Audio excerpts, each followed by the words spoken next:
ladies and gentlemen, I believe we are live. You'll just have to give me another 30 seconds to get ready.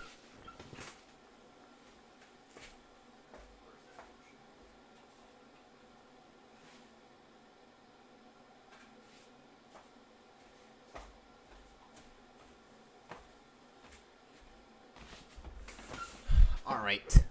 I believe we are good now. Indeed we are. So, first flight of the day is from Kolkata to another airport I can't pronounce. Yeah. Last night we landed at Kolkata after only completing 2 legs of the world tour. And the reason why I got a bit tired. It had a bit of a long day yesterday, and I had a bit of a long day today, but it wasn't nearly as long. So, we're going to do the same thing today. We're going to do at least 3 or 4 legs and legs of longer duration, so it might be a good 6-7 hours before I go to bed, but that's fine.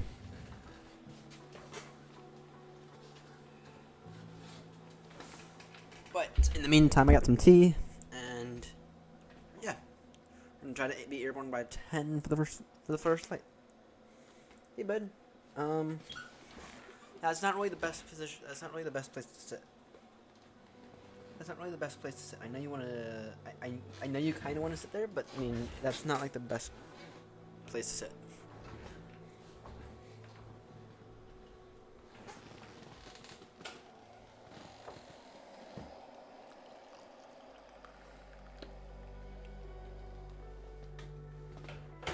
I know you like sitting there. Alright, let's see here. For right now he's fine. Alright, let's see here. Sorry. Around the world. Just going from Kolkata, which is this airport here, to another airport I cannot pronounce. So, A35 Kilo.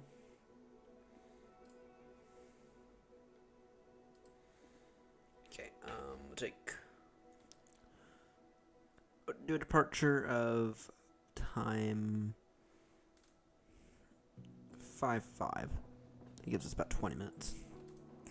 That's fine.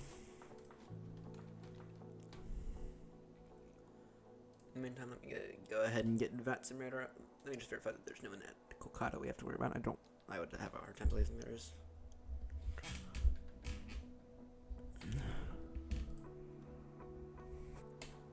And that's because there's not. Taking the British Airways A350, of course. We're going to be using that for the vast majority of these world tours.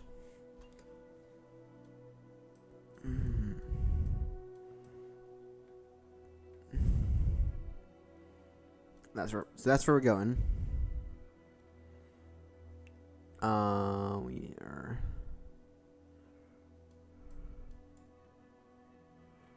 You're up here, though, I think. Let's see here.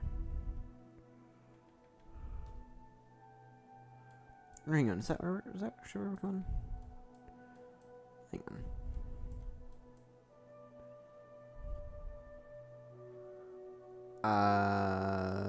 VECC.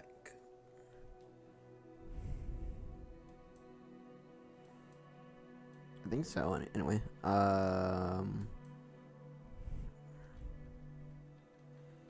yeah, that is the airport. Off to VECC. Let's see here. Yep, VECC through VT. Okay. Let's see here. We'll take SDN-19er. That works. Works for me. In the meantime, go and get VPilot up and go ahead and get SimBrief up and running. Let's do 93 Whiskey.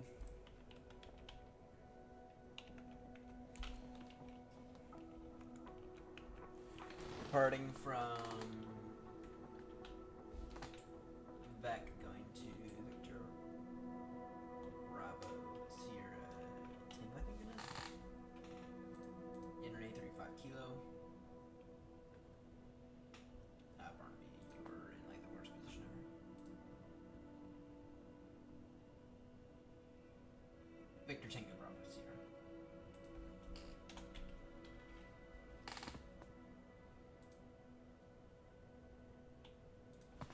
Alright, that flight. Go ahead and get that flight generated.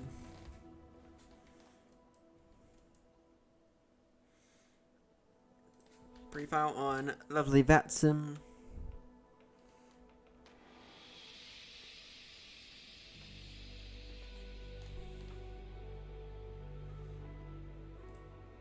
Alright.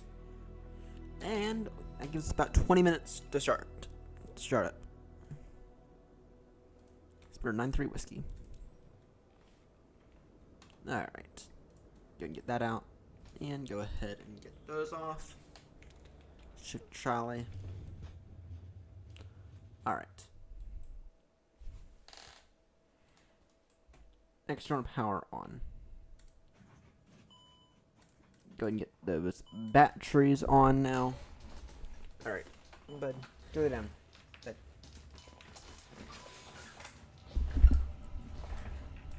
Crew supply. We can go and set those guys to nav now. Alright. Wow. Let's see here. Self-test in 30 seconds. Good. Those guys are set to nav now. Okay. Load sheet. Set 0 fuel weight. Sorry, sim brief import. Set 0 fuel weight. Instant refuel. We're gonna go ahead and try and get out of here extremely fast today. As is currently the plan. Anyway. We have a departure time right now of time 50. It's currently time 37, but that's not unheard of.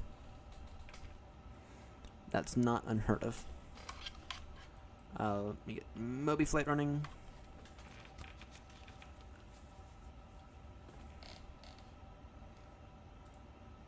So, alright. Active init. Just waiting on the IRS to align.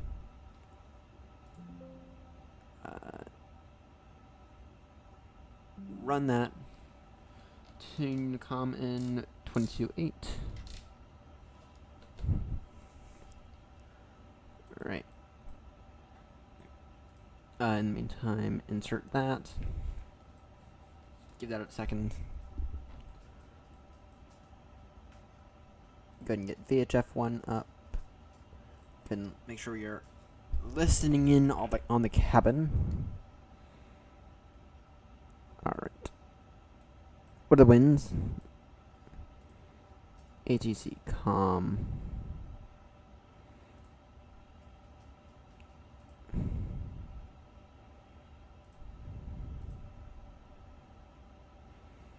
Let's see here. The wind is 360 degrees 5 knots. Which means, yeah, runway 01 day. Definitely runway 01 day. We can take runway 01 left. That's fine with me. And what sit are we on? What departure sit are we on? Is the question.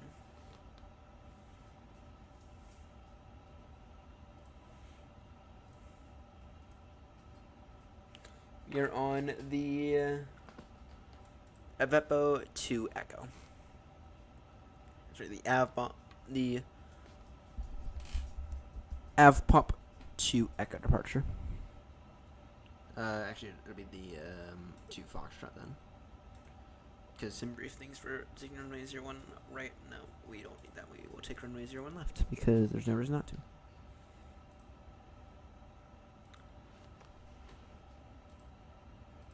Okay, we can go ahead and insert that. Go back to init. Okay, departure in and aviates. Okay.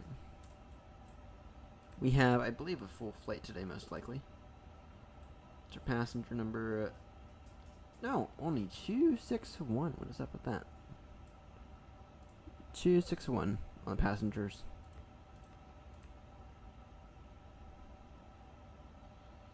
Ladies and gentlemen, welcome aboard.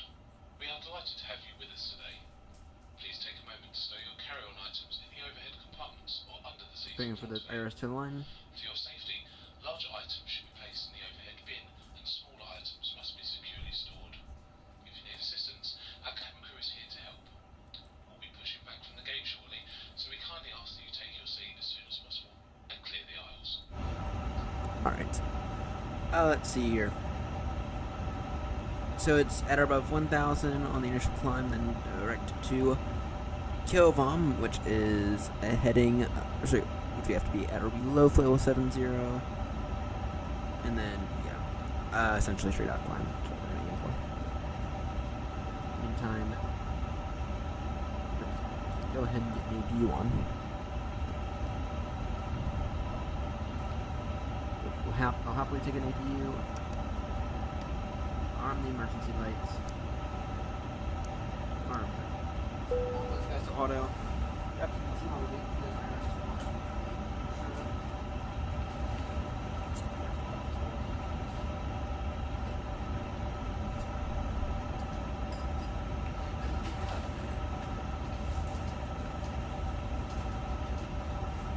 And once again, I'm out of here.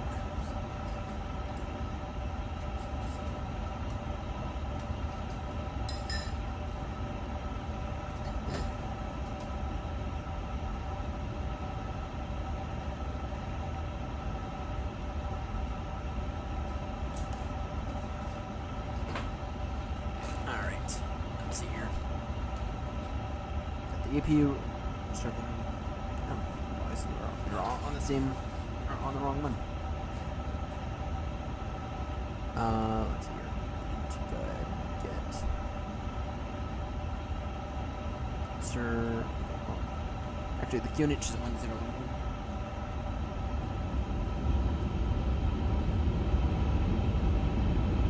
We can't tell the IRS.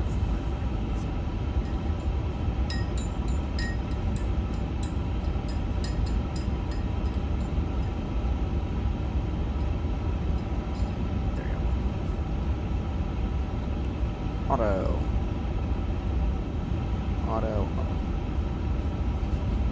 Alright, there we go. And we have a relatively low visibility environment. That's not ideal. Meantime, we do have it. In the meantime, the APU is available.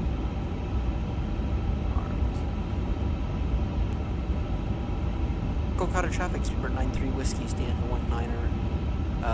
Push and start in position, actually. Kolkata traffic.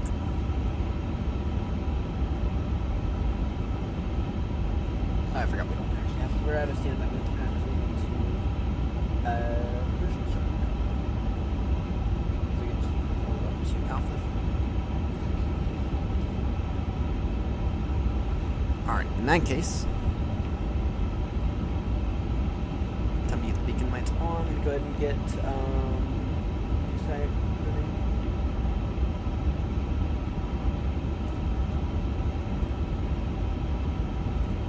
11 minutes early for departure. Nice. Mission start.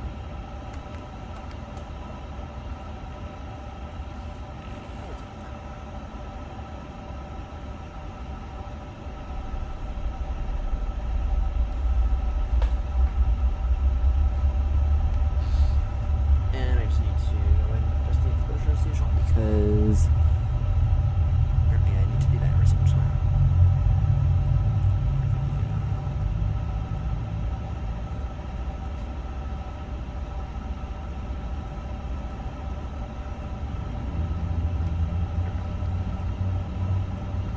Yeah, I find it really annoying that I have to do that every single time.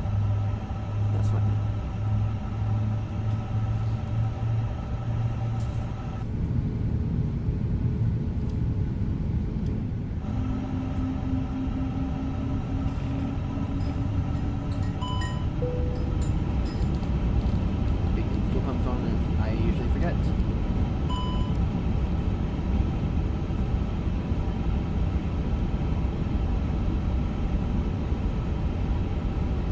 Don't need the ground power. Get rid of the chocks. Parking brakes.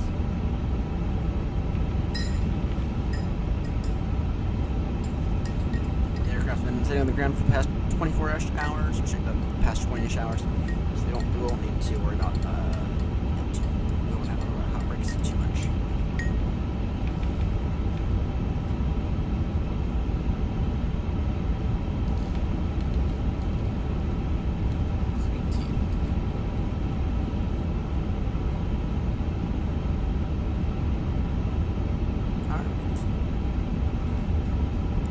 Say that is a good engine start.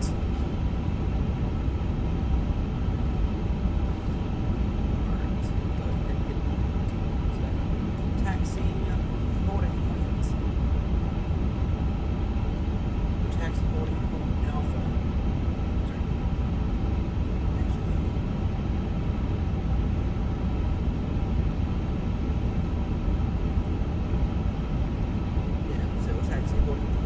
Alpha via Alpha.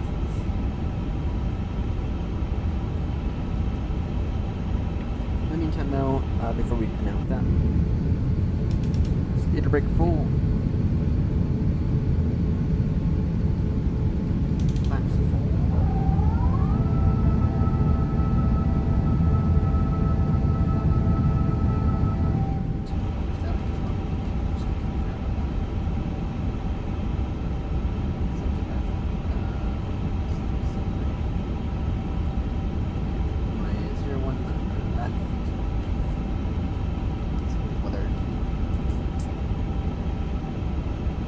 Send that to the FMS. Firm moves.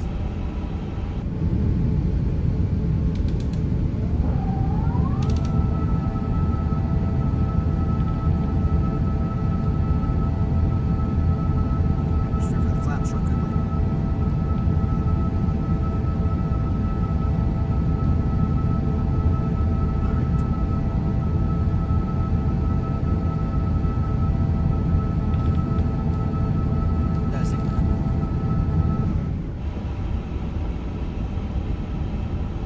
Flight controls. Alright, 4 down. Flight controls. 4 down. Full up. Full left. Full right. Flight control check.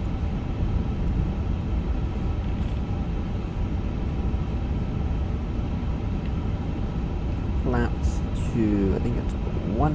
Yep.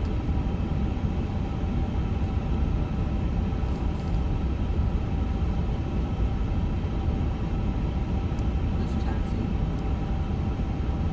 Kolkata traffic, speedbird 93 Whiskey Heavy, taxiing to holding point Alpha for runway 01 left via Alpha. Kolkata traffic.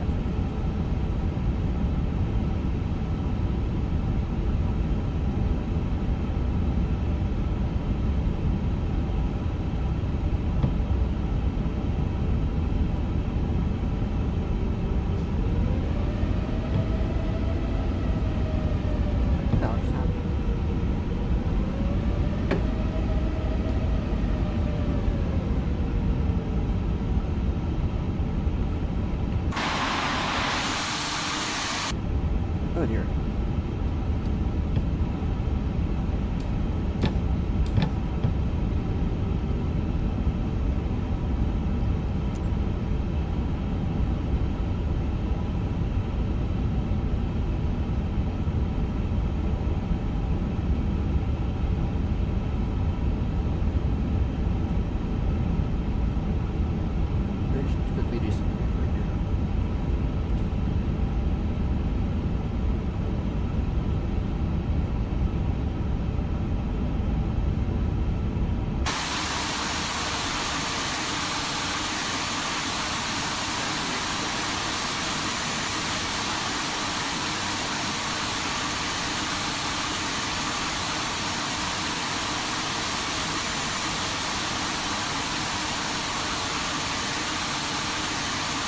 Done to restart. Restart.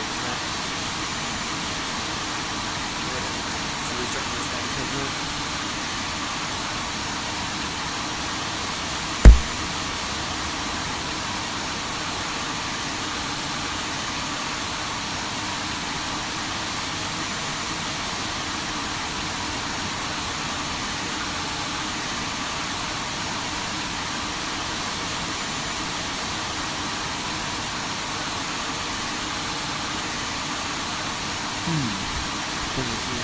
the gun.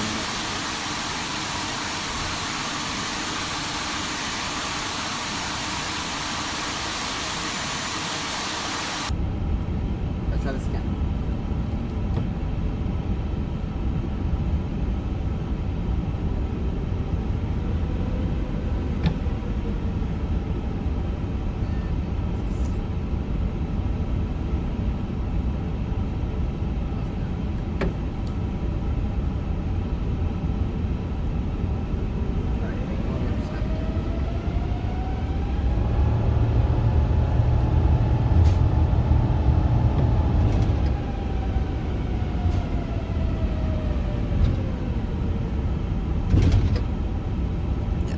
What just happened there?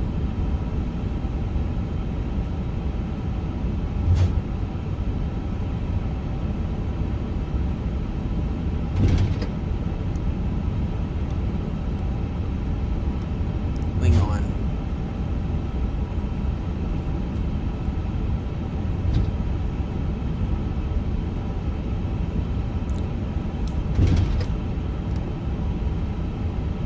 Flight controls. Break.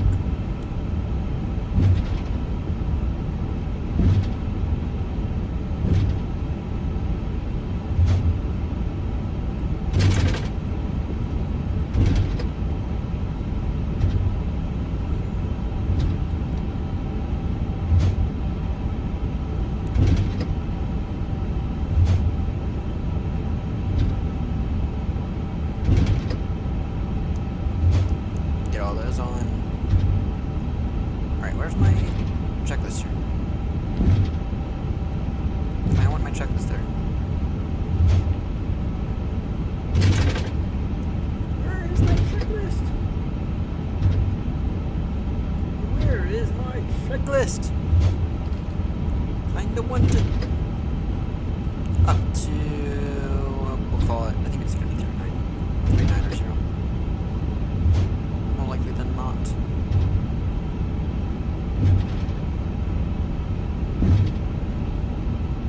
And after that, I am going to put the flight control stuff. So very fun.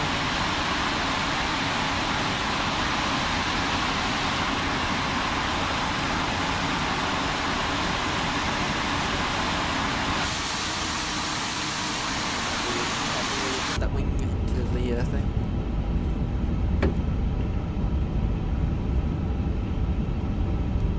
Kolkata traffic by Alpha. Speedbird 93 Whiskey lining up runway 01 left. Kolkata traffic. Go get on real quickly. Just need a new thing.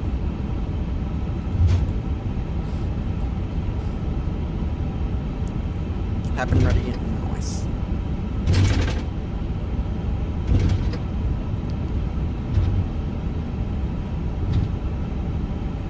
Are the flaps waiting not to take off? No, they're not. Absolutely aren't.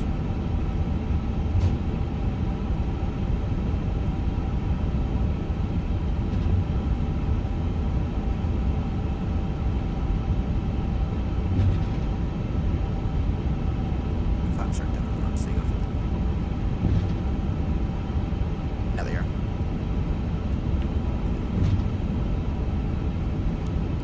Takeoff config tests.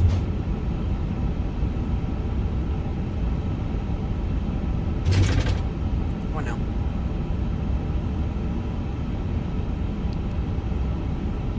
Takeoff config normal. Kolkata traffic, Speedbird 93 Whiskey Heavy, taking off runway 01 left by the Alpha to Foxtrot departure.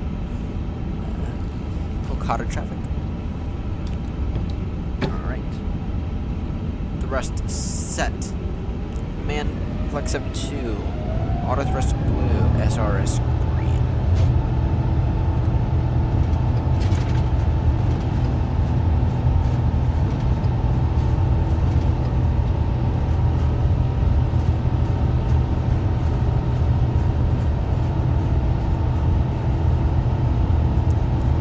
Knots. Wind 20. V1. V1 and rotate.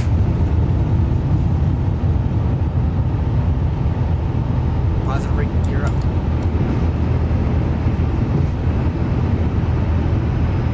That takeoff is not needed. Wait. Get those flaps away. And we're in the turn.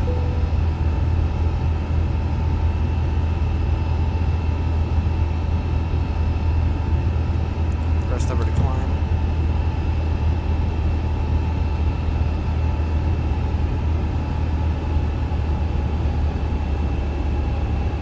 Full cutter traffic, number 93 Whiskey. Heavy is airborne passing 1700.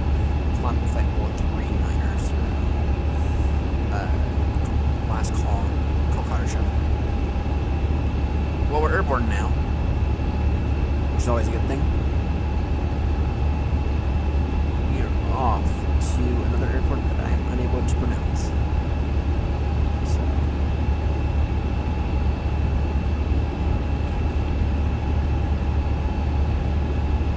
we are off to another airport that I am unable to pronounce.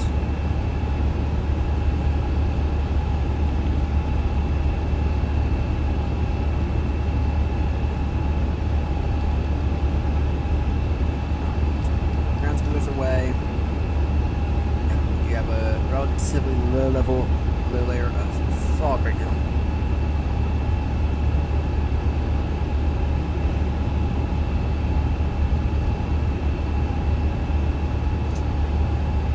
Autopilot on. Alright. And we'll go ahead and get the one to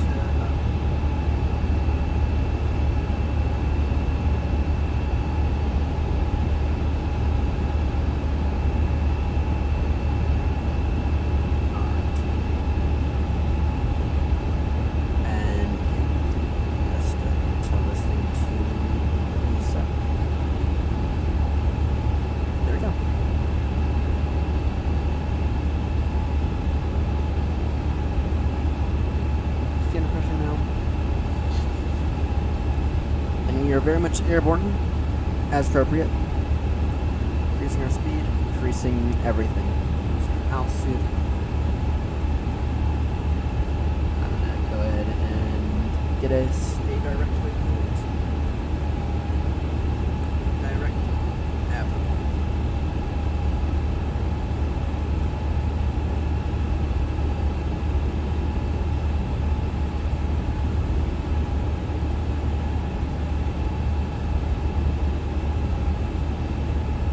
Speedbird 93 Whiskey Heavy and turning direct to Av Papa. That is Alpha Victor Papa Oscar Papa. Traffic. Alright. Airborne now. And look at that time. 9:59. TA for this other.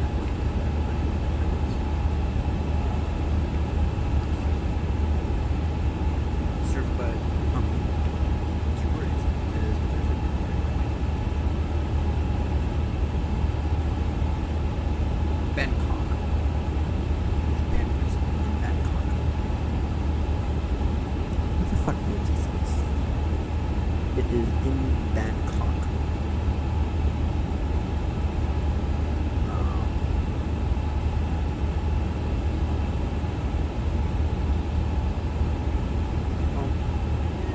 Yeah. Yeah, no, it's Bangkok. Who the fuck names these things? I mean, seriously, guys. Seriously.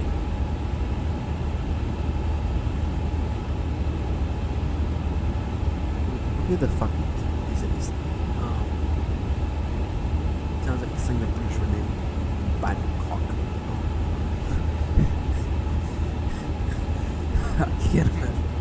But, sounds like something the British would name. I don't know. Anyway, we're off to Bangkok in Thailand. So, how the fuck did Thailand's capital get the name Bangkok? Oh my god. I mean, it's funny, and it should be. It absolutely should be. It absolutely should be. It is. Alright, passing 10,000, we can then turn off now. And that's off in place. We went to sit on it. Alright. Well, that departure was pretty smooth. I mean, that takeoff was not the best takeoff by far, but still. The departure was horrendous.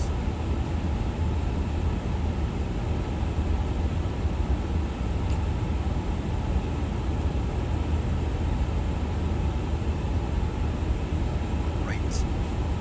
We can take off that localizer now because we don't need it. Alright. Looking solid though. Really solid now.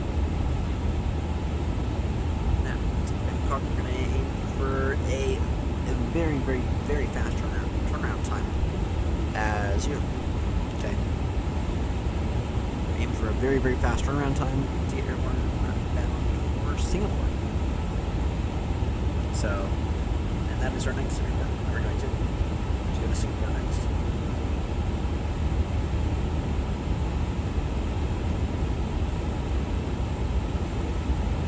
So we were to take a look at the map. Here at Capital of all these World Tour lakes.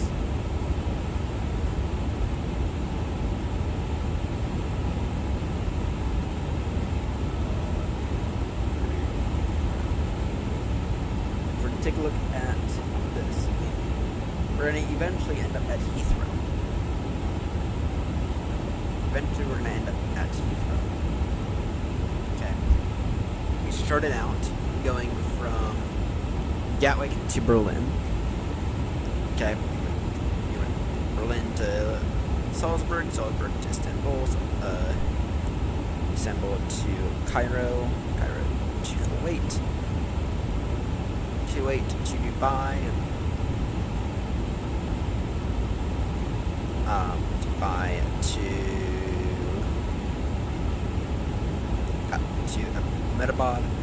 Ahmedabad to Triphovan, and Triphovan to Kolkata. Now we're going from Kolkata to Bangkok. So then we get to go from Bangkok to Singapore, and then Singapore to Sakurata. Or sorry, I cannot pronounce. Yes, we are going to go down to Australia, to Brisbane and Sydney. Yeah. But anyway, if we look at where we are tonight, my goal is to get actually to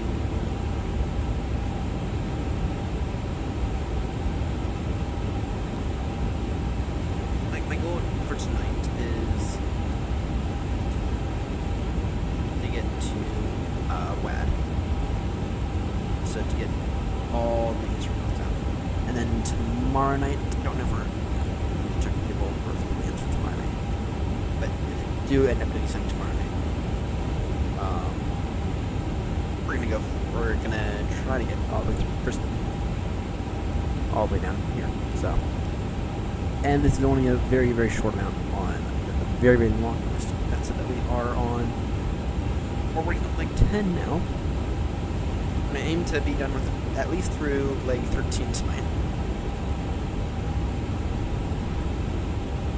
And yeah, we're gonna be done. We're gonna aim to be done a lot more than that here soon. We're aiming to have all this done by Thanksgiving, which I think is a bit of an extreme goal, but we're gonna. If you haven't noticed, we are not doing a Heathrow to Baltimore this week, and that is actually there's a few reasons for that. A, continue on with the world tour. It has been like 2 weeks since the last time we did anything on it, aside from last night. But the other factor is, we have. If I were to do something with the world tour tonight, then we'd have two. Then we'd have. Or if I were to do it Heathrow to Baltimore tonight, we'd actually have 2 aircraft. We'd have 2 777s. And I don't.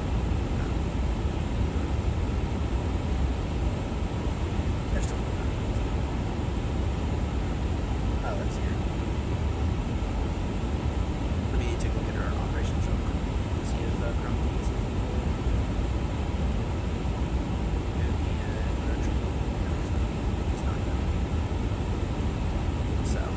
Yeah, now we have a 777. Right now we have a 777 on at Baltimore.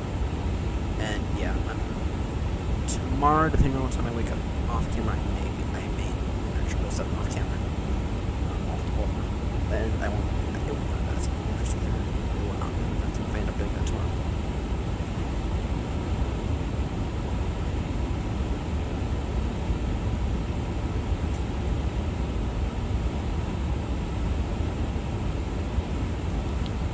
So, but yeah, no, right now we have, let's see here, 1772. We have the A340 as well. A340. It does me. You got that there. That was me. You got that there.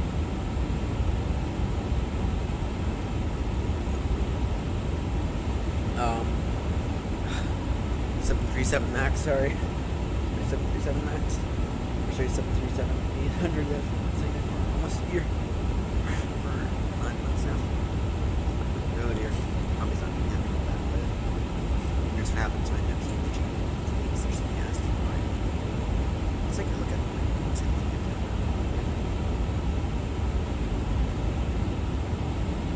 Down it. I absolutely doubt it. That's what happened. There's something down this time.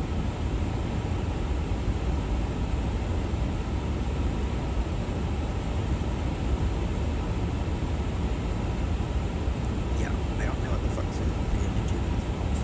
Let's put out an update. So I'm expecting one in the next week. So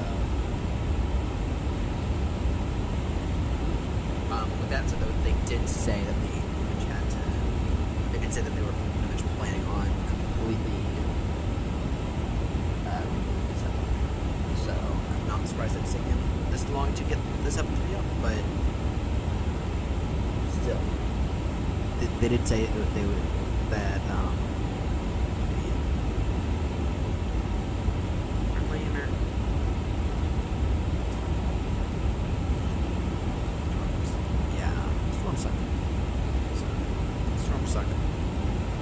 Welcome aboard, retired VECC-503. Retired VC British captain. Is that what that stands for? British captain. Is that the captain of this BA? Even though we're not anywhere near the UK right now. We're about halfway around the world right now. So, yeah, PMDG is taking their time. They're not being very transparent on what's happening right now. 737. It's kind of good to get to. Another factor right now is that Boris Sounds completely dropped a massive bomb about the sounds for the 777, and they might be remaining quiet about that right now as they try to figure out ways to improve their sounds. So I don't know what's going on with them right now. Aside from that, it's been a month since I last posted an update on anything. And I'm not usually a 737 guy, but I would kind of like to fly another aircraft than A320s, 777s, and A350s. And that's all we really fly in Virginia. fish,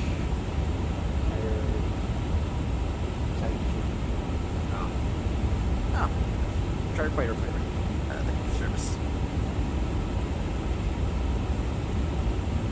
Thank you for service for the fighting fires.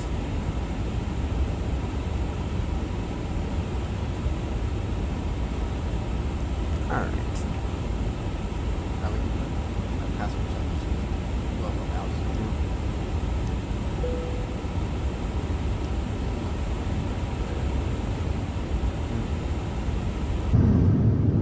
Finally have wing view set up. I finally got wing view set up. 7,000 hours I would. I've been on that sim coming up to a year now, and I'm approaching 700 hours for reference. Currently sitting at, what should I say, 664 right now. Currently sitting at 664, probably be closer to around 670 by the end of the stream.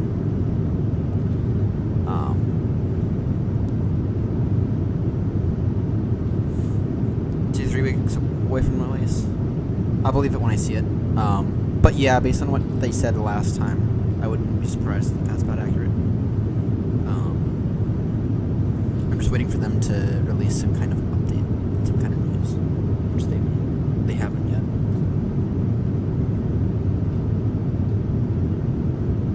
Well, Thanksgiving's 5 weeks out, so.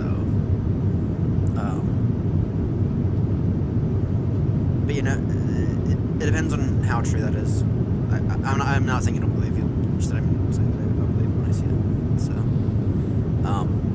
but it seems on track with what they said last time. So. But from my understanding, they essentially had to remake the entire aircraft from scratch. So I'm not surprised it's taking them this long. But still. Oh, thanks. And now the kettle gets to drown the voice. Whatever. Thanks for telling me, though, about that. Alright, what about now? You can, what about now? Tune down the sounds a bit.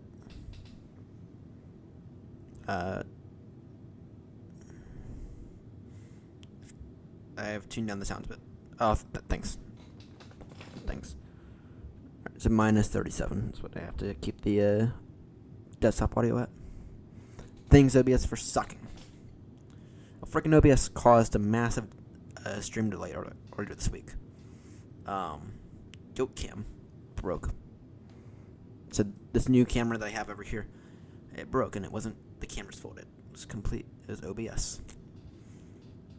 Had to completely reinstall OBS though. So, and that sucked. But whatever.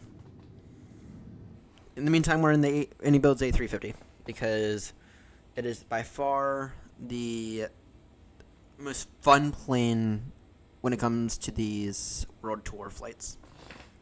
So, it's by far the most fun when it comes to these world tour flights. There's something wrong with the Phoenix, and I can't put my finger on it, and I think it's more of an A320 issue than it is a Phoenix issue.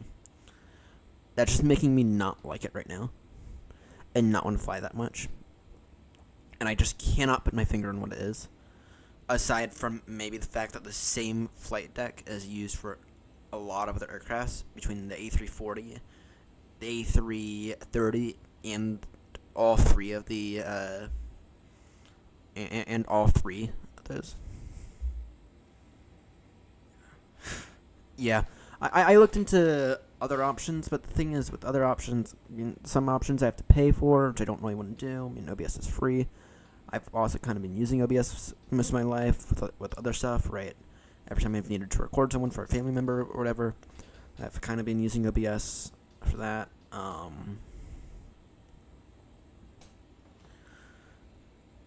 So it's like, yeah, but the thing I've noticed with OBS is that you have to shut it down properly or else stuff is going to get corrupted.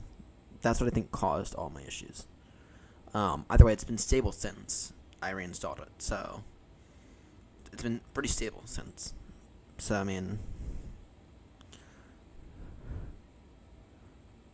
yeah, but my issue with the Phoenix right now is there's something wrong with it, and it's making me not like it. So, and it's not the Phoenix issue. It's not a Phoenix issue. It's a complete Airbus issue, and it makes me not want to fly that many Airbus planes right now. And I freaking love A320s. I love the A320s, and Phoenix has a really good A320 out there on the market. But I just can't fly it right now because it kind of sucks. The flight deck's the same, and it's the same across 4 different aircrafts: the A320s, the A330s, the A340s, and I think one other as well. And it's not a Phoenix. Like I said, it's not a Phoenix issue. And I know that Grumpy's gonna hate me for saying it, but it's making me really not like Airbus. When you look at this fancy A350, I mean, you're not gonna fly another aircraft like it, aside from maybe the A380. But right now we don't have a good A380 in the sim, and even then the A380 is different in its own way. I mean, it has 4 massive engines, and it's a heck of a lot heavier than this thing.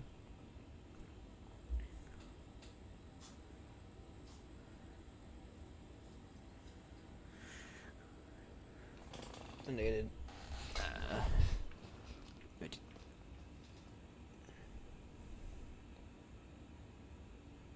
What on earth? Only had a supervisor ping 15 minutes before landing. Was in top 4. Oh my word! That's Sunday. You said that? That doesn't seem right. That doesn't seem right. RAS. What is RAS? Let me look that up.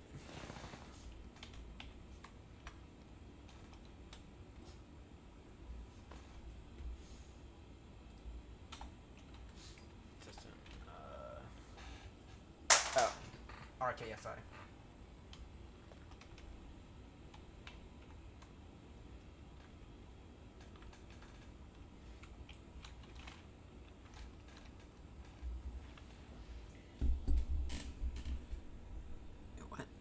I'm just confused. Wish there was a RAS for, RKSI for PMDG A3. Oh, something to do with aerodrome, I think. Hang on, I'm looking it up. Oh, a Korean Navy? I don't know. You have to 2020.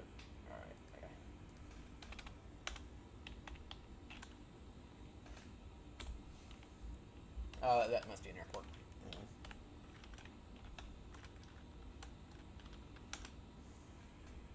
A runway awareness and advisory system. You can tell just how little I know now. Yeah. Runway incursion. Yeah. It's up to ATC though to do that though.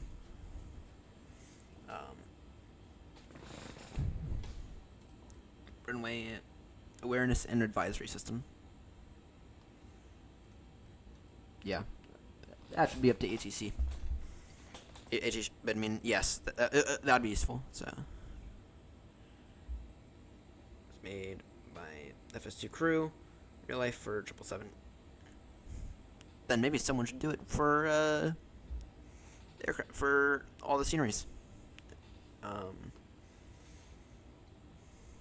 It's made by FS2 crew, real life for 777 and A350. Yeah, if only maybe someone could do that. Could add that. I mean, I don't know. I don't know anything about it. So,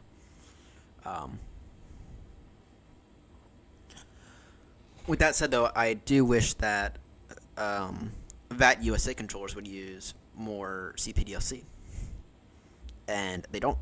And it's not because they don't use it in real life, which I'm pretty certain that they don't use it in real life, because of political stuff and everything not being updated since the 80s.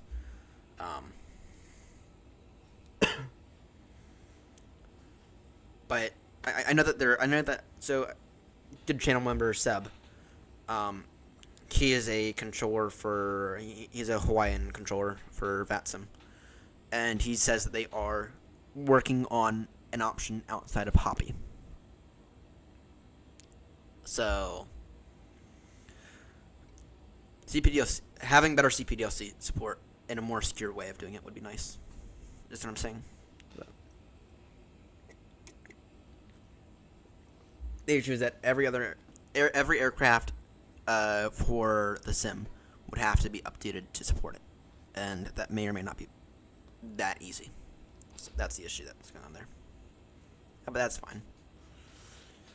I mean, roll it out, see how it is. Roll it out to a few planes, see how it is, and then, you know, do it. So.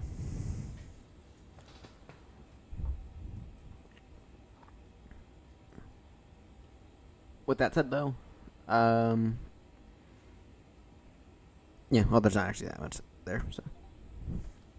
Someone just sent me a message. I have to take a look at that.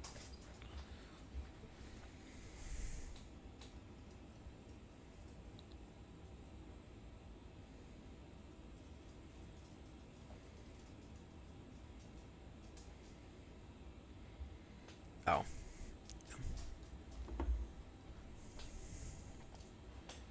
Oh, someone, I think Jesus got written up. Someone at work got written up for breaking down wrong.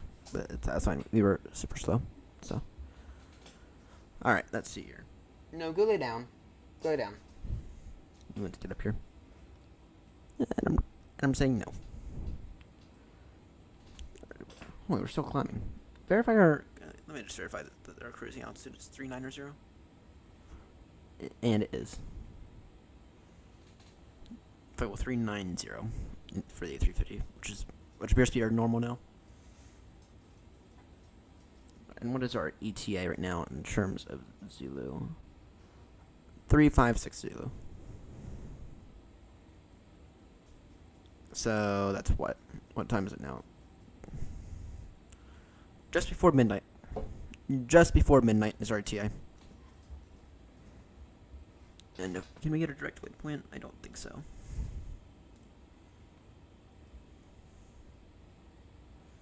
No, we're pretty much straight all the way there now. We are pretty much straight all the way there. So, you're going to Bangkok. So, the bigger Bangkok airport. Not this tiny one. Which is fine. And by the way, who the fuck names these cities? So, screws. Also have the virtual pilot that would do the checklist, flaps, like voice commands. Oh. That would be interesting if they can bring that over to Flight Sim 24. The issue, though, is, I mean, we're talking right now, how would they, when we're talking on VATSIM, how would they be able to, would it be like 2 buttons then? Would it be like 2 push-to-talk buttons? That's the question.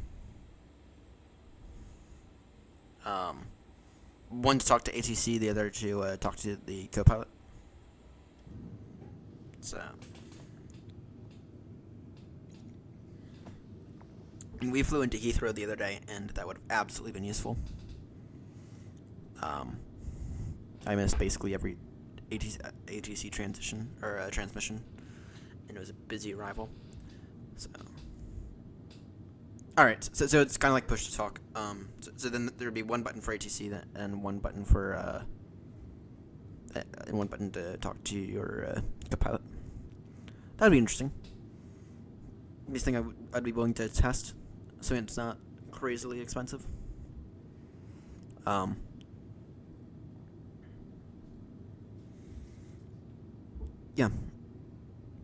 Yeah. So, but anyway, arriving into Heathrow the other day was insane. That could have been absolutely very helpful with that, especially with like squawk codes and stuff. But yeah, no, that Heathrow arrival was so busy and I was so stressed out with that. I voluntarily asked to hold at Buffington. Which, if you don't know where Buffington is, it's the northern holding point for Heathrow. I voluntarily asked to hold there as we were approaching it as well. And what evidently did it was, for me, it was air traffic control said that they wanted me 9-0 by Buffington. That's pretty cheap. PMDG used to have it default in FSX. Oh. Yeah. In that case, they absolutely need to try to bring that over. It might just be a bit more difficult because of the current Microsoft Flight Sim stuff, but it shouldn't be that hard, I don't think. But I mean, me personally, I figure I think I can fly most aircrafts during busy times, just fine, without having to slow down. But at the same time, it'd still be nice to have, right? Especially if you're getting behind. So, but yeah, no, arriving into Heathrow, my word, that was crazy. That was crazy. We were unstable. Well, not release the SDK for. What the hell? Microsoft Asoba. I would blame that on Asoba, but I would also blame that on Microsoft. But surely that's out now, right? Because PMDG's been coding their stuff just fine. I mean, surely the SDK is out there now.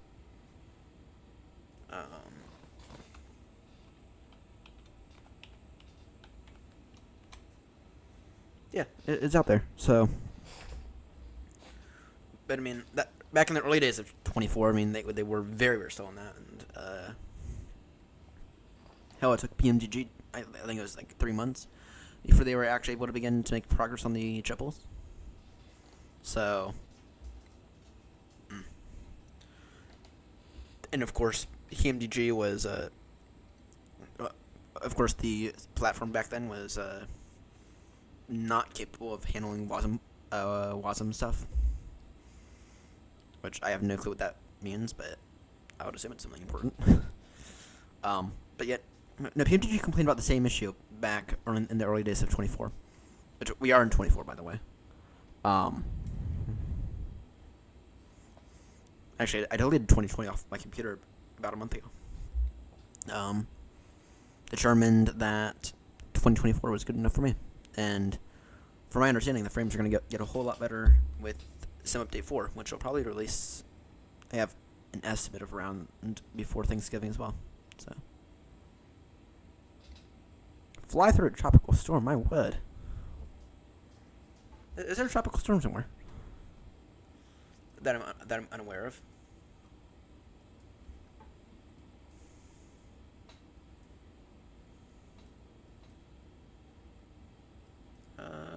Yeah, there is down here. Down here, I guess. Jamaica, yeah, I see that now. Oh my word. Tonight would be a great night to do a weekly Baltimore to Heathrow. Whatever. Well, actually, tomorrow I need to do a positioning flight. Which I'm just going to use time myself for not doing on VATSIM. The AirNott virtual airline has decided it is time, we decided as a group, it is time to end all operations at San Fran. Because no one flies there. Right, the only issue is we have one final 777 remaining there. And it's, of course, the 777 that I fly. Or the type that I fly. I mean, generally I only fly the 772s now. Anyway, we've decided, mainly as a group, that it is time to end our operations at San Fran. And so tomorrow I'm just going to time excel my way through and perform that positioning flight. It's going to be all off camera. Get it off to Baltimore, where I have, well, the first thing is the cross the pond not happening was the reason that they gave out was complete and utter bullshit. I think we all know the true reason, and that'd be the voice issues. Go lay down. Go lay down. The second thing, though, is I will acknowledge that the across the pond events got busy. I will acknowledge that they probably had a bit of a controller shortage, and I'm sure that probably didn't help. So I don't know. I don't know if there's a reasonable way for them to allow it to continue to happen in the future. And the voice issues, they're still there. They're a lot less than they were back when all the across the pond stuff would happen. I still noticed them, the voice issues, but I want to say it's 90% fixed. I mean, of course, I still have the issue. But the first thing I'll say though about that is the reasoning behind their official reason was complete and utter bullshit. It's complete and utter bullshit. Yeah, no, it was the voice issues. It was the voice issues, and it was most likely the platform having the issue, not having the capacity to perform the flight or to perform the event, and I don't blame them, but I kind of wish they would be a bit more transparent about that. I noticed that. I did notice that. They do have the concern though of. They do have a concern. I do have a concern though. And it's that across the pond. Actually, I have a photo of it somewhere. Give me a second to pull it up. It was so busy with across the pond, and there were so many people who tried to sneak into the events. And it's their right to, but at the same time, I just don't know if because those get so busy. I just don't know if there's a way for them to continue doing it in a reasonable way. You know what I mean? Right. I mean, there's definitely a controller shortage. There's definitely a massive controller shortage.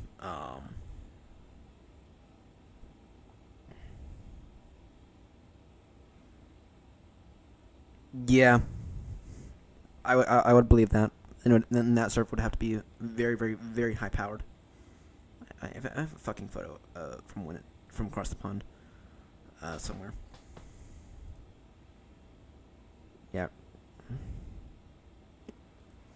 Yeah. Separate non-cross the pond and regular traffic. Yeah. There you go. But yeah, no, I just don't know if there's a way for them to continue doing it. I mean, okay, you were to separate the traffic. Okay, that's fine, but still, then that kind of defeats the whole purpose of VATSIM. And what about for the people who try hard to get a slot and are just unable? Right? I mean, yeah. I during Cross the Pond, during that event, I don't think I had a single voice disconnect. I don't think I had a single voice disconnect. Then again, I was all the way. I was right here, during that. I was all the way at the beginning. I mean, I don't know what it would have been like for people back there. So 6 plus my WOOO-WADD. Yeah, no. 6 plus. That was like last month levels of MAD. So yeah. So yeah. I believe that. So but yeah, no. My issue with Across the Pond though is that it's very much a lottery to get in, and I was kind of surprised to see that I did get in. But of course, my name was all the way at the very end. And so by the time I got to choose a airport to fly. By the time I got to choose one, it was like a Riga from I think Latvia to Detroit, and I was able to I got really lucky, and I was able to trade with someone to do Dublin to Detroit, but still, I mean, that was far from the route that I wanted to do, and I'm still kind of considered very lucky that I was able to get a slot. So, I mean, they need to figure out a way to add the controllers, though, and they kind of I kind of need to more people in the lottery slot. Yeah, I get it from that standpoint, and I get that you can only push an airport to go so far. But still though, and of course, they were very, very transparent on the fact that they didn't want people to fly on a Saturday night, or sorry, on a Saturday during the whole event, and I just don't feel like that's right to tell people, yeah, we prefer you not fly, right? I mean, I get it, but still, I just figure that they need to figure out a better way to do it going forward. It was still a fun event, though. So, yeah, and I figured that the next time that they do it, it's going to be at least 2,000 people in the lottery. And so people are going to, I mean, I purposely took off work for that. Imagine if I had not gotten a slot. You know, I purposely took off work. I work actually becoming a full-time job now, at a shitty restaurant place. Actually, we're not that shitty. But, I mean, I could have worked that day. Still though, they need to figure out a better way to do it, is what I'm saying, and yeah. And if that means that they transfer it to a different server, they give you all, they add something to like the vPilot Connect box, and say, right, then okay. So, FSO operation, nice.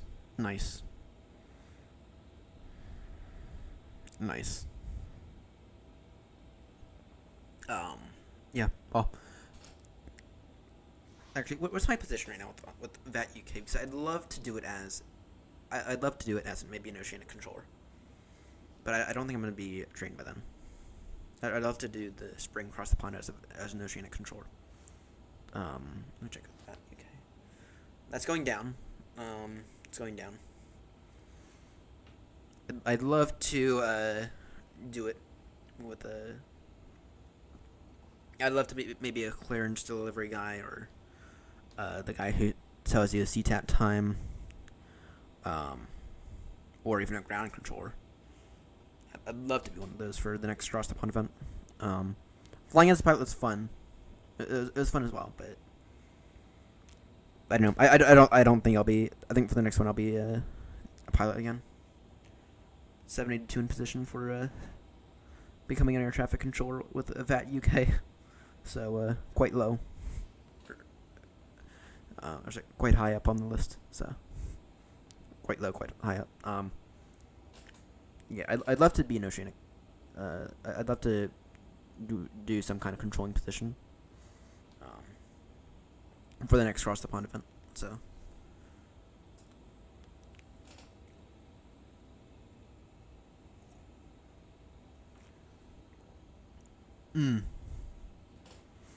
Interesting.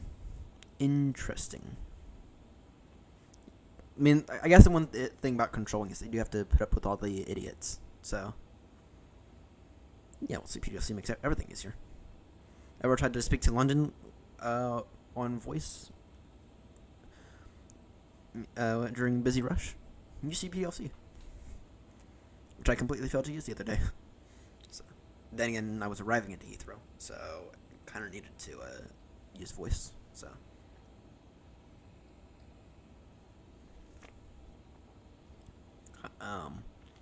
You know, I would love to do it maybe as a controller, but probably not for this next one. Probably for the one after. And then, yeah.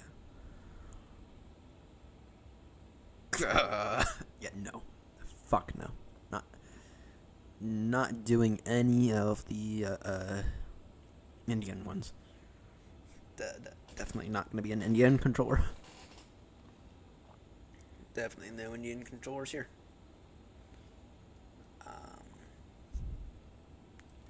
How far out are we? I feel like we're cruising quite fast. Top descent at time 3-4. So in just over 50 minutes.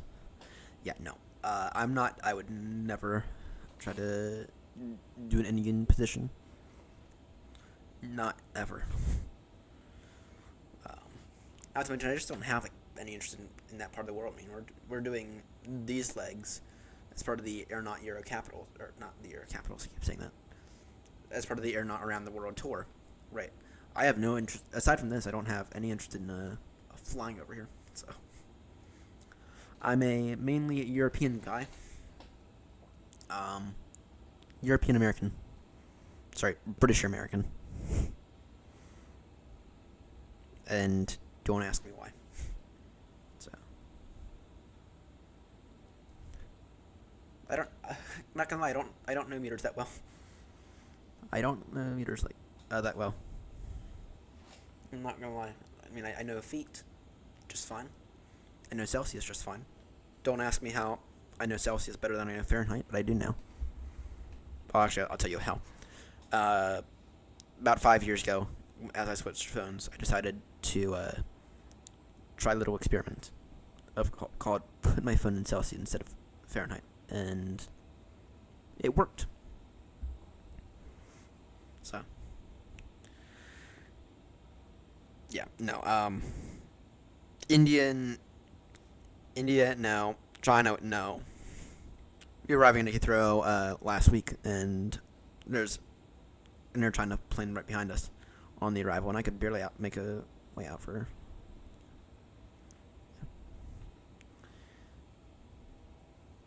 Luckily, A350/7 have the switch for it.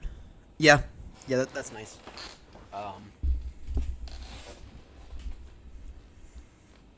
Yep. I when it comes to flying, I use feet, then Celsius and kilos when it comes to everything. So I'm mostly metric.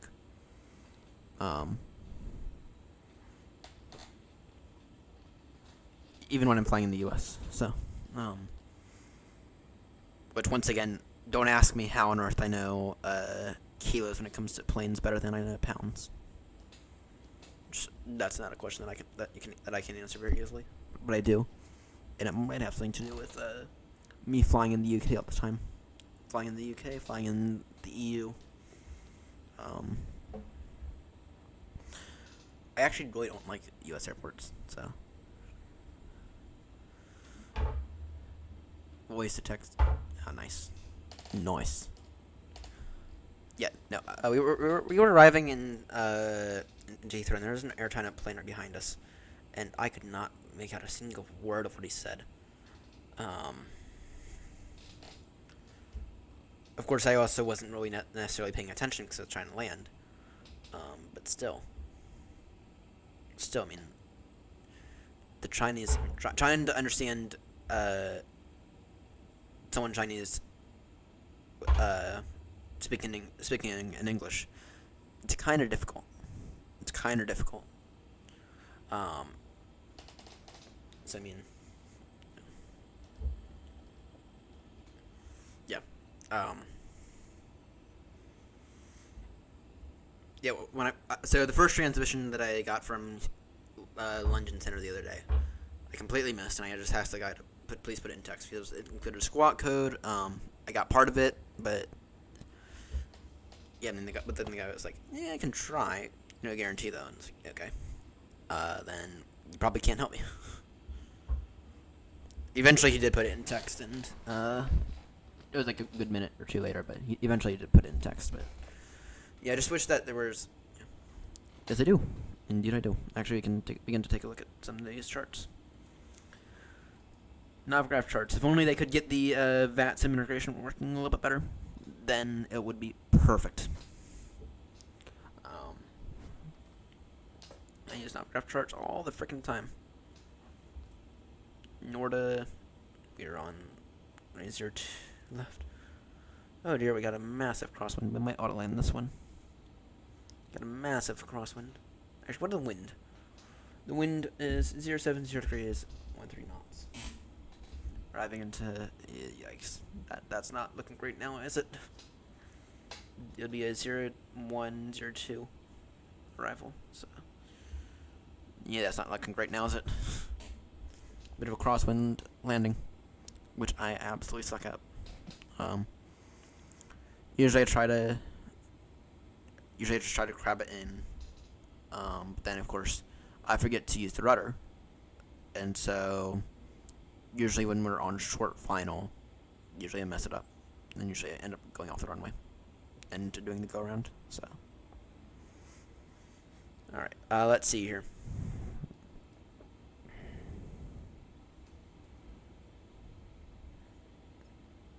Yeah, well, yeah. Between the two of us, I mean, there's a reason that I fly in the UK and the EU.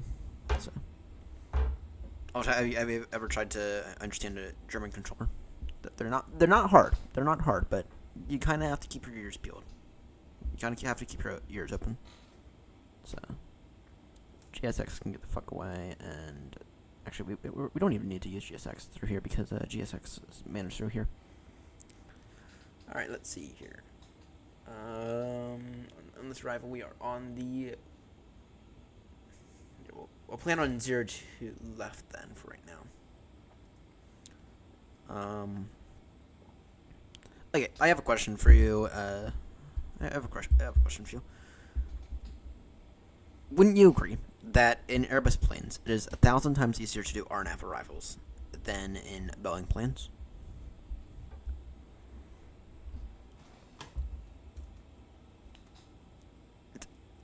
In my opinion, just 1,000 times easier, and it's not even close either. So for 02, wouldn't you agree? Boeing planes, it's much harder to do RNAV arrivals.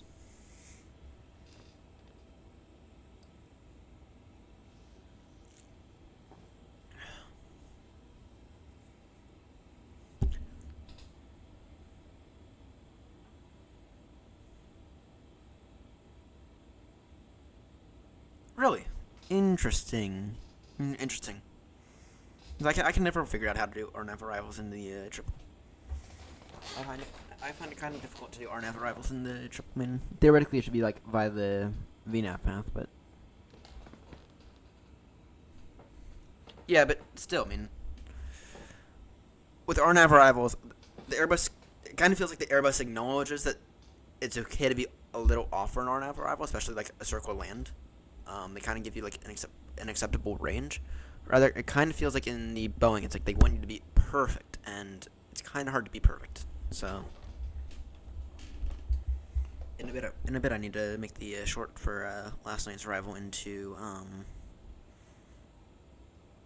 Triphoven, which that was a fun arrival.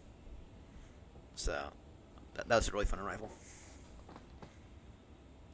All right, let's see here.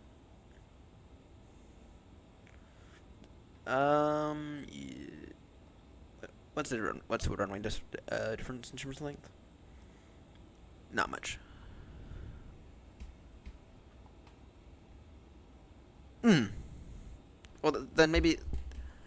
Then you probably have a bit of a favorite then. So then obviously you know how to do RNAV arrivals in a Boeing better than I do. Alright, they're kind of recommending the RNAV for 2 left. Actually, we're going to change to 2 right, I think. Yeah, we're going to change to 2 right because I don't want to... The taxi is going to be easier. We are going to aim for an extremely fast turnaround time at Bangkok. Or however the hell you pronounce this airport. And I'm gonna try.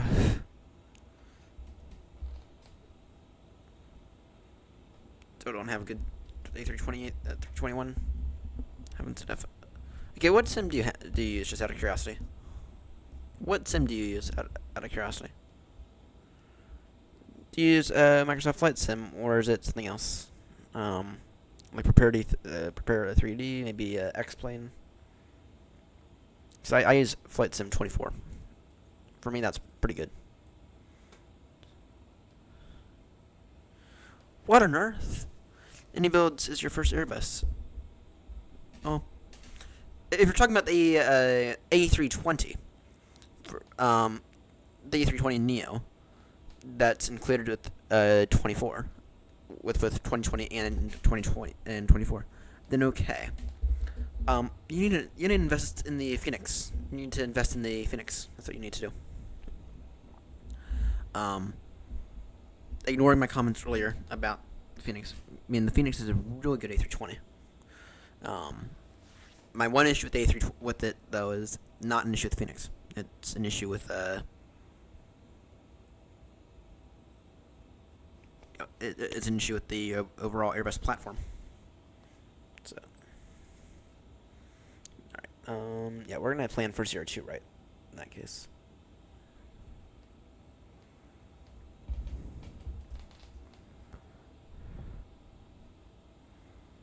There's not a good one.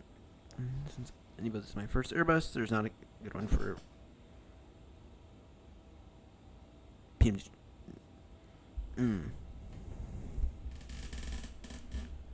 Well, actually, so that's interesting. So, in my opinion, the Phoenix is a better quality for prepared 3D. Aha. Yeah. Yeah. Well, actually, so in my opinion, for the hang on, let me just put this in real quickly. In my opinion, for when it comes to PMDG versus and everyone else, Phoenix actually does a better job than PMDG in my opinion. I mean, the sounds better. Yeah, the sounds are better. Overall, the texturing's better. Overall, the systems are better. I think it's just better modeled. No, that's wrong. We need 02, right? Yeah. Now that's my opinion, but still, yeah, I think that PMDG does a good job.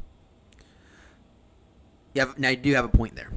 Performance. Well, actually, they're about the same. The thing that gets me with 24 though is after about like 5 hours of flight time, the frames begin to plummet. Now, supposedly that's being addressed in the most recent version, and so it's kind of hard to tell. Because of course, right now, PMDG only has the 777s out for 24. And so I can't really tell, but probably overall the Phoenix is better, it's better modeled in my opinion. And I know we're comparing apples to oranges. There's no comparison here, but there is a comparison because the sound's better in my opinion with the A320s, with the Phoenix A320s. With that said, though, the performance is not great with the Phoenix. So the PMDG 777s they're pretty good in terms of performance. With that said, though, it's kind of hard to compare because just because with the Phoenix it's really easy to just hop out the sim once you are done with a leg, restart the sim, and be fine. Rather with PMDG, when it comes to landing, because I'm usually doing Baltimore and Heathrow, and so now it's like a 6-hour flight, it's like above like the 5-hour issue, and so the frames are usually a mess. Not to mention it's Heathrow, so oof. I was like the Alice is 02, right? And so I can't give you a definitive answer on the performance, unfortunately, but overall, I'd say that the PMDG is better. With that said, though, in every other front, when it comes to the Phoenix, it's basically every other front, the Phoenix is better by a massive amount as well. So I don't know if there's a way to do this in the Phoenix, but one of the things I've thought about doing is getting like a proper receipt printer and sticking it on my desk. Right, and so with the PMDG, because you can tell the PMDG to print stuff directly to a printer. Right. Rather, I don't think you can do that with the PMDGs. So, that's just a small example that I've noticed. Alright, let's see here. I forgot what I was going to do. Yeah. So we're taking runway 02 right because of the taxi. Use your taxi. I mean, gives us less. It gives us an extra 1,000 foot less, but that's completely fine in my opinion. It's 13,000 foot runway versus 12,000 foot runway. There's small difference, but not significant enough for me to be concerned. So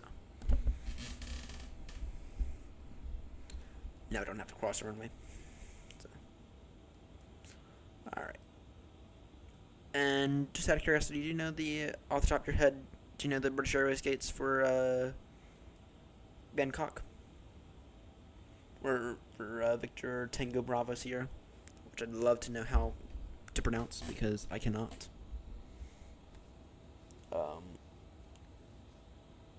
Servana Bummy? Servan Dummy?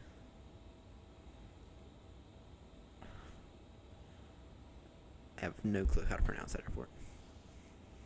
Yeah, I'll go ahead and make that. Oh dear. Do you have any idea on how to pronounce Serban Dummy? I think is how that. It's the ICAO is Victor Tango Bravo Sierra. That's the ICAO code. Do you have any idea on how to pronounce that? Because I do not. Servabadummy is the best I can figure out. That's the issue with going to some of these other airports. The pronunciation is going to be a mess. I kind of don't want to say Bangkok because there's another airport for Bangkok, and that's this one. And it actually has Bangkok in the name, apparently. Bangkok Dun Meng. That's not where we're headed. We're headed to the bigger one. Victor Tango Bravo Sierra.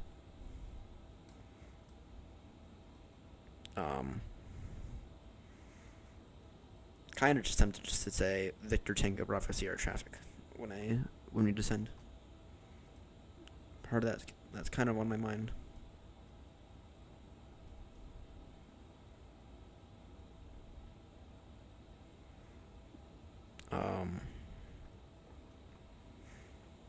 You know, there's two airports for Bangkok, and I don't want people to get confused. That said, that we might actually be fine.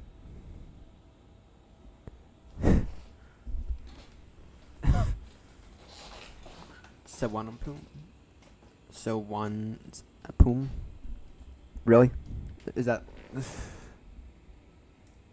Here. Let me make it big so you can actually read it.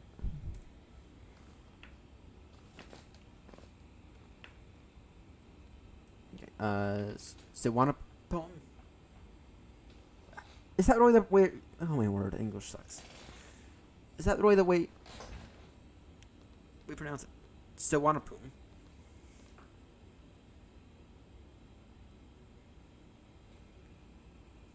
Sawanapum.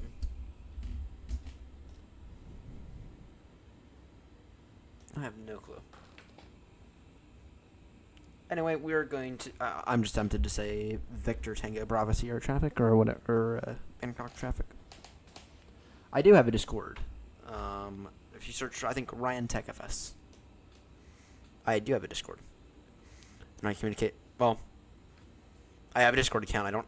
I'm considering setting up a Discord server, but at the same time, though, I kind of don't want to do that right now. But I do have a direct... I do have a Discord if you want to send me a direct message to there, which I do accept. It is Ryan Tickfus. The same as the channel, so if you want to send me a message. Seb does that. Seb does that all the time, so. Let me just finish reading this message.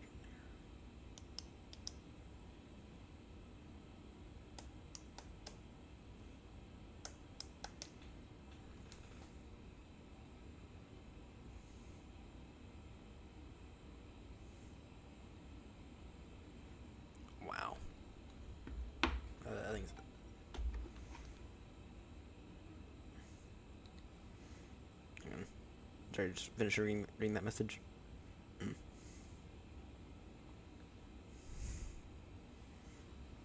Alright. Let's see here. Let's go ahead and begin to put some of this data in. And, oh great, that is no sig. No significant chance of change. Or no significant change if I expected ahead. Ouch. It's going to be a one crosswind landing that I'm probably going to blotch. ATC calm. Betty G503. Okay, let me take a look at. Let's see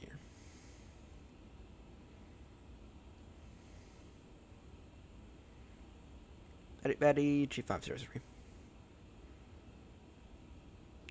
I gotcha. All right. Yeah, I'm considering making a Discord, though I kind of think that the channel is a bit too small for one right now, and we're only just now passing 100 subscribers. So, I mean, eventually I probably will make one, but just not right now.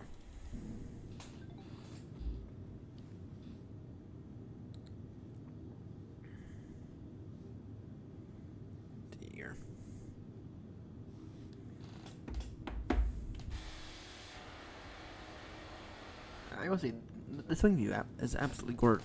The swing view is absolutely gorgeous. Absolutely gorgeous of a wing view. Absolutely gorgeous of a wing view.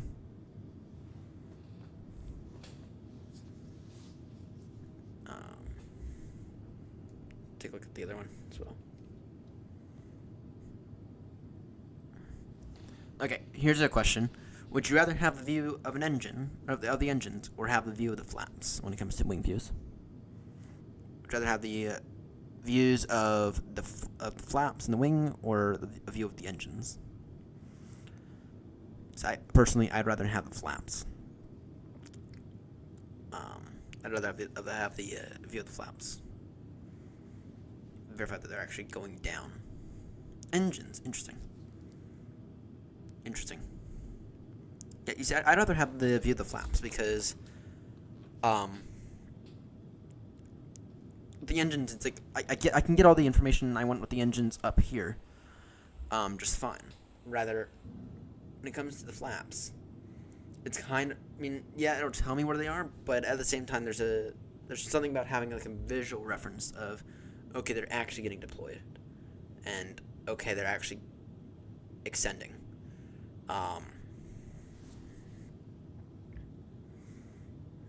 But I get it. I do understand the engine theory though as well. Being able to see more of the wing, or being able to see more instead of just the whatever's. So instead of just the wing. So all right, let's see here. Time is 11:04. Should be arriving in about an hour. So about an hour is how long until our ETA? Probably a little less, actually. Let's see here. Yeah, time 3:560, so 50 minutes. And we have about 30 minutes till top descent. Even though in Airbus planes, I always descend early. Because, yeah. Anyway, we can go and throw in our destination data. Runway 02 right, I believe, is what we are planning. Runway 02 right via the ILS.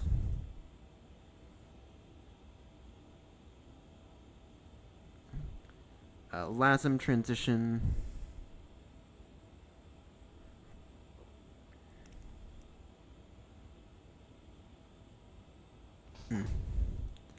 And we are on the Willow 1 Delta arrival, or the Economy 1 Delta, and transition for that, transition for that is Yanni. So we are on the Willow 1 Delta. 10 miles for, or 10 minutes for top descent. That's not bad. We're still about 30 minutes out for our top descent. So, because Grumpy decided to make these routes insanely long. So, usually I do a little bit of Minecraft during these longer routes, but not right now. Not right now.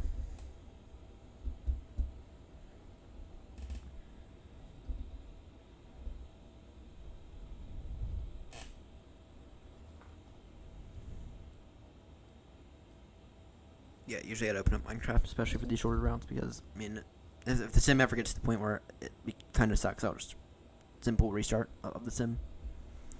And apparently, once again, they've addressed that with the next sim update. With that said, though, there's a difference between addressed and solved.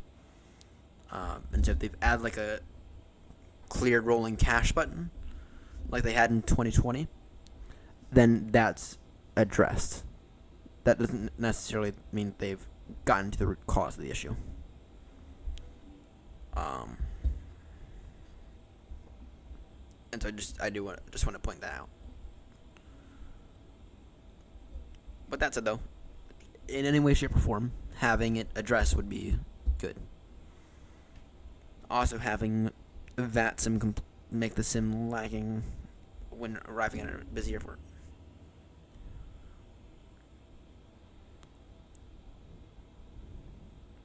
Yep, agreed. Agreed on that front as well. They think the weather's fine, so. But I get what you mean.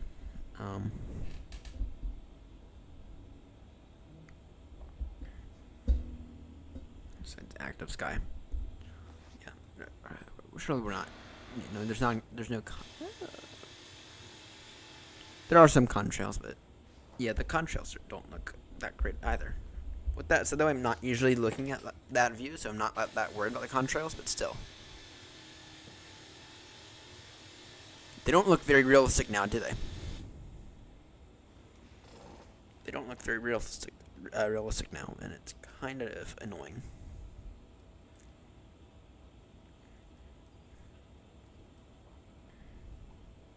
So,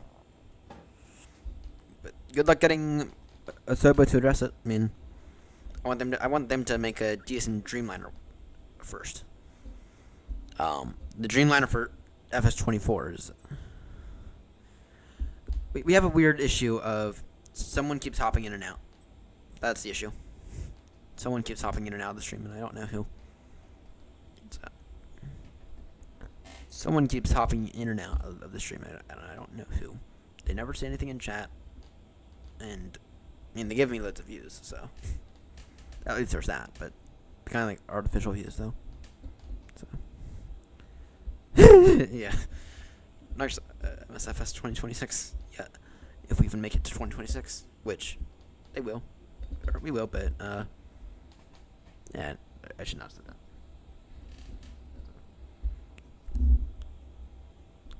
Yeah, I want Asobo to make a decent I want them to upgrade the Dreamliner, make it actually usable on VATSIM, because right now for 2024, there's actually no sim brief integration, which immediately makes it a plane that I cannot fly in the sim. It immediately. Yeah, I don't give a shit about PlayStation. Yeah, I don't give a shit about PlayStation, to be honest. I don't have a PlayStation, never have. I had an Xbox One S. Actually, I still have that Xbox One S. Don't use it anymore. It's been literally sitting on a shelf for like the past year or two, collecting dust. Actually kind of considering selling it, because I could probably use the $100 more than I could use it. And I have 2 controllers for it, so I might drive over to GameStop in a few days, ask them how much they want for it, because I don't have any reason for it. I don't have any use for it. So, but yet no. The Dreamliner and actually the 747. Now, it's as if they took a massive step backwards for 2024. Because they're completely useless now, both of them. There's no sim brief integration with the actual plane. It's all done through the stupid EFB, which I don't even use. So, yep, I did the same recently. I disabled a bunch of them. The most useful ones are. The most useful, there are two that I would legitimately use. Both the AnyBuilds ones. So I guess that's the A320 and A330 from AnyBuilds. Both of those I would legitimately use, and I do legitimately. Well, I used to. I don't use them anymore, but because I have other better aircrafts. The A320s from AnyBuilds, they're not bad, they're not great, but they're still VATSIM capable in my opinion. In fact, actually, for the flight for this thing, for the A350, you can go watch that stream. It's quite old now. We flew, it was the A320. It was the A320 Neo from AnyBuilds, down to Toulouse from Gatwick.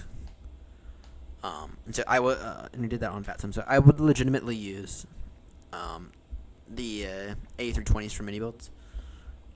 With that said, though, those are the only default planes that I'd ever use. Once I purchased the 777-300, I couldn't switch that. I couldn't switch back to the Dreamliner after that. And then I guess the A330 isn't bad either. With that said, though, the Headwinds one, considering that thing is unofficially compatible with 2024, it's probably just worth installing that. In my opinion, it also looks a lot better than the AnyBuilds one. But AnyBuilds does have there are useful default aircrafts at the point, though. Now, are they the best? No, they're absolutely not. But with that said, though, they're not bad either. They're completely VATSIM capable in my opinion. So, now if AnyBuilds could maybe come out with a premium version of those, then great. But I think Phoenix is actually working on those. So, if AnyBuilds can work on an A380 next, that's what I want. I want an A380 that does not take up loads upon loads of VRAM for 2024. And I want an A380 that actually feels complete. I don't have anything against fly-by-wire, but I just cannot use the fly-by-wire A380 in 2024. That thing takes up way too much VRAM, and it just feels a little too incomplete. But the A350 doesn't feel bad. It used to feel horrendous, but it used to be not that same usable at all, in my opinion. But with that said, though, it's come a long way. The A350 really has come a long way, and it's actually quite usable now. And I kind of feel the same. I kind of feel like for the A340, which we have tried now twice on the channel, from AnyBuilds, I feel like that's kind of like the same way. It's not great right now, in my opinion. With that said, though, it's getting there. That first update was definitely a good update. It brought the second flight plan. It brought that modeled. It made the performance better. Well,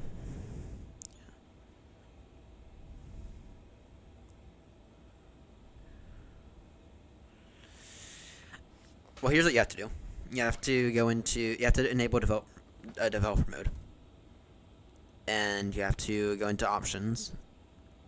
And you have to disable crashes. Which I didn't. Once you do that, you are solid.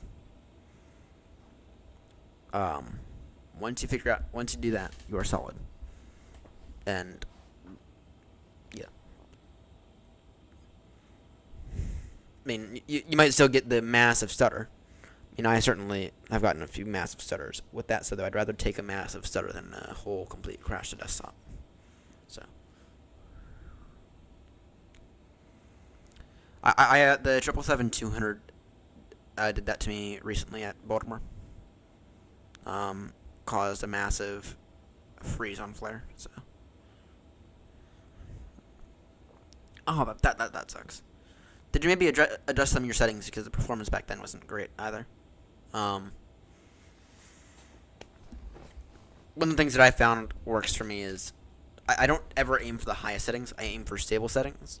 But the other thing that works out for me, if you have an NVIDIA card, is I have what's known as NVIDIA image scaling enabled, or NIS. And so instead of using DLSS, or any of the other frame gen options, I use NIS. And so this is... Do not use the NVIDIA app. No, I'm not talking like GeForce 1 or whatever. Here, let me pull it up. It is through... It's through NVIDIA Control Panel. Yeah, no, GeForce 1 or whatever that app is. It completely sucks. Yeah, no, it's through NVIDIA Control Panel, and it's image scaling.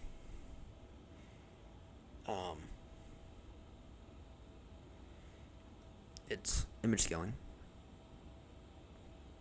So now, of course, you have to have an NVIDIA card, and I don't know if there's any equivalent option for AMD cards, but I have a 4060 here, and that's what I use. So. But yeah, no. But turn on image scaling, and I mean, I don't always recommend it, but for me, this is a flight sim only computer. This, I mean, I use the thing for flight sim streaming and occasionally a bit more than occasionally, for Minecraft. I don't really use it for anything else. I don't really play any other games on it.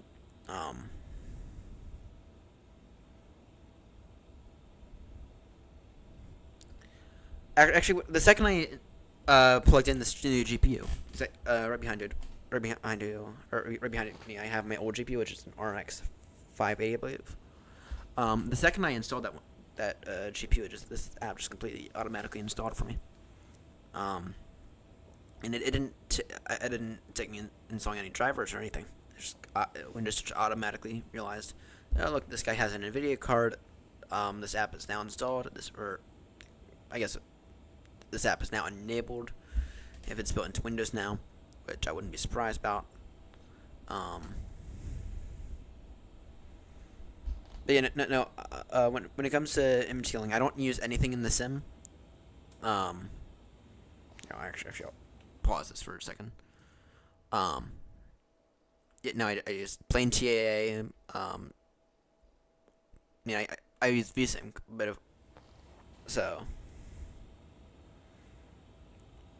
But the thing is that it does do stuff. It allows me to control settings. Right. So I use NVIDIA image scaling, and I don't recommend everyone use it for everything, because I mean, if you play other games on your computer, then it might affect those. But with that said, though, it does a pretty good job for flight sim. So I'm not gonna uninstall it because if you have it set to default settings, it doesn't. Yeah, I don't have the GeForce. If you're talking about the GeForce 1, I don't have that on my computer. If you're talking about the GeForce 1, I don't have that on my computer. Or the stupid, I guess it is the GeForce 1 app. Yeah, no, that thing has caused way too many issues for me as well. And NVIDIA really needs to learn that we don't want their AI shit. So, yeah, I've noticed that as well. and there's actually talk about now AMD cards being superior because of the lower driver profile. So 30 Ti, that'd be nice. But my issue is actually my CPU now. Here, if I were to move this over, go into debug and display FPS. If you look, I'm actually main thread limited. Yeah, I'm actually main thread limited now, or I'm still main thread limited. So I didn't. So back when I first bought my 4060, I had a 4600G as my processor, and then I upgraded it to a I think it's a 96 or a 5900 XT. I think is what it is. Look, let me look real quickly. I think it's an RX 90 or 5900 XT. I think. Yeah, it's a Ryzen 9 5900 XT, and I'm still main thread limited, to be crystal clear. And so even if I were to upgrade my GPU, I just don't see a point because I'm still main thread limited, and I'm still CPU limited. And so what's the point? What's the point? So, I mean, it's still taking the main thread 21, 22-ish milliseconds to render a frame. Rather, it's only taking the GPU 15, 16, maybe 17 milliseconds. So, but of course, I'm still an AM4. So, one of the reasons that I bought the CPU I did, it was back in May, was because I didn't want to upgrade the motherboard and I didn't want to upgrade the RAM. Which I would have to do if I were to upgrade the CPU again. I mean, I am like completely maxed out on my motherboard right now, and I'm completely maxed out on AM4. So, if I were to do a CPU upgrade, then it would have to include the new RAM and and a new motherboard, and that I don't want to pay the cost for. So,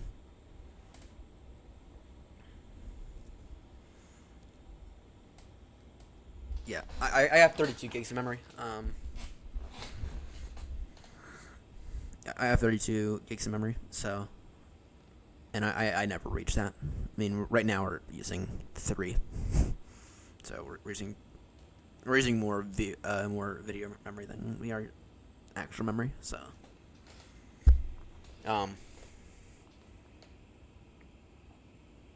So, yeah, right. I'm kind of limited on AM4 right now. With that said, though, there's no way in hell that I would upgrade to a NVIDIA to an Intel processor. In fact, I actually think that there's a very real chance that Intel is going to end up bankrupt by this time next year. So, no, that part's actually kind of fun. I mean, it can be a little annoying, but it wasn't that bad. Actually, for a flight sim, I didn't have to do anything. I think it's just because it was a simple CPU swap when I upgraded. So it's from a 4600G, which I still have, to the 5900 XT. So, and I mean, we're not getting.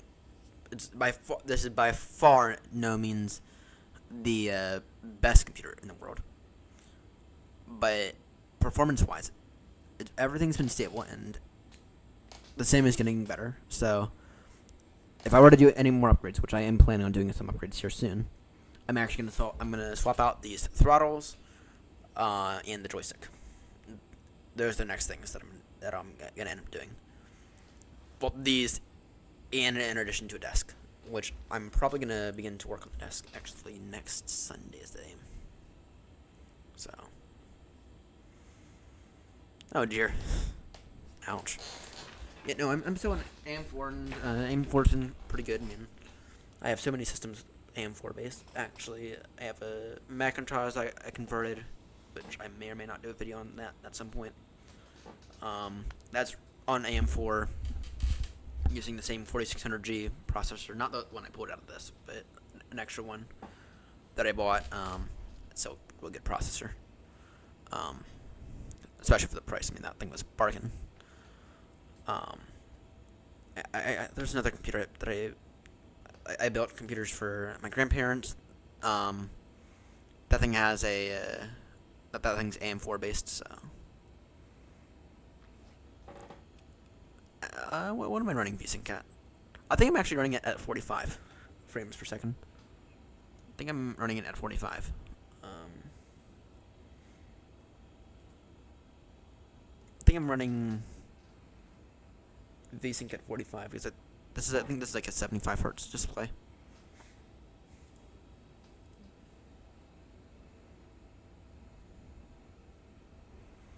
Yeah, that's not bad. I mean, I'm okay with not getting necessarily the highest frame rate in the world, but I mean, everything looks pretty good in my opinion. I mean, there's maybe the ground could look a little bit better, but I'd rather have everything nice and stable on short final than everything be complete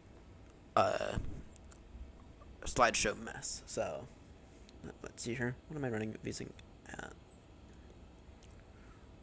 I know I'm using.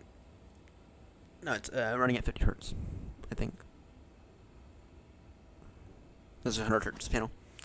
I have a 60 hertz panel, 75 hertz panel, and a 100 hertz panel. All from the same company.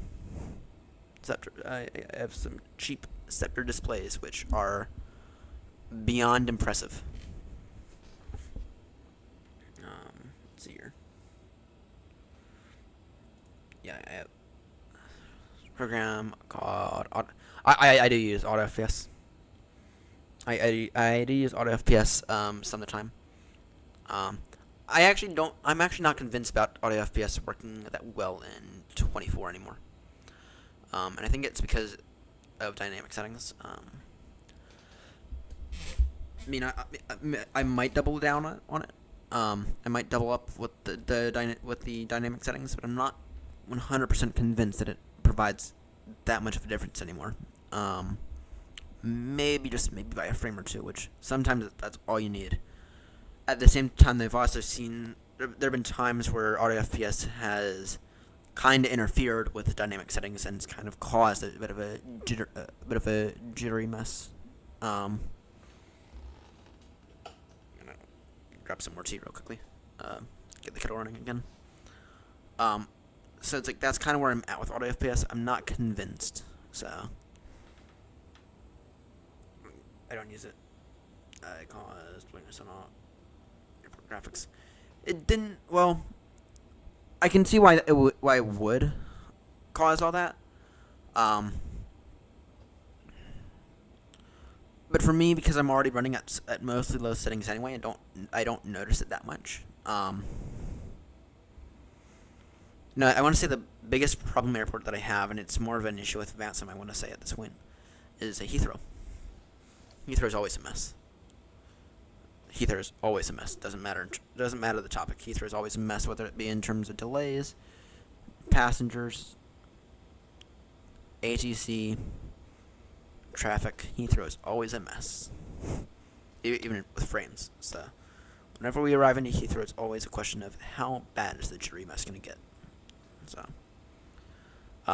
but you know, AutoFPS, that's kind of what it's designed to do, though. In terms of that, you know, that's kind of what it's designed to do. So, but I mean, I'm okay with it at times, but at the same time, it's like, do I really need it? Yeah. How do you turn down your VATSIM? Or do you turn down your? Yes, I do. I am not using Ultra at all. I don't use Ultra. Actually, I use Ultra for a few things. Turn down your VATSIM traffic settings. What do you mean by turning down the VATSIM traffic settings. Is there like a way to do it here? It's miscellaneous. I mean, in terms of the model matching, I use FSLTL and yeah, I use FSLTL and have a few AirNott VMR files in here, but that's all I got here in terms of traffic. So.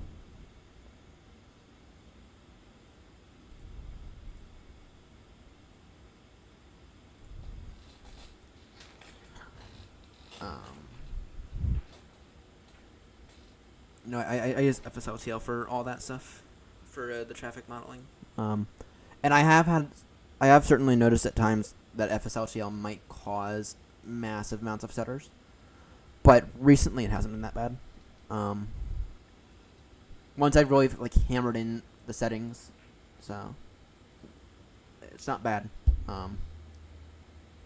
Arguably, the biggest performance factor is actually not having a number performance of okay. Cool. Ooh. Interesting.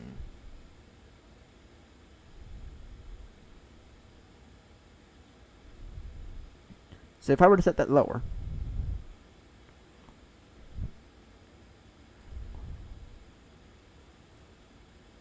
Yeah. What do you think? What would you say is reasonable? Let's say 50 aircrafts within a 40 nautical mile distance. What would you say is reasonable? Maybe 30, maybe. With that said, I've been at airports that have had more than. No, I don't think I have.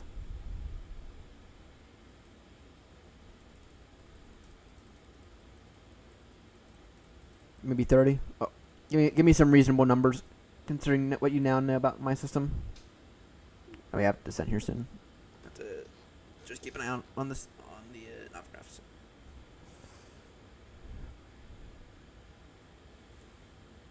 All right, that's here.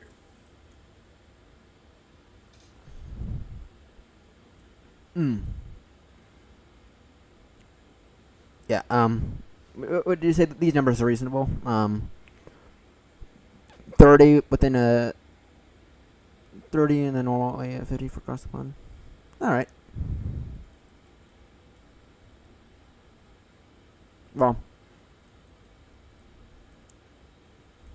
30 nautical miles, yeah.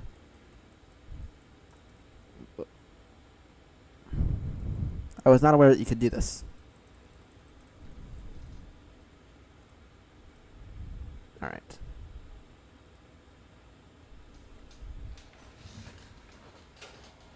Before we begin our talk, let me go ahead and grab some RT.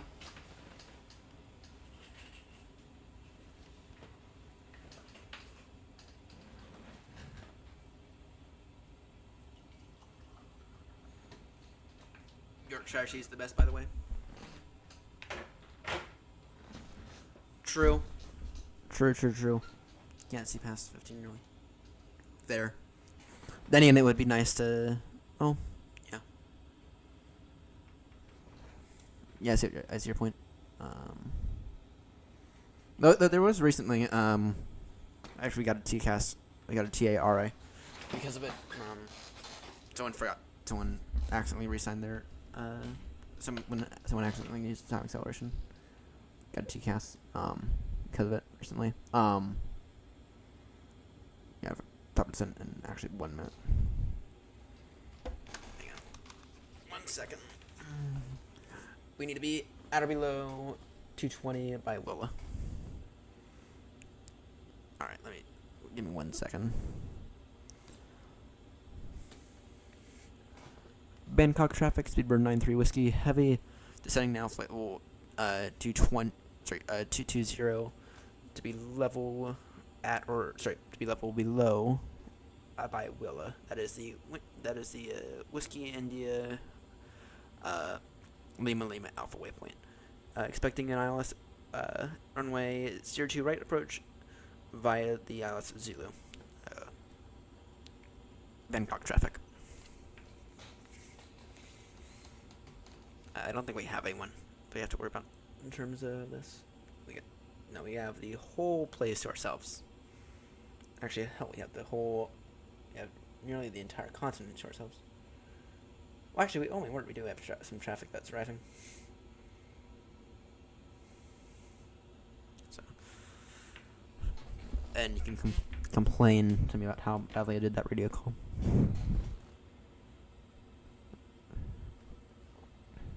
Alright, let's see here. Take care of our descent now.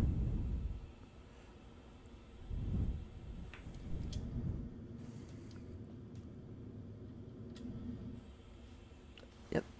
Anyway, recently we had an event, or it wasn't an event, but someone forgot to disable their time acceleration, and they were at our same flight level, and of course, we both got TARAs because of it.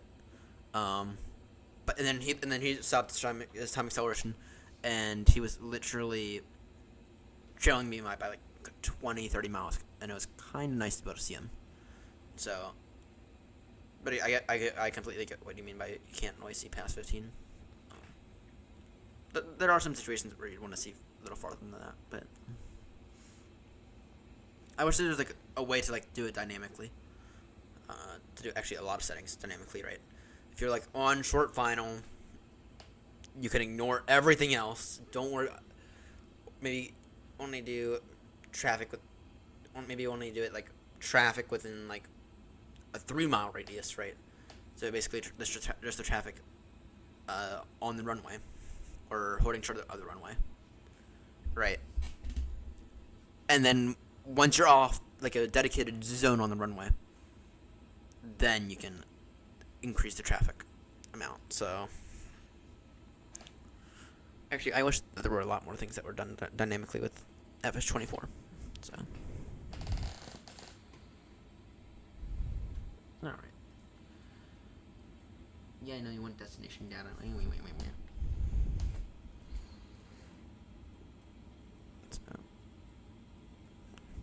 Oh my word. You are good. Enjoy your happy landings. Happy landings, mate. Let's see your performance. Approach. The wind is... let's update this. Most likely 360 degrees, 5 knots.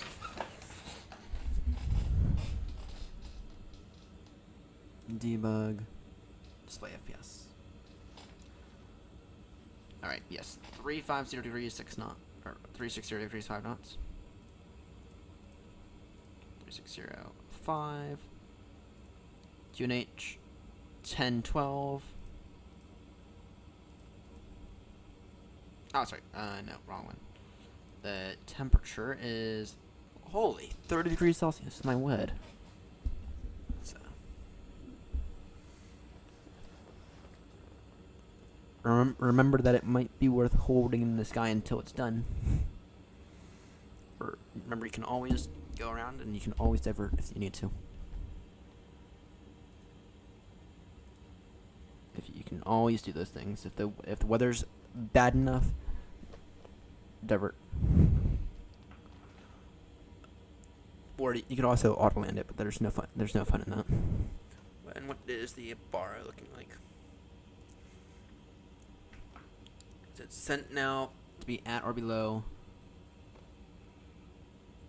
flight level 220 at Willa. You're good. Then it's Lavat at or above flight level 160. And then on the bar we need, so we intercept 3,000 on the bar is 370. It's 370.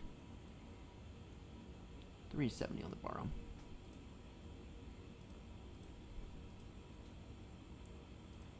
Okay, and then on the approach speed, 136, I can agree with that.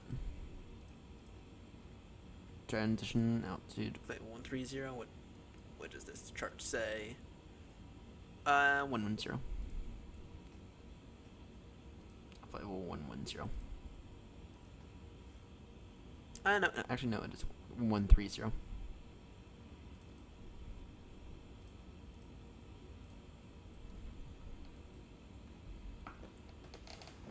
Alright. Remember, you can always go around if you need to. You can always go around, doo-doo. If it don't look right, coming down, doo-doo. And if you need to divert, always divert. You can always divert if you need to. There's no point in being the next episode of Air Crash Investigation. There's no point in doing that. So, yeah, once again, if you need to divert, you can always divert. If you need to divert, you can always do that.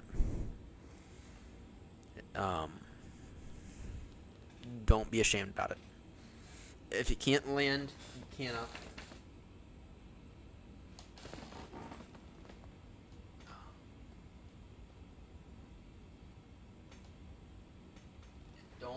Don't push it for the sake of pushing it. Don't push it. So, of course, you're a pilot, so. You were a pilot, so. Alright, I think you were a pilot anyway.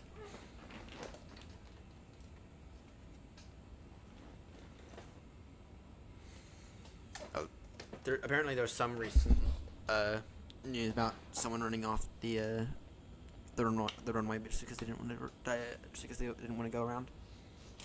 Aaron Ryan's reported on it apparently. So yeah, remember you can always go around if you need to.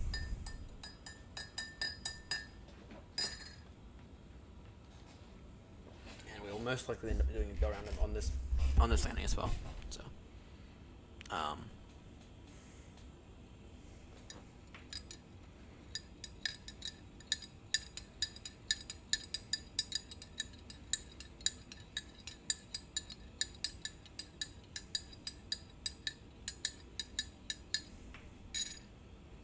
just gonna help it out a little. Send some the speed brakes. Of course, you cannot go around if you are a glider pilot. So.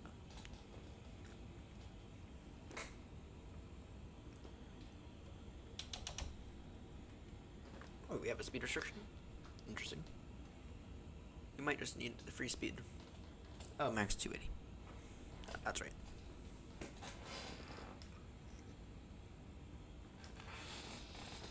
Let me just verify traffic for reasons. That guy's on final for runway 01.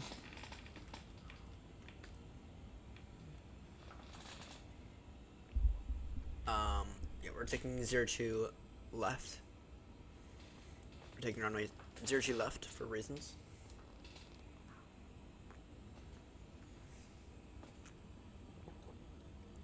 Damn, it's cold in here.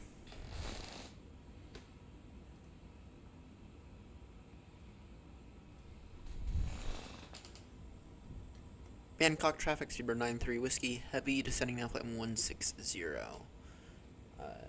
Bangkok traffic.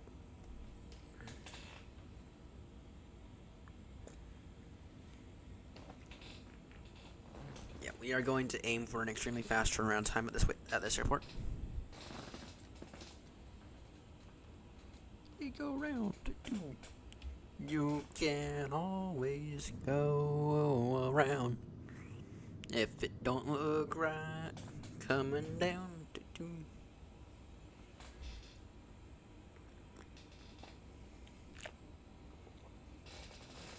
Alright, let me just take a look here.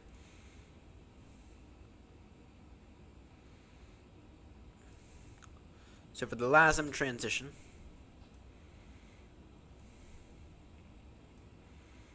$4,000 at the LASM. You can always go around. If it don't look right, coming down.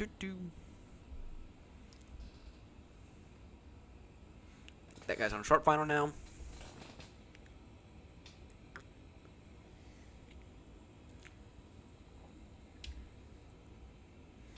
And after this next waypoint, what is it? After this next waypoint.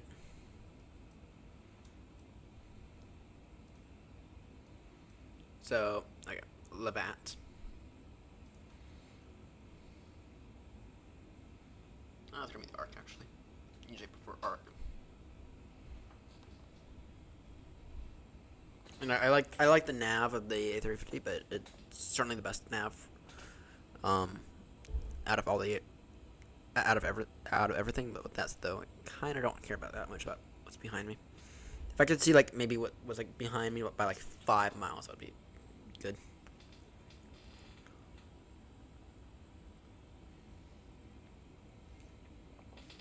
And down to flight level 110.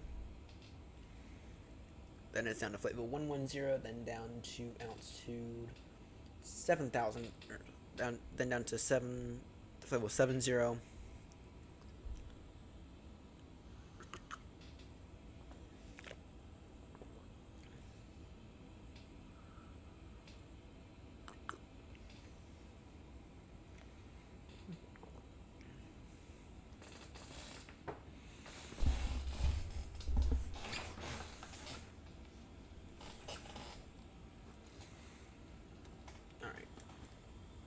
Tell you what.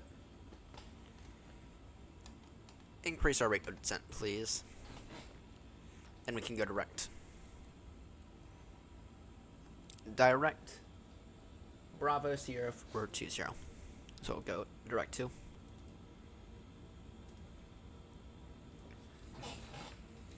Down to 110. Oh, bye.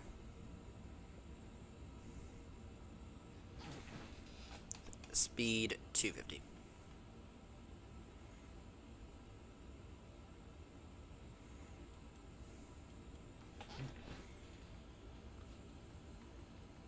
We can go ahead and take our speed back to 280.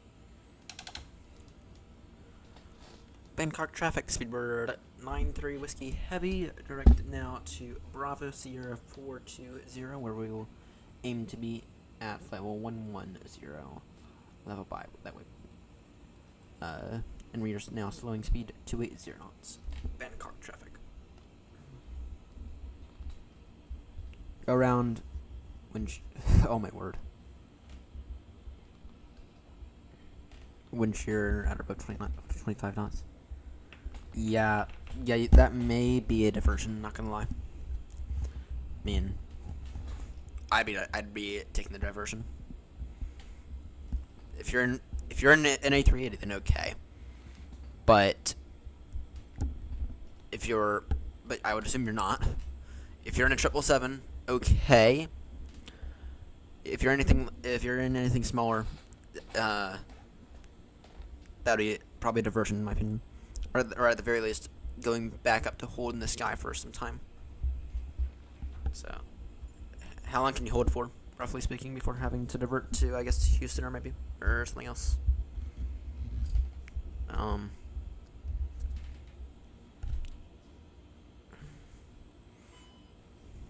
Speed break so extended. Yeah, let's take our speed down to 255 knots. Bangkok traffic, speed road 93 Whiskey Heavy, slowing speed 255 knots. Still descending, flight 110. Bangkok traffic. This landing's not going to be great either. I mean, yeah, it's 360 degrees, 5 knots now, so it's not horrendous.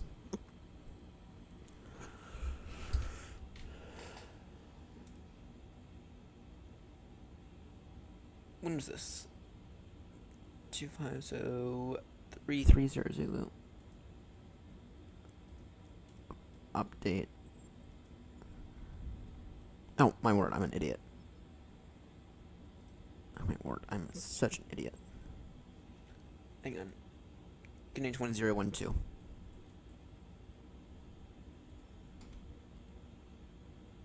Canadian 1012. The wind is 070 degrees, 11 knots, so. So that's, you can hold for 40 minutes before having to divert.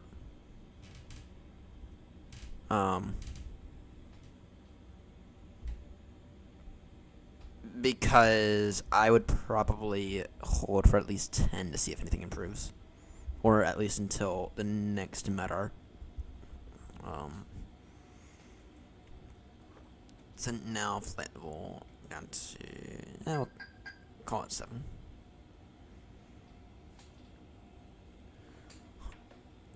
Bangkok traffic, speed 93 Whiskey Heavy, descent now down to down to altitude 7,000 feet. Level by Bravo Sierra 419er. Expecting ILS approach into runway 02 right. Bangkok traffic.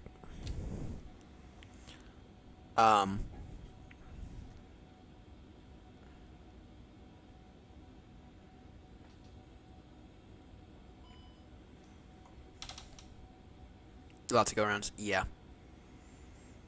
Yeah, I'd probably, if I were you, I'd probably hold at least until the next meta report comes out. And I'd probably begin to draw plans for diversion.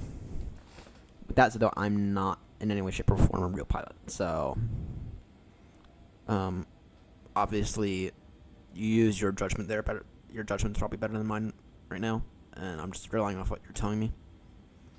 But, I mean, if I were you, I'd be planning it. I'd be drawing plans for diversion. I would assume that's you.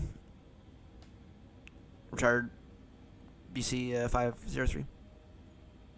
Oh, no, it's not. 02 right.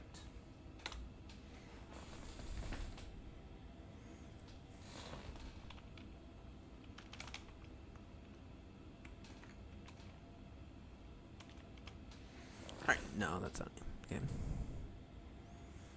Let me take a look at the traffic.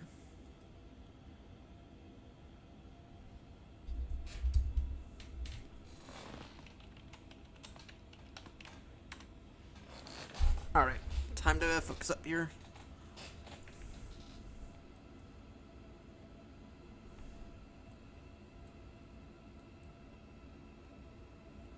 No, you were good. Sorry, someone contacted me. So the aircraft in the vicinity arriving into Bangkok. So, they want to use runway 01. We're gonna use 02 right. So.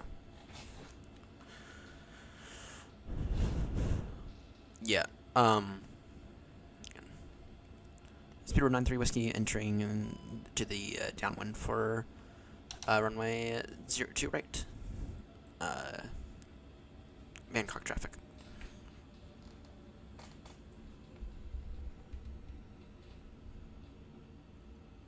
You know, if I were you, I'd probably be drawing up plans for diversion. For, I mean, especially if that one shirt might caught. I mean, I probably would not do another go around. I think if there's a risk of second diversion, you don't want to be like that Ryanair flight that had to divert from Eddie to Manchester, or sorry, Glasgow to Manchester, and arrived with 5 minutes fuel remaining. So.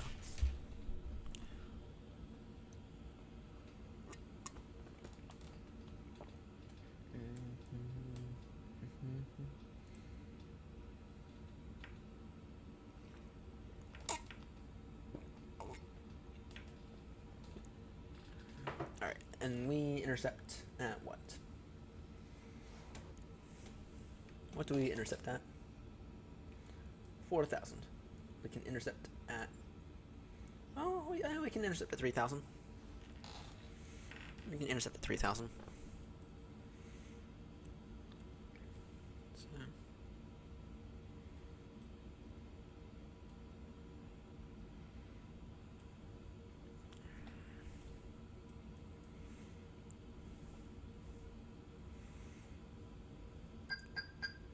Bangkok traffic, speed 93 Whiskey, further descent now down to altitude 3,000 feet. Bangkok traffic. And our current speed is 230 knots, so we don't really want to increase if we don't have to. The Bangkok traffic.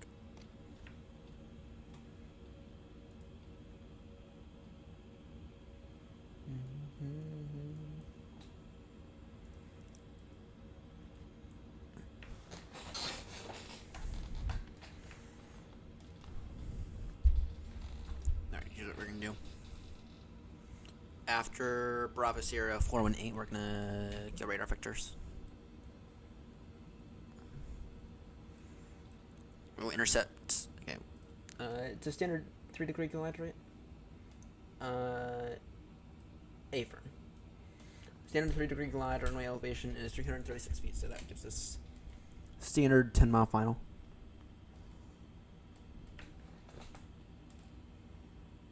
That gives us about our standard 10-mile final now. So, at Lisdo. Yeah.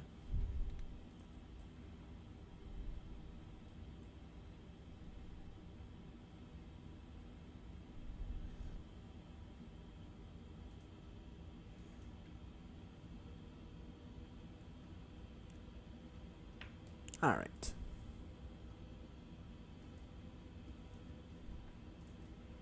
And I got the field in sight. Field is in sight. And we have landing lights on. No, they should be on.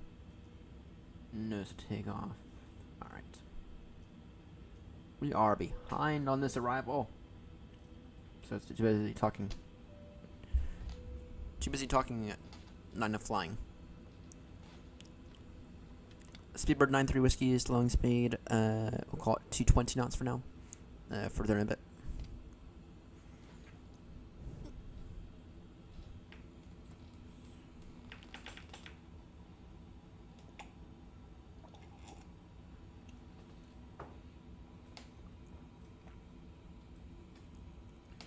I do have the runway in sight though, which is a good thing.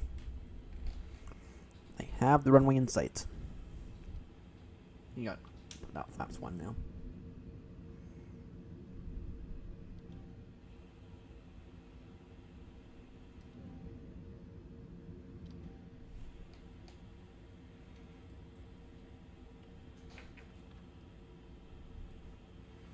Auto brake is set.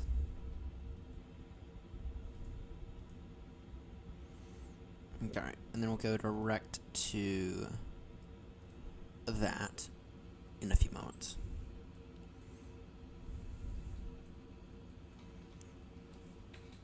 Alright, let's see here. Speed 210 knots now. Then we'll try to intercept at speed 200. Alright. Bangkok traffic, speedbird 93 Whiskey Heavy, slowing speed 210 knots now.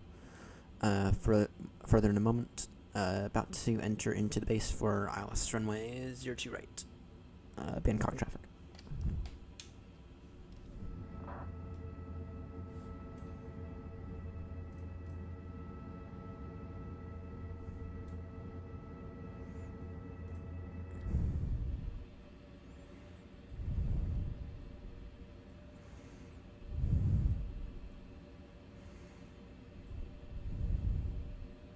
I would like to be level before we like to see a bit more of an establishment there.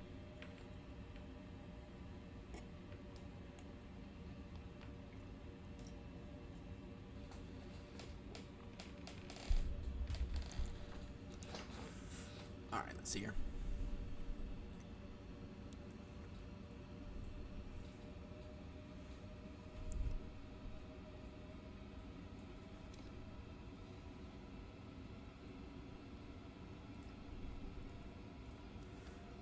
Bangkok traffic, speedbird 93 Whiskey Heavy, slowing speed now, 195 knots until established ILS runway 02 right, and of course once established we'll descend. We're maintaining altitude 3,000 feet until we're established, and turning final now. Bangkok traffic.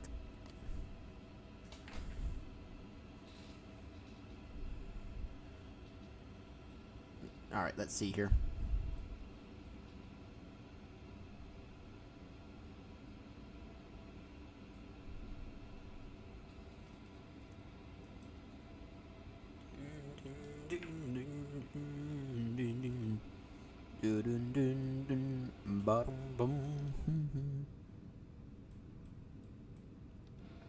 Now that's view.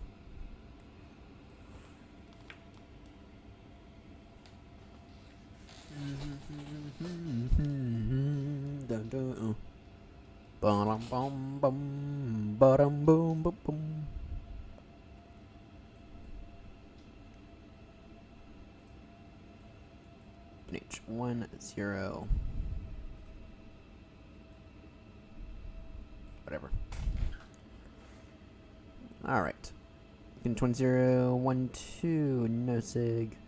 The surface wind is 070 degrees, 1 knots.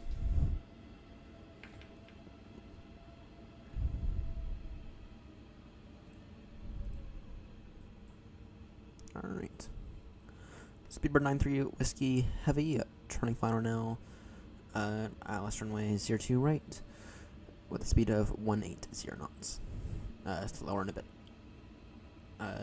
It'll be about 10 mile final. Bangkok traffic.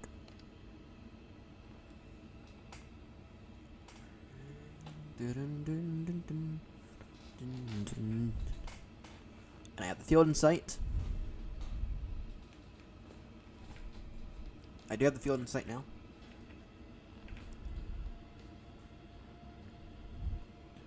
Flaps 3. We'll get the gear down in a moment.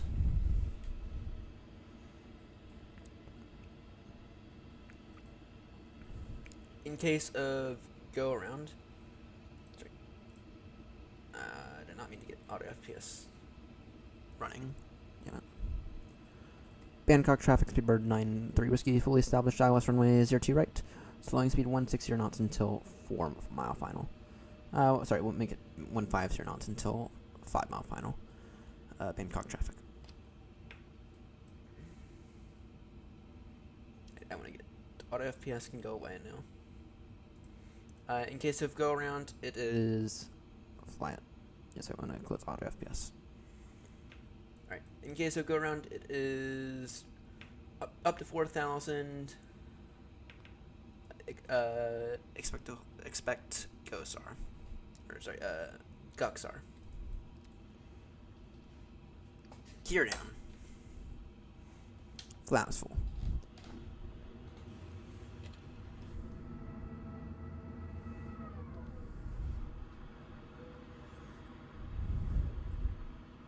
We are fully established on the ILS now. Ground spoilers armed. Alright, you're ready for some comedy gold here. We are ready for some comedy gold.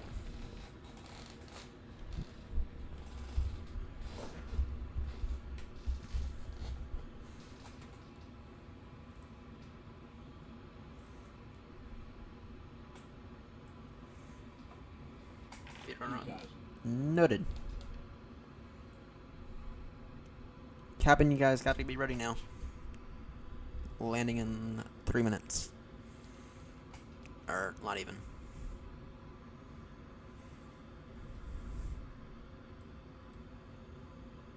Hey Bacon, you are in for the perfect timing. Around the world, yes, they're not around the world capitals. Or what? Not capitals, but whatever. Alright.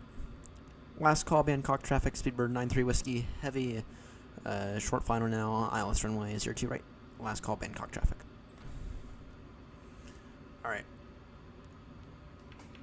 Gotta focus now. Gotta focus up now. And the cabin, if you're not ready, we are going to land without you. One of the Bangkok ones. The bigger Bangkok one in Thailand, so. Alright. Fully configured, we'll take this over on, like, really short final.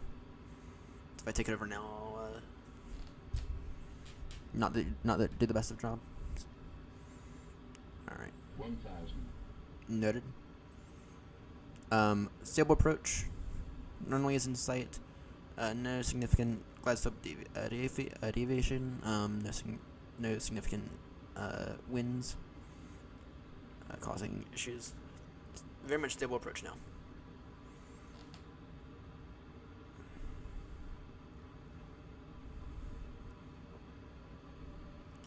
Take this over by hand in a moment. Let the aircraft do whatever it wants to do. Alright. 5. Yeah, no, into our little. 500. Noted. 5, 4, 3, 2, 1. My controls. 100 above. 400.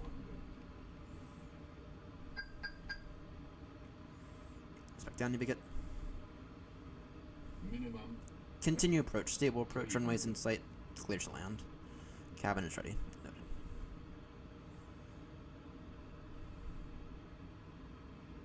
Noted. Down to make it.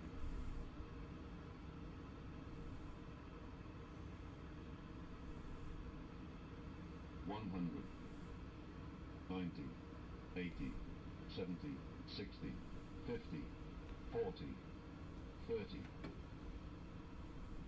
20, retard, 10, 5. Not bad. I will take that any day of the week. 227 feet per minute. I will take that any day of the week. And why are the engines not in reverse?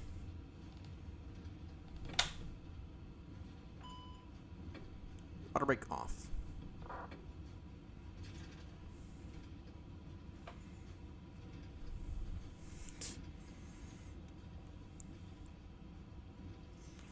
Oh dear. Oh dear, tired. Oh dear. Bangkok traffic, speed 93 Whiskey Heavy is now clear of runway 02 right.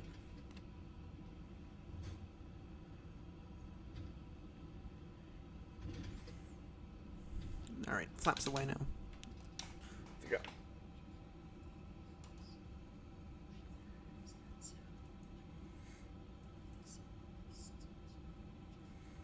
Alright, and we will take sand Fox 5 for an extremely fast turnaround time. Actually, we won't. We'll take Fox. Or, wait, what? Is it too late for us to make that? No, it's not. Bangkok traffic, Speedbird 93 Whiskey, taxiing stand. Foxtrot 5 via Delta 6 and Tango 14. Bangkok traffic. Ladies and gentlemen, welcome to our destination. Please remain seated with your seatbelt fastened. Landing lights off, nose to taxi. APU on. This is one extremely fast taxi. Around your seat for any personal belongings before you leave the aircraft. On behalf of the crew, thank you for flying with us today, and we look forward to welcoming you again soon. Alright. That was not my best landing ever, and they think how we're considering the conditions. I'm not ashamed of that at all. And we'll take a look at what Newsky gives us in a moment. Hopefully it gives us a nice big fat 10, which is what we deserve. They were a little late on the landing lights, not gonna lie. Alright.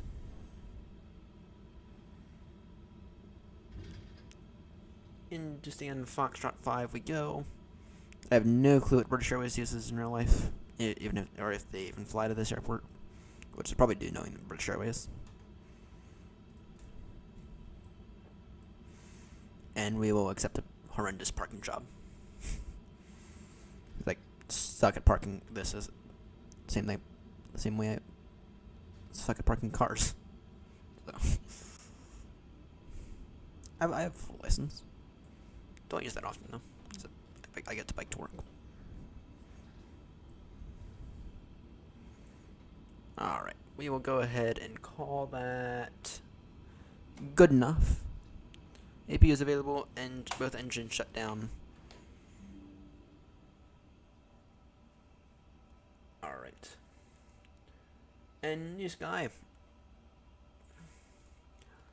We can go ahead and close this flight on Newsky. Oh, nice. Give us a nice big fat 10. Give us a nice big fat 10. Y'all can't see.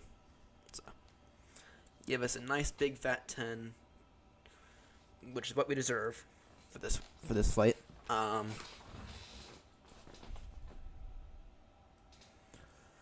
227 feet per minute in challenging conditions, which I don't know how those were challenging. It's just a simple crosswind landing.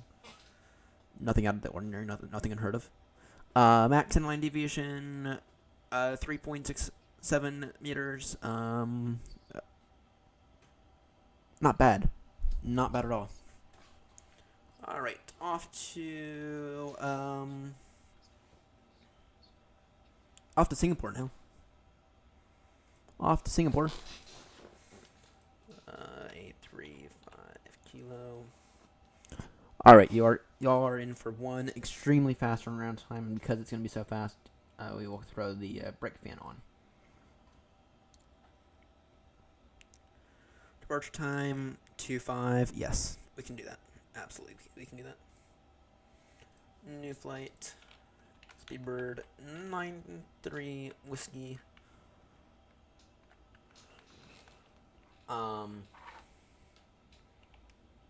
We are Victor Tango Sierra Bravo. I think.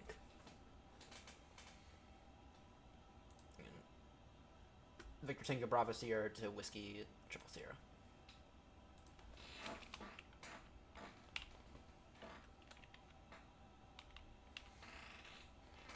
Alright, and we are in the A350 Kilo. Not that.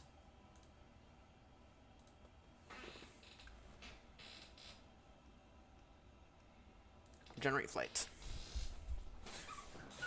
And we go ahead and pre-file this on VATSIM.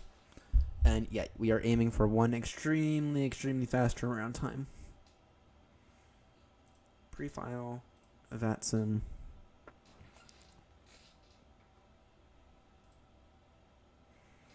There we go. Oh, you finally made it down, Richard BC 503. You finally made it down. Without having to divert.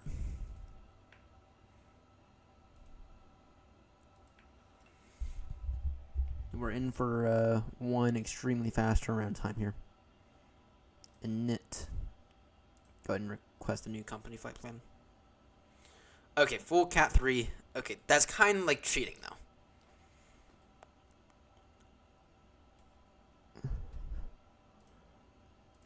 That's kind of like cheating, not gonna lie. Okay, departure, runway. Ooh, I don't know. What are we using? In terms of departure. It looks like it's gonna be another 02, right? We are departing via what city again? Or what city is it? The But One Foxtrot, or whatever it is for this. Be the But One Hotel, most likely. This should be over here. Alright. Let me unload this in Novgraph. Import from SimBrief. We are off to Singapore now. So. Yeah. Oh. Understandable. Completely understandable. I thought this landing was pretty good. Actually, Newsky thought it was pretty good, which means I thought it was pretty good. 227 feet per minute in crosswind conditions. In strong crosswind conditions, so not bad at all. Okay, so then in that case, again, 32 right, and we are on the But One Hotel. Kind of like the Nuclear 2 Hotel, but better. Okay, insert that. We'll take 02 right again. No point in taxiing across. And then we'll figure out the arrival in a bit. You're off to Singapore now, which shouldn't be another massive airport. Yeah, it is. So good tower. It's always good to see when air traffic controllers do their job and do a really good job of it. So.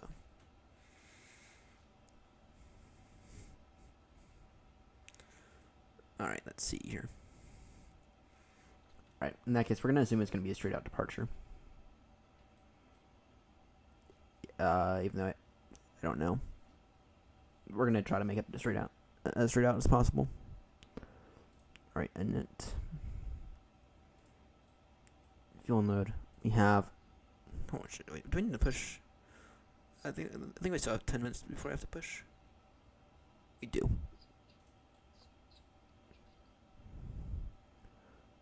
Okay, load sheet, sim brief import, set zero fuel weight, set fuel instant. We have 391 passengers this time. Enter, enter, enter. 391.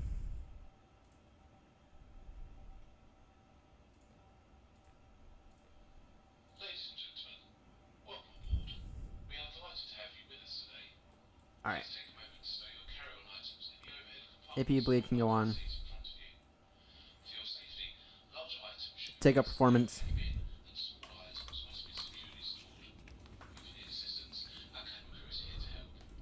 We'll be pushing back from the gate shortly, so we kindly ask that you take your seat as soon as possible and clear the aisles.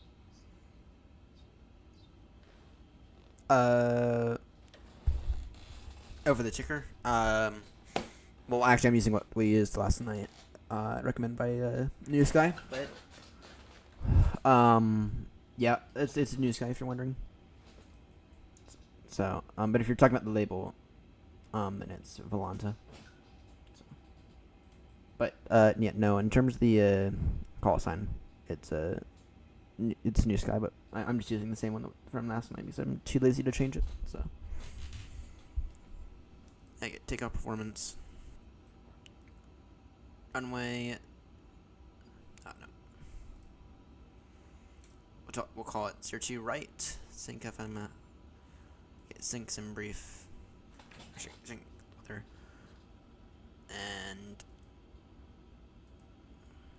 send that to the NCDU. There we go. Or to the FMS. Alright. And actually, we're ready for push again. 10-minute turnaround time, roughly. I forgot it's through here.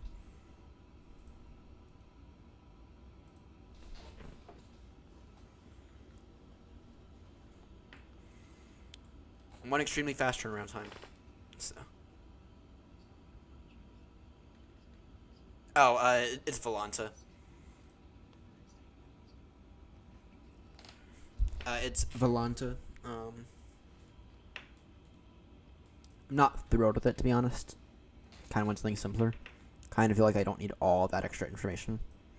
But it's Volanta, so I just want to learn something else. So that's the issue.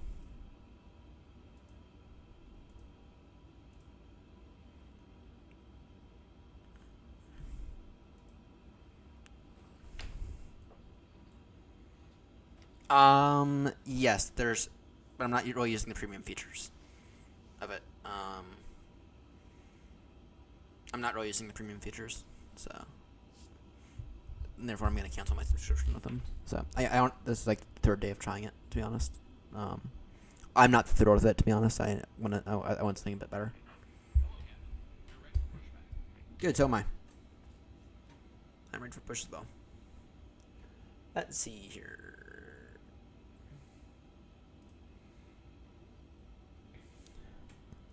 Bangkok traffic, speedbird 93 whiskey, insane turnaround time. CN Foxtrot 3, push and start on to Tango 14, facing west. Bangkok traffic.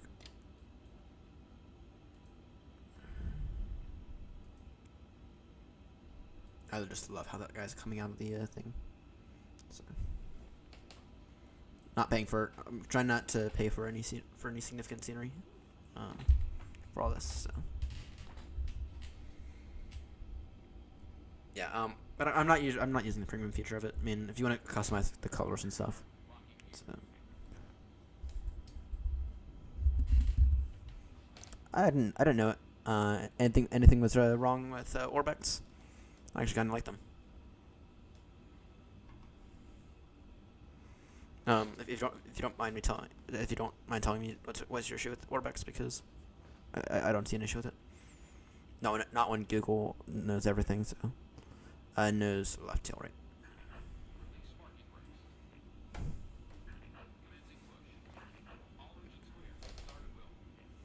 Ignition start, engine number 1, engine number 2, and it'll take an extra minute because we're literally just landed, so. yeah, I don't have an issue with Orbex right now. I have bigger things to worry about than Orbex, so. Actually, the Orbex, oh. I understand it. I understand it, so. But at the same time, I'd rather have the decent scenery and stuff that comes with Orbex than perfect frames, so. Your safety is our top priority. Please pay close attention to this important safety briefing. Fasten your seatbelt by inserting a metal tip into the buckle. To tighten, pull the strap, and to release, lift the top of the buckle. In case of unexpected turbulence, we'd ask that you keep your seatbelt fastened whenever seated. If the cabin pressure changes, oxygen masks will automatically drop. Pull the mask towards you. Place it over your nose. Alright, let's see here. We get the taxi via Delta 6 and Echo, most likely. Line up via holding point Echo 2-1. Slip it over your head, fasten the straps, and pull them tight. Inflate by pulling the red tabs or blowing into the mouthpiece. Only inflate your vest when exiting the aircraft. There is a light and whistle for attracting attention. There are 8 emergency exits on this aircraft, 4 in front of the wing and 4 behind the wing. In the event of an evacuation, follow the illuminated exit signs to the nearest exit. These are being That appears to be 2 good engine starts right there. Please note, the closest exit may be behind you.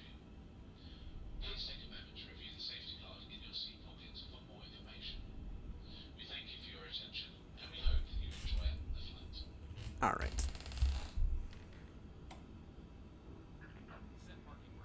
Parking brake is set.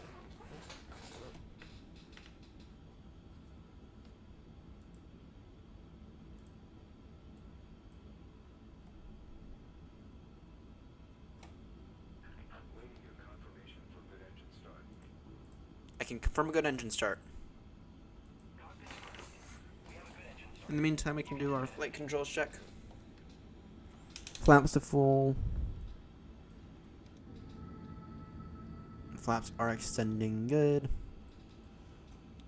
Get yoke cam back up. And I'll configure the valence in a moment.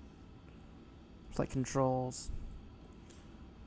Full down. Full up. Full left. Full right. Speed brake full. And we can go and begin to put the flaps up now that I can confirm they are.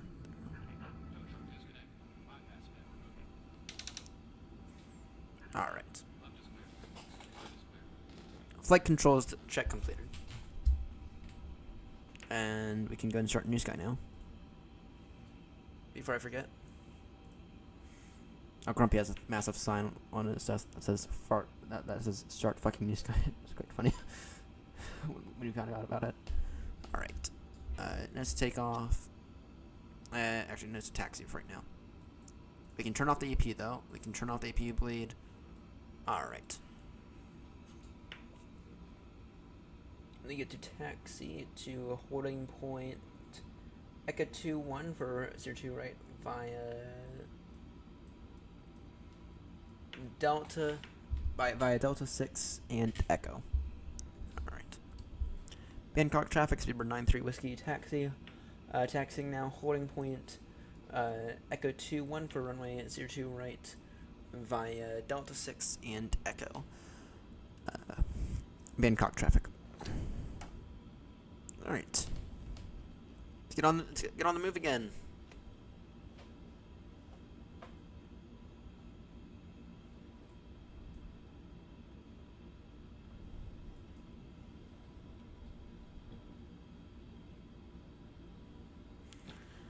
That was literally a less than 20-minute turnaround time right there. In the real world, only Ryanair would beat that.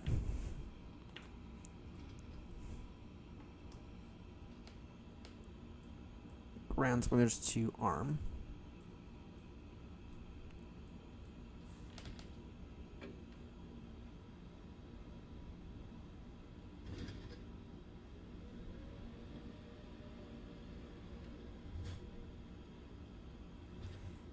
All right, let's get out of here.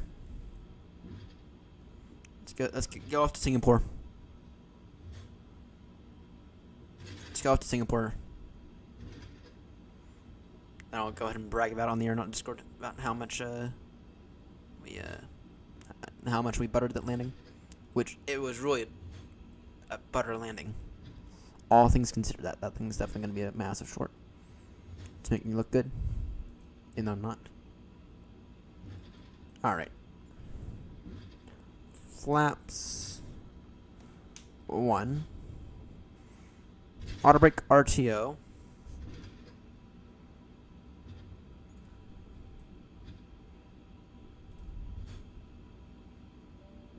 Ladies and gentlemen, good afternoon. This is your captain speaking from the flight deck. Hey, that's my job. On behalf of the entire crew, I'd like to welcome you on board today's flight. We're just about ready for departure, and the weather en route looks generally smooth with some light turbulence, so we're expecting a pleasant flight. We'll keep you updated on our progress throughout the flight, but in the meantime, sit back, relax, and enjoy the in-flight entertainment. Thank you for choosing to fly with us today. All right, let's get out of here, bound for Singapore.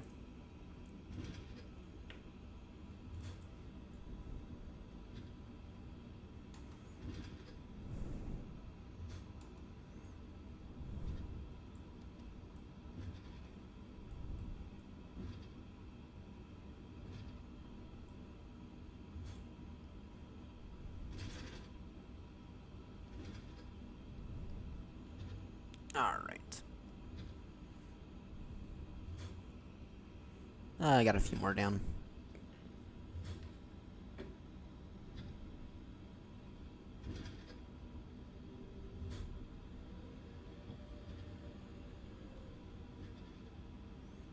Yeah, once again, I really don't know what's going on with the auto brake and the reversers, because the reversers are only working about half the time now. Cabin is already good.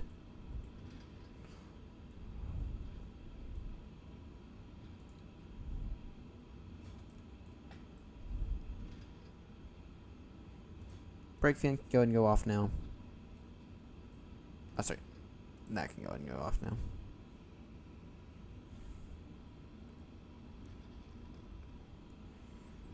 Alright. Is it this one? No, it is not. The next one. Actually, the next two, actually. Alright. Takeoff config normal. Noted. Bangkok traffic via Echo 2-1. Speedbird 9-3 Whiskey lining up runway 02 right. Bangkok traffic.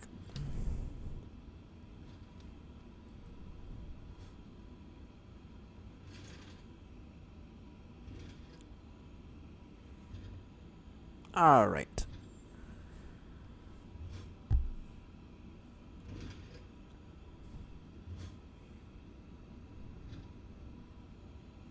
Let's get out of here.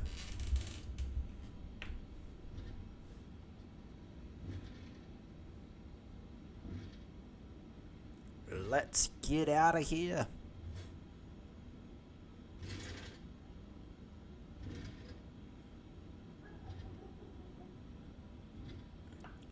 Bangkok traffic, Speedbird 9-3 Whiskey Heavy, taking off runway 02 right, straight out departure.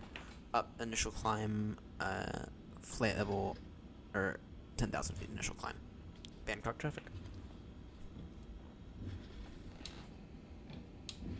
The rust set. Manflex 72, SRS green, auto thrust blue. Airspeed alive. 80 knots, engines normal, check, stable. 100 knots, engine stable, check, semi-stable. 120.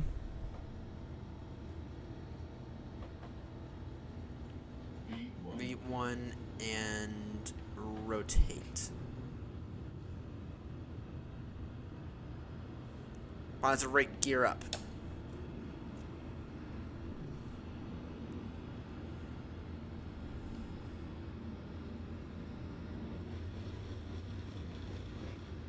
Begin to put the flaps away.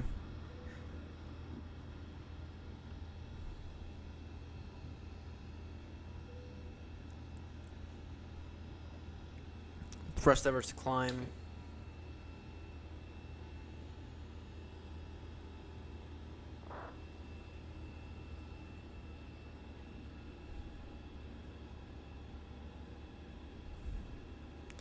Bangkok traffic, speedbird 93 Whiskey Heavy, airborne now, passing 1700, climbing flight level 390. Bangkok traffic.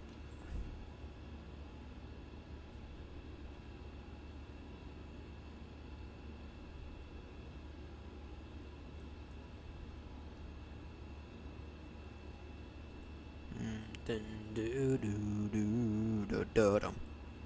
Da no no no no no no bum. Alright, we'll hand fly this thing and you'll go ahead and get our direct waypoint in before we look like a massive fucking idiot.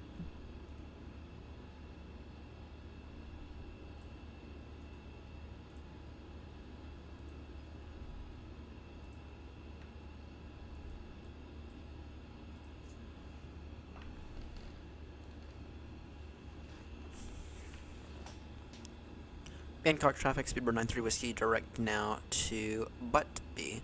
That is the Bravo Uniform Tango Bravo India waypoint. Bangkok traffic.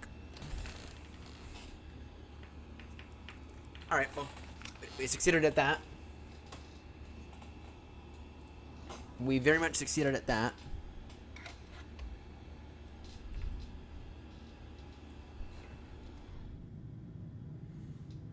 Bye-bye, Bangkok. That was one insanely fast turnaround time. Remember, every second you're on the ground that you're not making any money for the airline.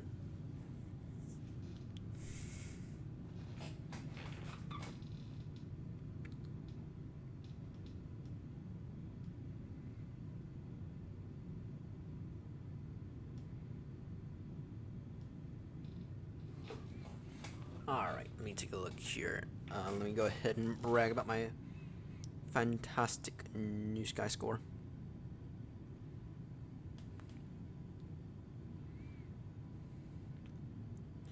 My flights.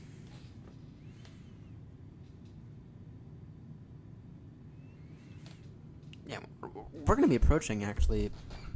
If we're going to continue to do these in the A350s. There's only a few that were limited to the A319s.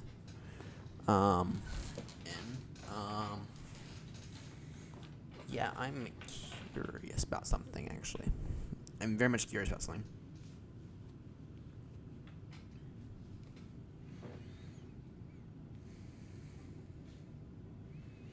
Alright.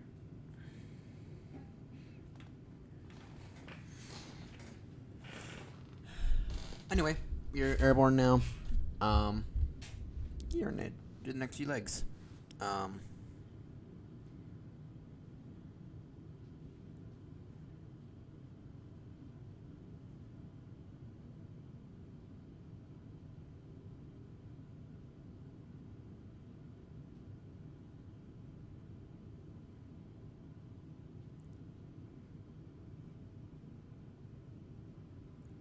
Wow.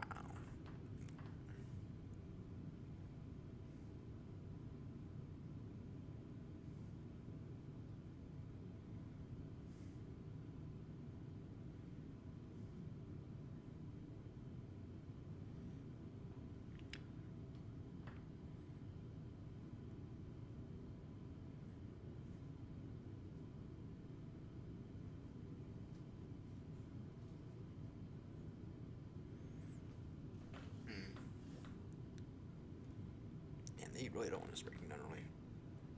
Wow. Alright, well, we're airborne now. Let's see here.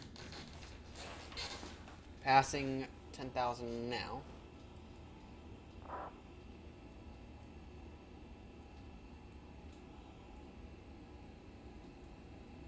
She's right. The landing lights off. Nose lights off. Wing lights on, so. Keep forgetting they're not the, like, the whatevers.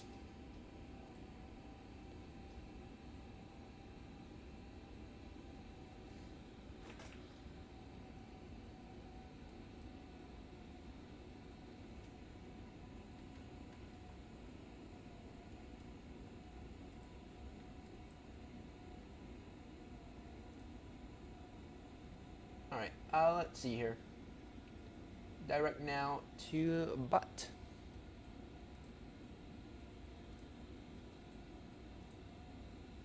Direct now to butt. Continue climb flight level 3900.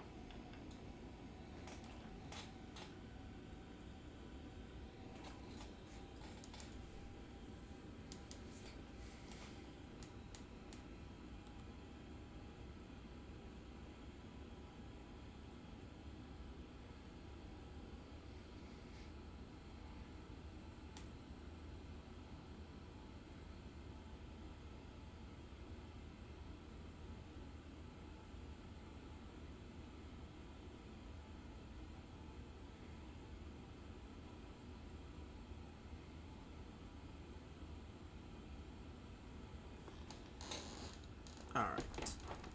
I need to use the restroom real quickly, and I'll be right back.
Alright, back.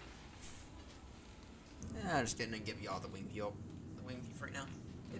Why the fuck is it so cold down here? I live in the basement and it's so freaking cold down here.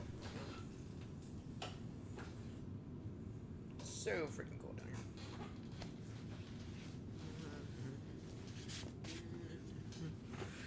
here. Do do do do do do.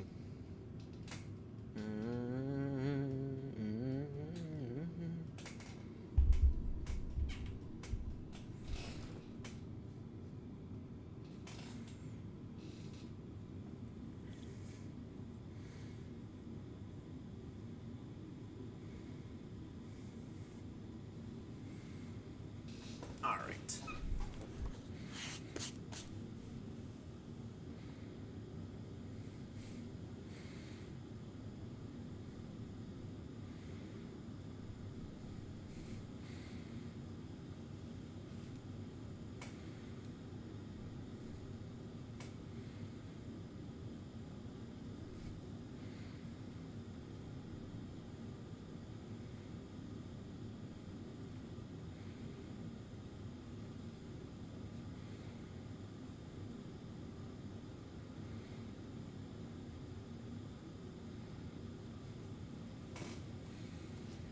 Alright, well.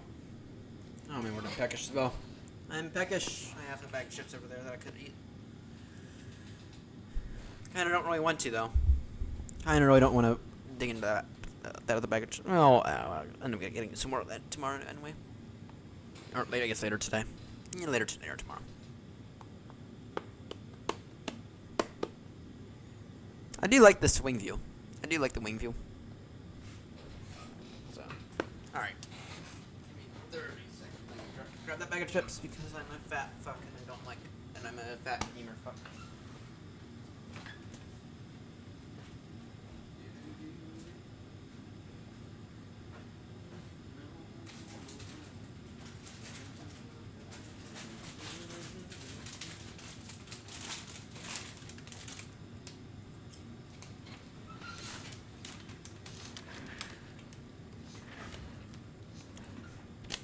My word, I'm hungry. My word, I'm really hungry.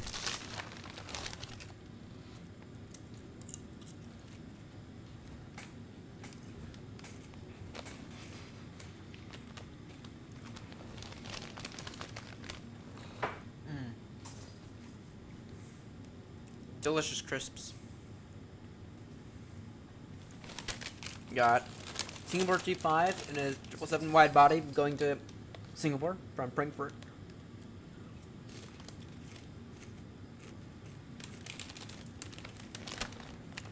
My word, that's got to be a long flight.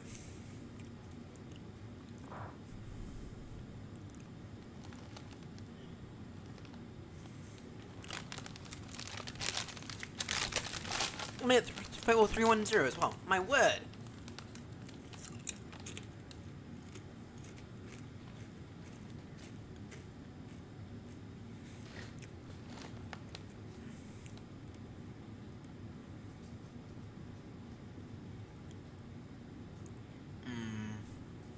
My word, that's a 12-hour flight, my word.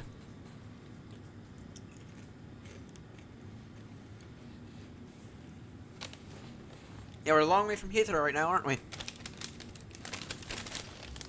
We're a long way from Heathrow.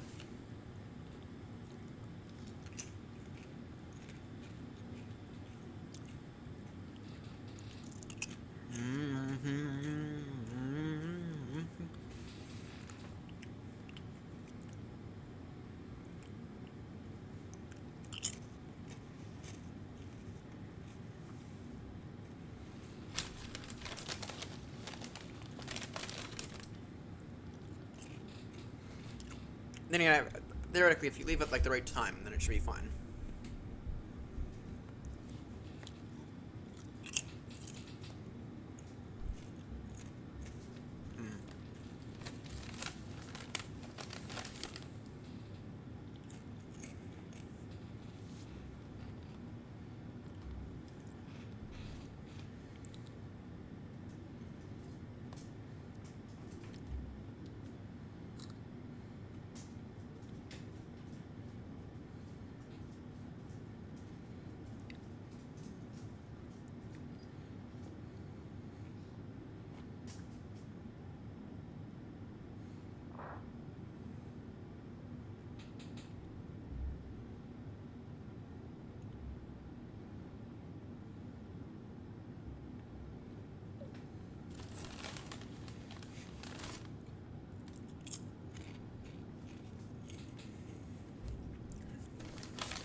Da-da.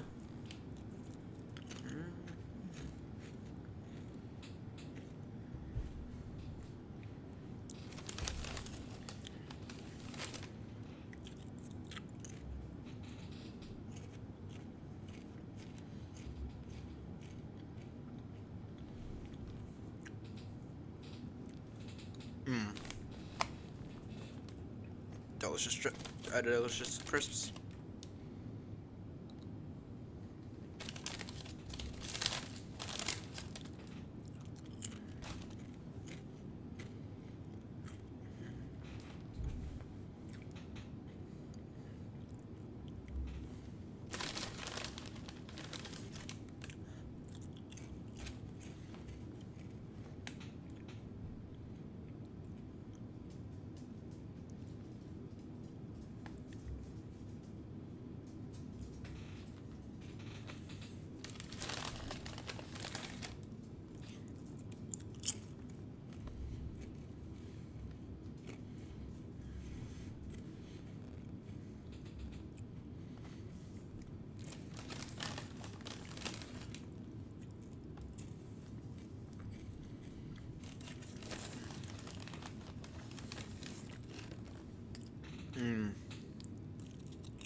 Champagne, Shao was pardon my word. The Binance CEO. Still so hungry. Just got some crisps right here.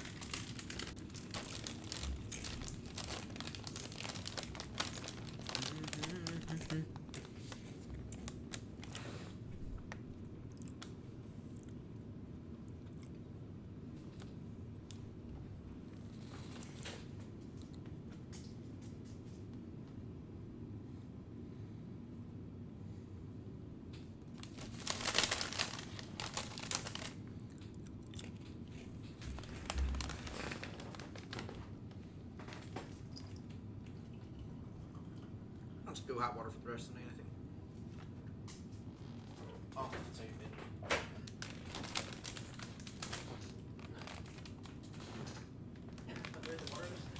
No, what?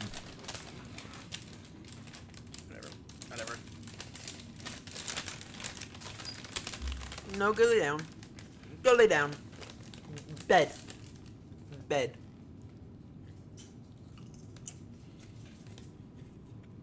Oh my word, I'm so cold. I'm so cold.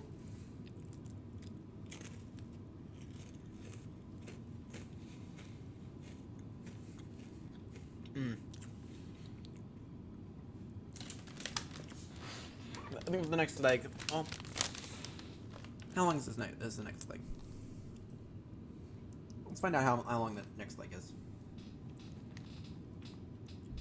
14%. Get that good. It's an extra 2% away there. Oh, the next 2 legs are really short legs. So.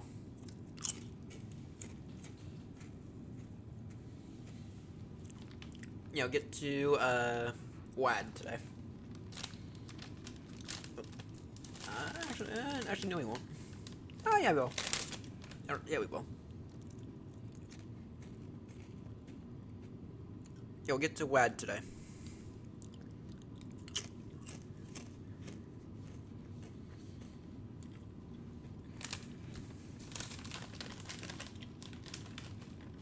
And then we'll get to Brisbane and all that tomorrow. Tomorrow night or Sunday night. I don't know when.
Yep, and then so tomorrow is actually some really long legs, to be honest.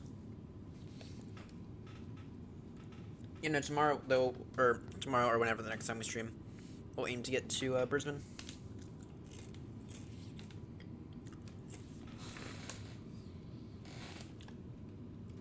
That'll be the goal anyway. That'll be the goal. Let's get to Brisbane tomorrow.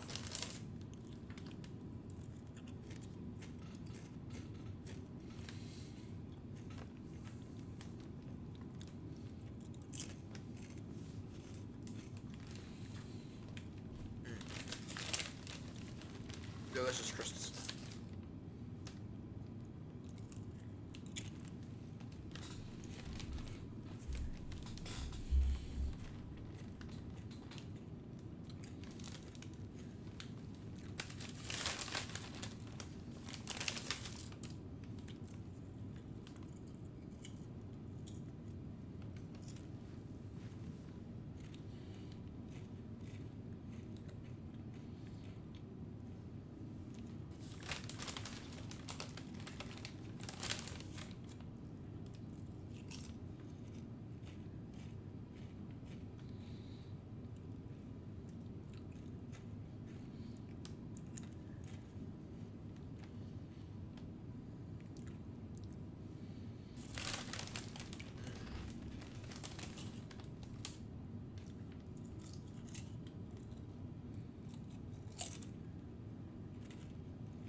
Just enjoying a bit of a mid-flight snack right now. Oh shit. This guy's gonna bash for that, most likely. No doubt about that. Ah, whatever. Whatever. I completely forgot about that.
Oh my word, I'm so peckish. No, and I don't really have that much else to eat, so.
Oh.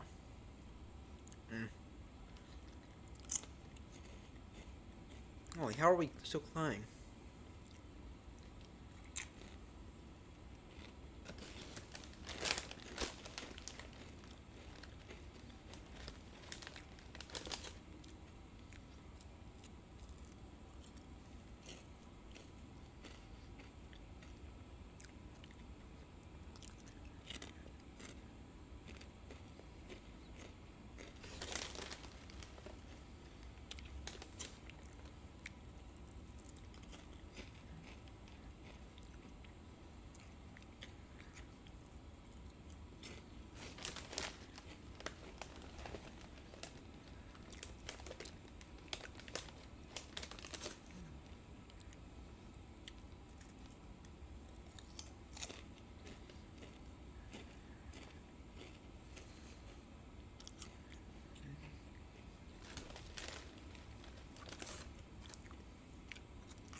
Yeah, we're gonna get up. We're gonna get up there, and then we're gonna not have to do that much.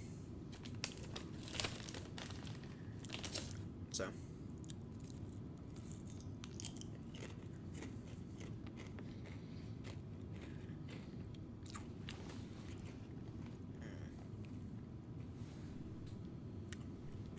A Rhode Island package still.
Alexa, turn on my incest.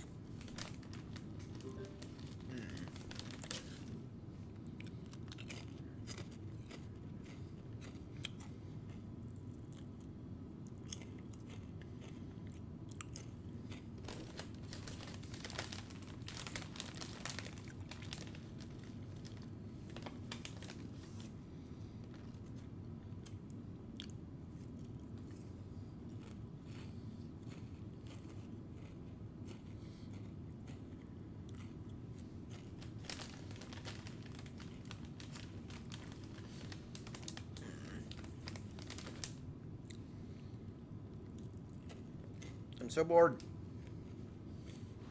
I'm so bored. So climbing.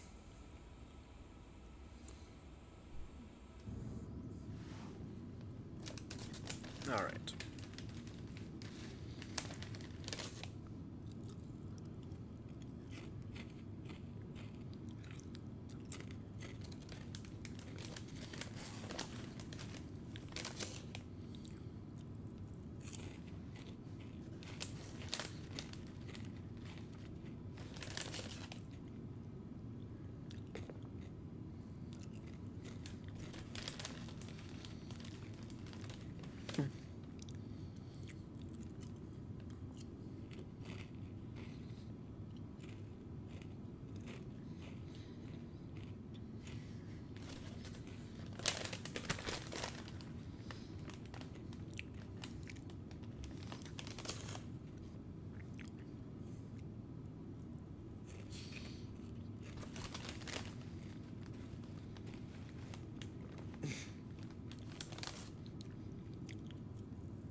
Well, I'm towing right now, so anyone's got up in chat, bring up a topic, please do.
Alright, hold on, that bag of chips.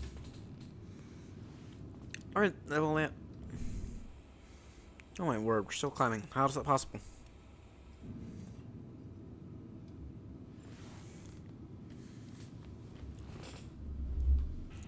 That said, the squad are looking pretty damn good, if I do say so myself. The squads are looking pretty damn good.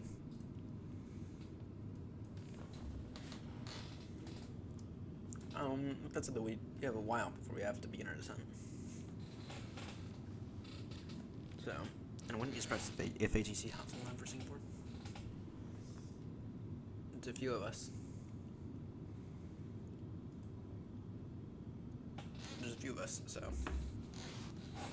I mean, I don't know actually. I don't know yet. I don't know.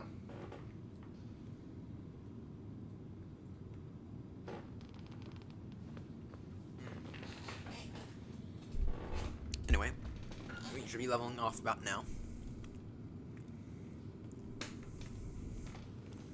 We should be leveling off about now, which is a good thing. Yeah, I would not be surprised to see Singapore hop online because there's a number of aircrafts on the ground now. So,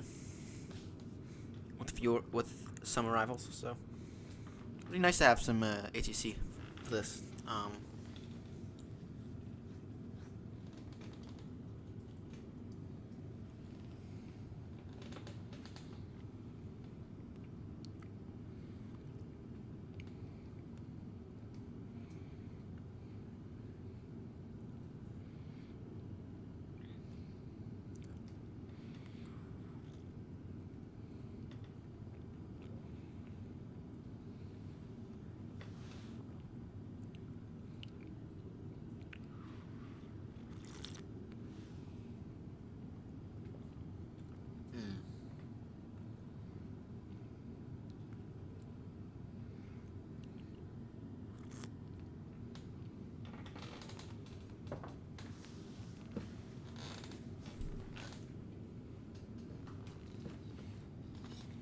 Let's see here.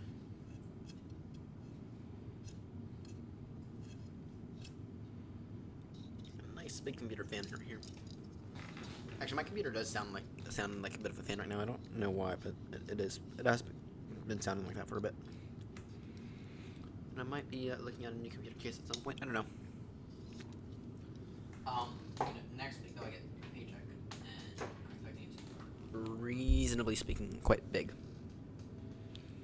I'm gonna build a nice, massive new desk out of it. Nice, massive new desk. Starting from over there, coming all the way over here, making the loop. Alright, it's gonna be a nice, massive new desk. I'm gonna try to knock it out in a single Sunday as well.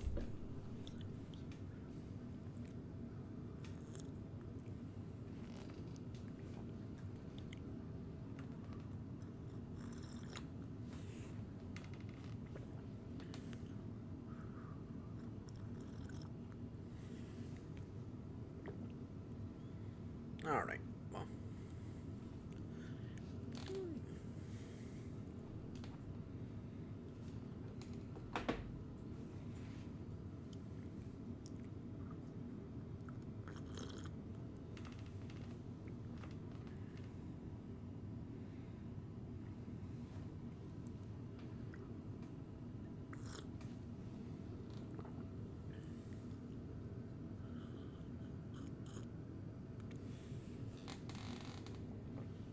Please tell me it's not good. We're not.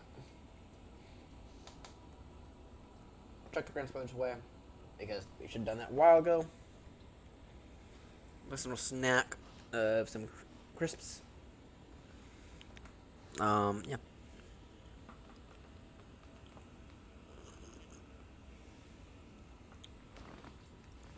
Any update to our VAT UK score?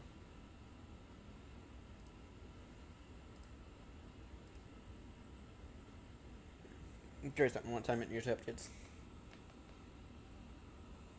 Probably it's probably at 782 still. Yeah, it is.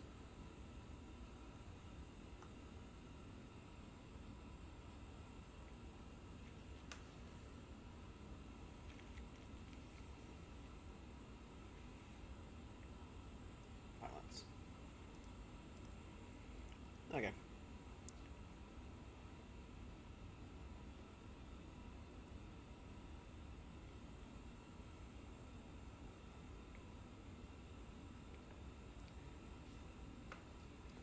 I'm curious about something here. So, I'm looking up becoming a pilot for you guys. So, for VAT UK. You are a division member, so you can get started straight away. You can find details on how to sign up. Send me a message. No, you can find details on how to sign up. I am a member of the UK division. Join the waiting list here.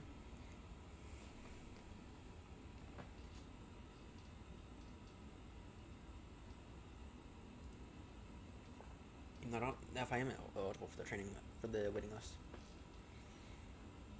so I can't like self-enroll in it. So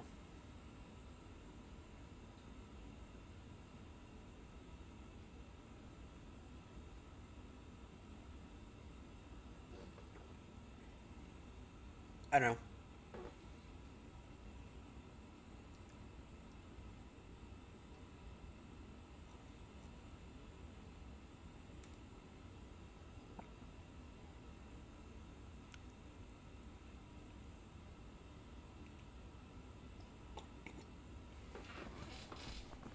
I kind of feel like at times we need to learn to go back to like the basic measures on like how to perform crosswind landings. You know, I kind of feel like we need to do those at some point, but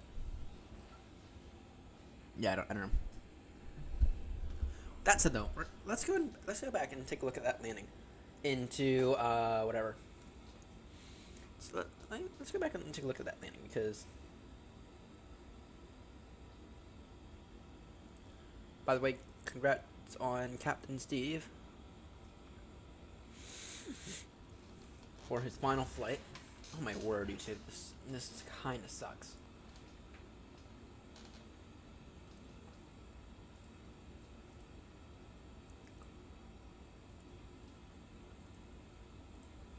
All right, let's take a look here. I kind of think I lost it near the end. So. Let's take a look at how that landing went. I kind of think we lost it near the end. Not gonna lie. But then again, we managed to pull it in for a pretty damn good landing. Not gonna lie. Yeah, we were able to bring it in for a pretty damn good landing, I think, in the end. I mean, Newsky didn't have an issue with it, and this is crosswind landing, so a 7 knot crosswind component, so that's definitely going to end up being a short, I think.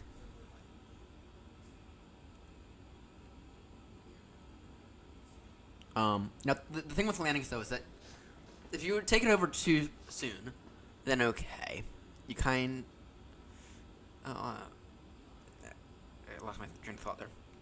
Give it a second. Alright. I enjoyed my snack of crisps, by the way.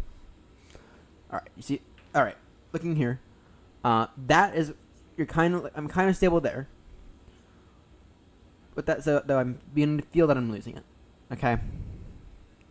I'm getting to feel it that I'm losing it. Alright, down, yeah, right. At that point in time right there, I kind of felt like I lost it, you know? And then right there, it's like, I may as well try. And like, this is like the point in time where I kind of know, okay, I made it. Right, but that was very nearly a killer in my opinion. Right. And then with that touchdown, that's when I know that I did it. Alright, but my word, that felt very wrong. Doing that kind of felt very wrong. It kind of felt like I should do a go around. Right, at the same time though, it wasn't bad though. I mean, it was a good crosswind landing. That's what it was. It's probably one of my best crosswind landings yet, which really says something to me about as a pilot, as a really shitty pilot as well. But still. So, I don't know. Either way, it's going to be a short, and Newsky thought it was alright because Newsky said it was challenging conditions, and he gave us a 10. So, and either way, I will take that touchdown, or I will take that landing any day of the week. So, I mean, it wasn't an unsafe landing. I just felt like that approach could have been a little bit better. But I could have been in a little bit more control of the aircraft overall. That's in my opinion, anyway. And of course, y'all couldn't really see that very well. Here, I'll go ahead and give y'all this view.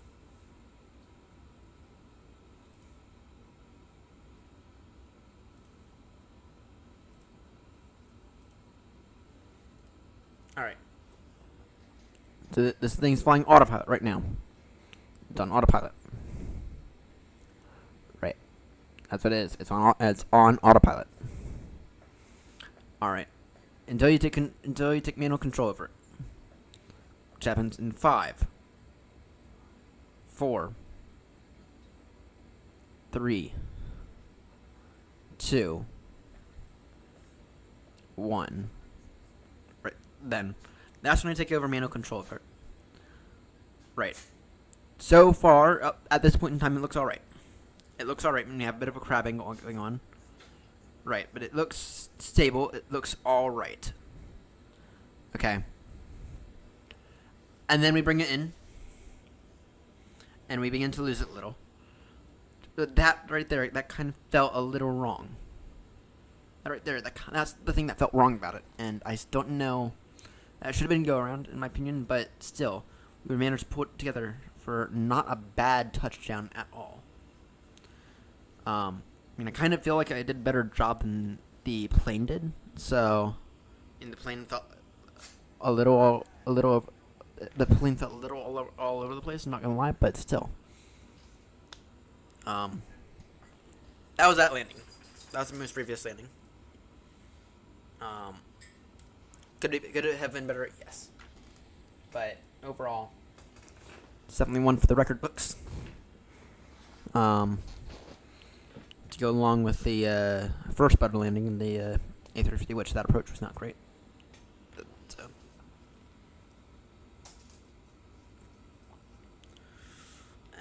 anyway. See, how far out are we from our top descent? A while out, I think. Yeah, this is a bit of a longer leg right here. Top descent at time 5-7, so about half an hour. About half an hour for top descent, not gonna lie. Not gonna lie, about half an hour for Topson. That's not bad. And oh, it's 6:20. We might not. We'll have time for one more leg after this. And the next leg is reasonably short. But I'm not gonna do the one after. I don't think that will save for a later date. Most likely Sunday night if I do that. If I had to bet money on it, it'll be most likely Sunday night. So Sunday night most likely.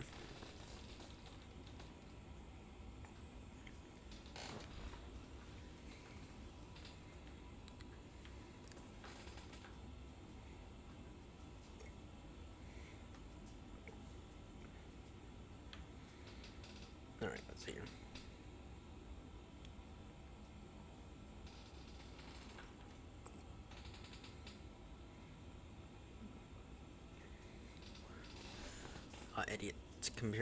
Idiot is doing this conspiracy on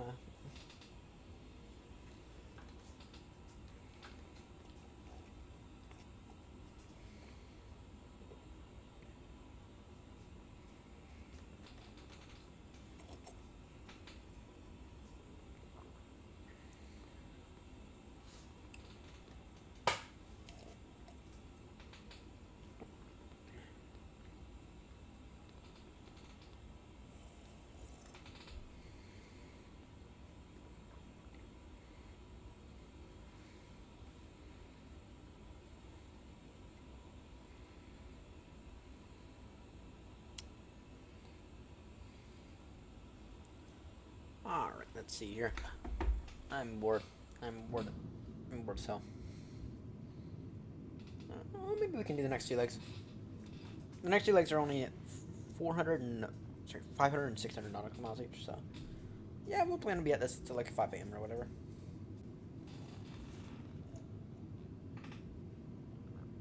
Oh, actually, I don't know. I don't know.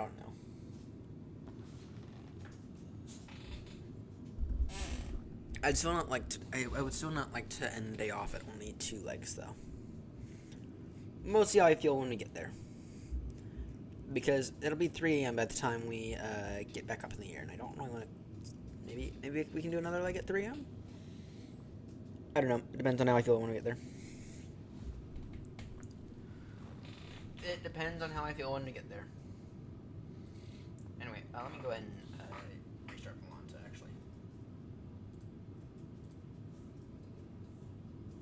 There y'all go. Volanta should work now. Volanta should be working now. There it is. There's Volanta.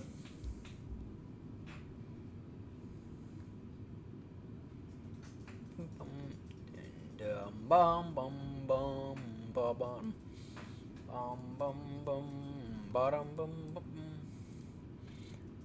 Yeah, it looks like Singapore will mostly have the place to ourselves by the time we get there. There's one person who appears to be doing something. Here, give y'all that view. Yeah, I'll give y'all that view now.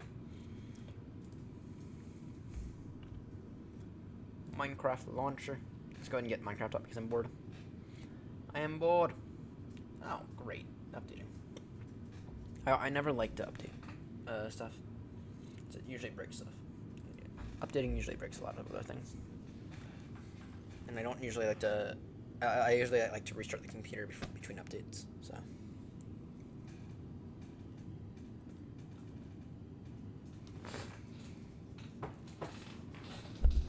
Between anything updating, I usually like to restart the computer. Reduce the risk of potential issue.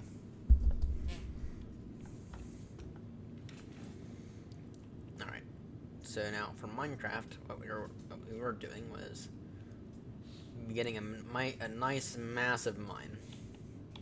That's what we were beginning. And of course we can't breed anything, which is fine. That's the way. Here's something we can do. We can go ahead and harvest all this wheat. We'll harvest all this wheat in a moment. after we empty out our inventory.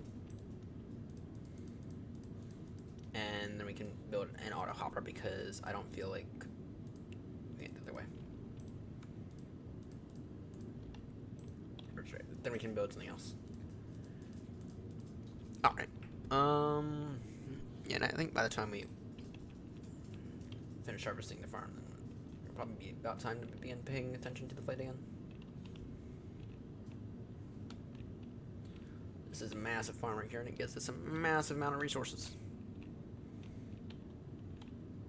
So, yeah. But once we're done, by the time we build an auto hopper, by the time we, or an auto composter, my bad, and by the time we replant all this, then probably most likely be time to pay attention for our descent.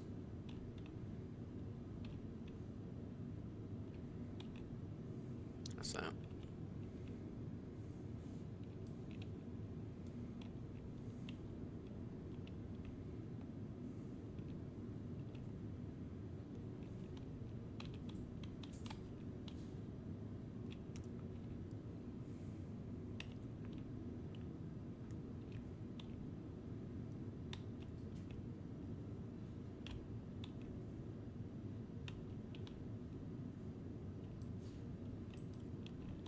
Alright, let's see here.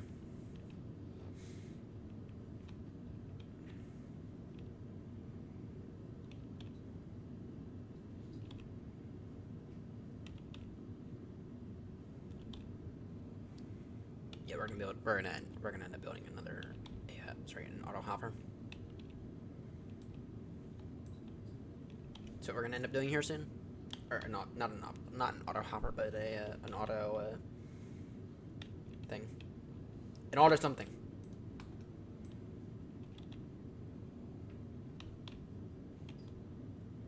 Yeah, auto composter, an auto composter. So we're gonna end up building in a moment.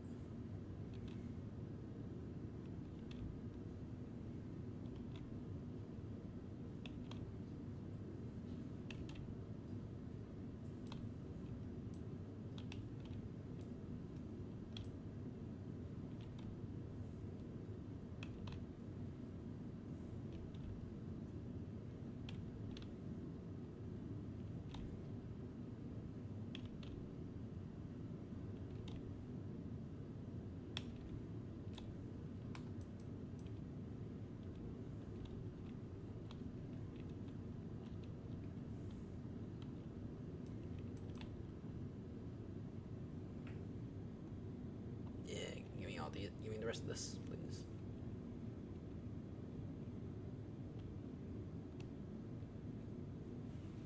Give me the rest of that, please. Thank you.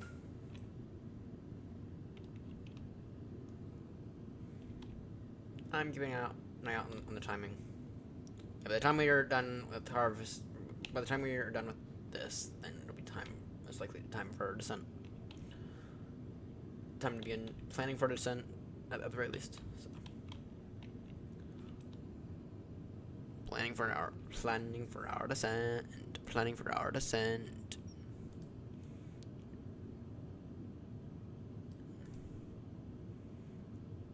So,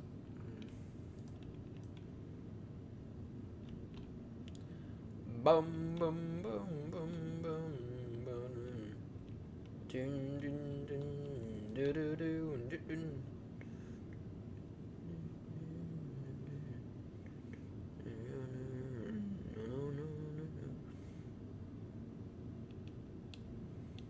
My word.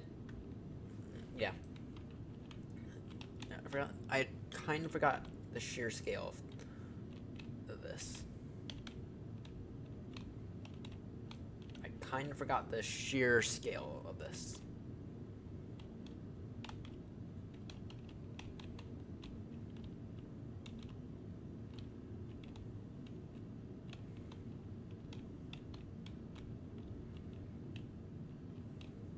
I mean, when you're dealing with it, kinda can't tell the sheer scale of it.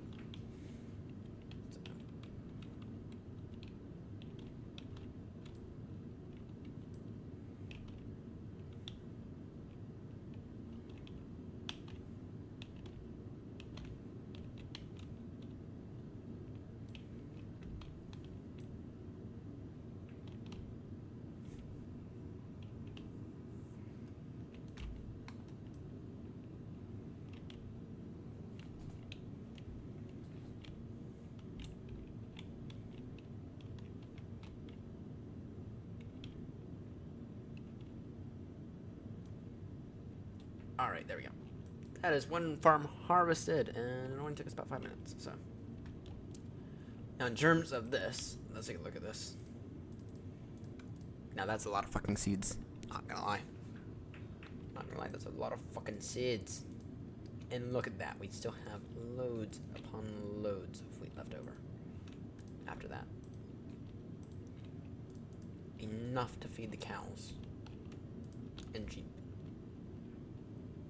And sheepies. Alright, I need to do you two.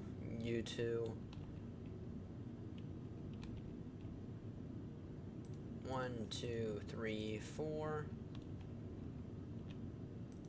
1, 2, 3, 4.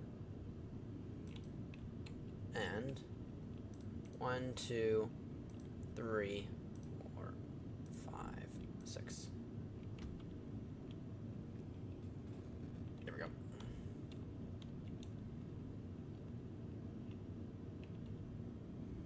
There we go.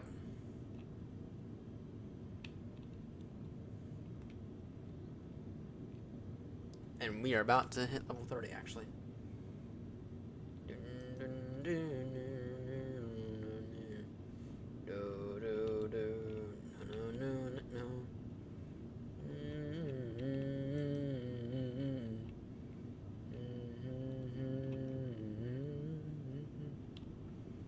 And we have not yet died once.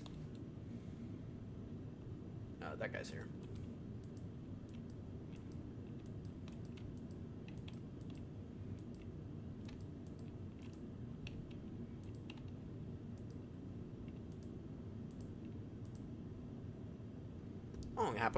I'll happily take that leather.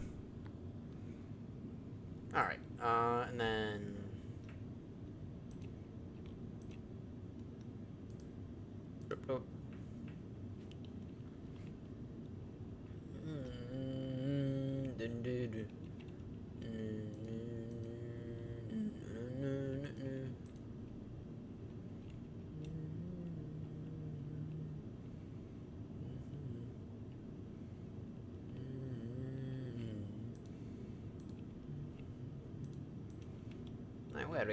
we got a lot of baby cows.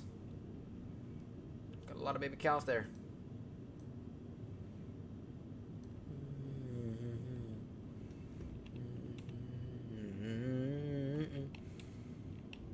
Alright.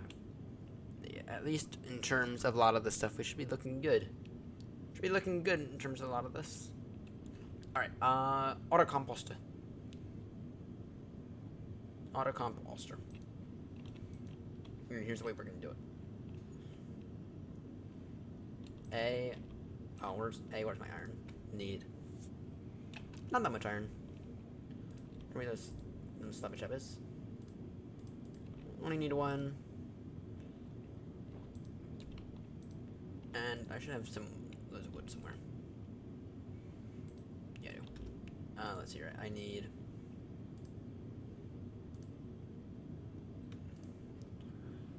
1, 2, 3, 4, 5, 6.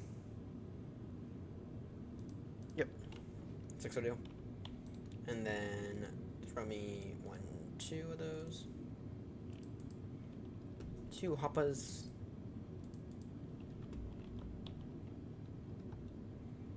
Alright, and then I need.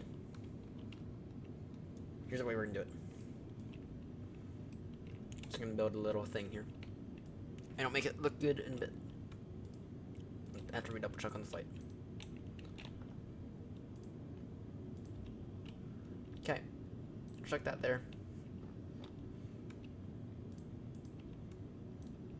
Then if I'm not mistaken. Where am I?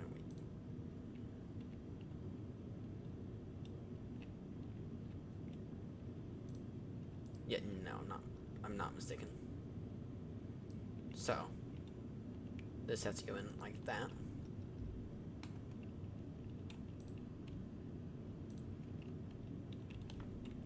Alright.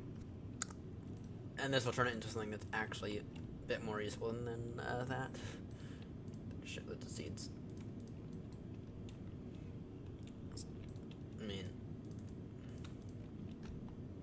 yeah, this will turn this thing a bit more usable. So we don't need that many seats at all. There's no reason we should have that many seats.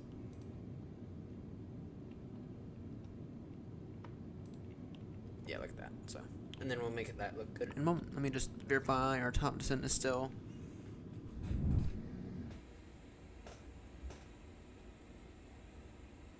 Top descent, yeah, 5-7. So we still have another 20 minutes or so. I guess we have. I guess we absolutely have time to make it look good. We absolutely have the time to make it look good then.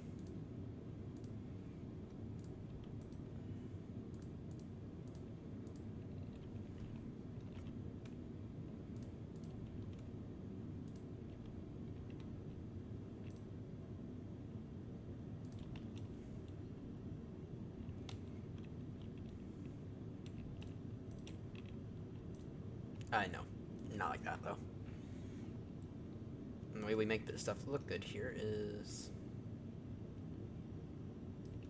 by not cutting in corners, like I just tried to do. That.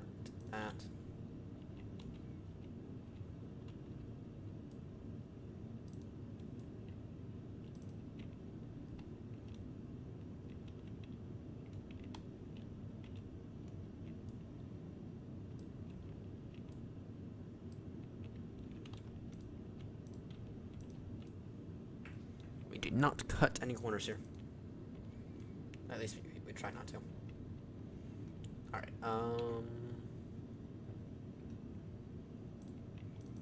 it's fine.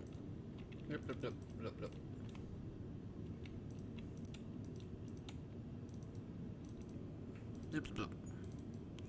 Check all that there. Check all that like that.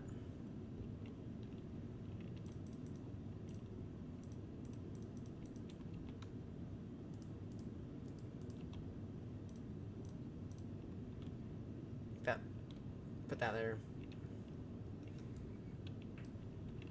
And actually, tell you what. There we go. Alright, time to go up a few blocks. 1, 2, 3, 4. 2, 3, 4. Holy, actually, hang on. Actually, there's no reason that we need a double chest there. But even then, actually, even then, you could always give it an extra block. Because, right, if I'm not mistaken, we have 2. Oh, we only have 1, but still. You only ever need that 1, so. Alright.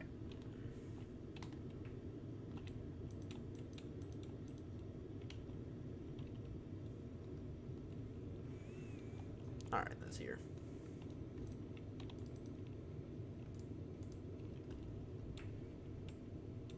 And then we'll go ahead and make a decent looking roof for this.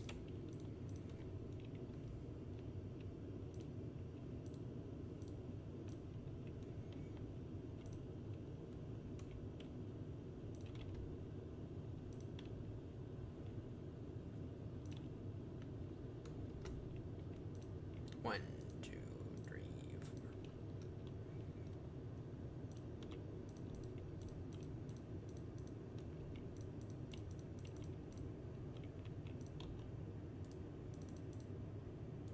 One, 2.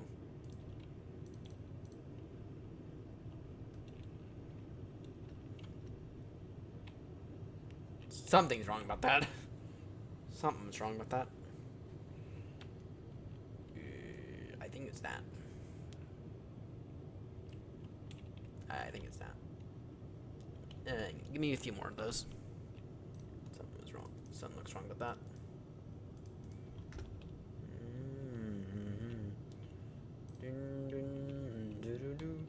Oh yeah, that looks 1,000 times better right there.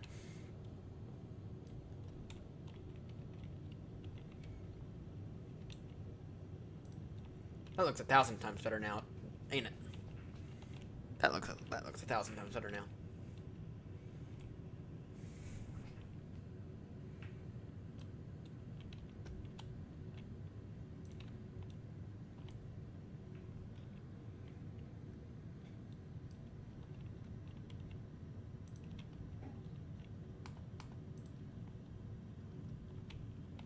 Yeah, I just need a bit of a.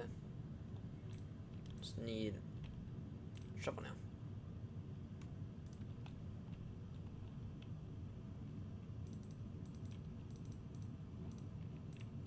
There we go.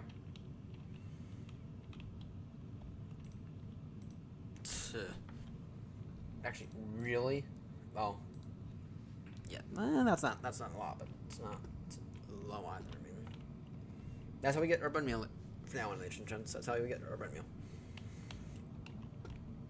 There's like no reason though to not do it like that. So, though I don't really know how the fuck this works because last I checked, you put all the seeds together and all you have is more seeds. You put all the seeds in a barrel. I mean, all you have is seeds. At the end of it all, what do you have at the end of it? At the end of it, just pure seed still. Pure seed. So I don't really know how the fuck this does it. I mean, I just really don't know, but whatever. Now if you mix it with soil on the other hand, then okay. But I mean, I get it more than I don't, but seriously. Don't really know how good it is. And yeah, the chests are remain disorganized. We have about 10 minutes till our top descent. What I would like to do in those 10 minutes though is I'd like to, or we got about 10 minutes before I have to start paying attention. Is what I'd like to do in those 10 minutes is make this feel less shit, I guess. I'd actually like to move a lot of this stuff and completely move out of this initial house we built, and we'll leave. Actually, we won't leave anything. You know, we'll completely repurpose this building. That's what we'll do. We'll completely 100% repurpose it. There's like no reason to continue to use it. I mean,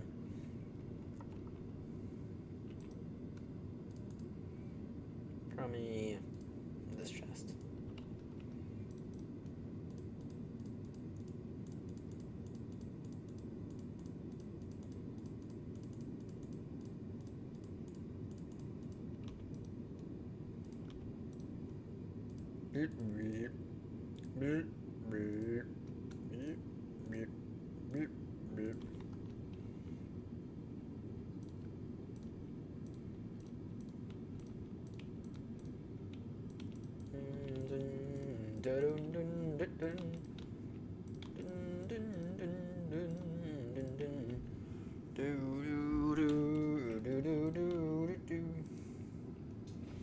Alright, and that's here. Over here, I'm gonna do something else. I mean, we can do a second chest right there, but that's what. Oh, I want to do that right there. You know, we're gonna completely repurpose this building over here and fucking finish it up. That looks awful.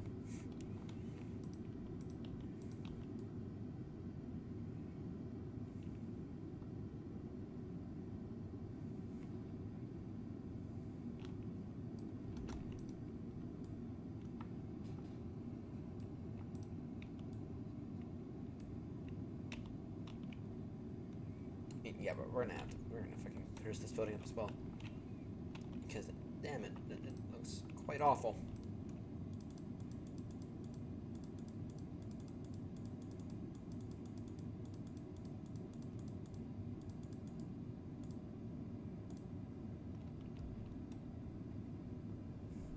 Top descent in, let's see here.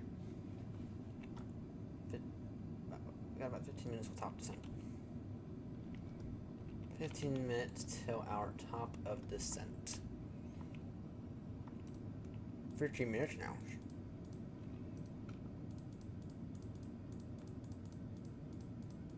And yeah, we will sort all these out another day because I suck at organization. So we do have a carrot. Oh, we do have a carrot.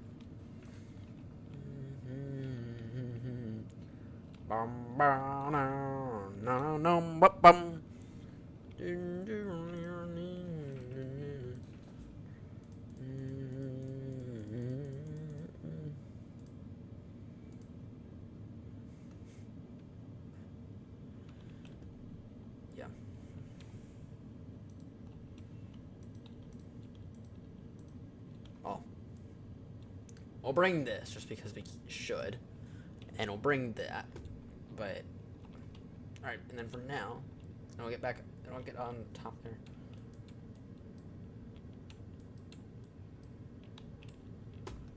Yeah, got it the easy way. I won't. All right. Yeah, we'll take a look at the flight in a moment. So we get to begin our descent here shortly. There's still no ATC online though, so. All right.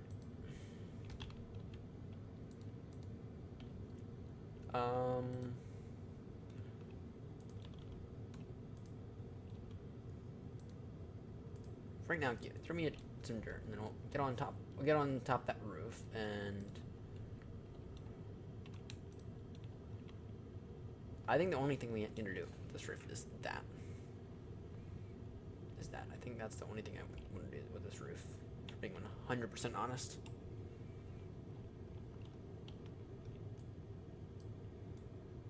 Which is fine. That's fine. That's all we need to do with that roof. And it needs to be removed. But that I don't want to really do that much with this building. Now when we have this hut here.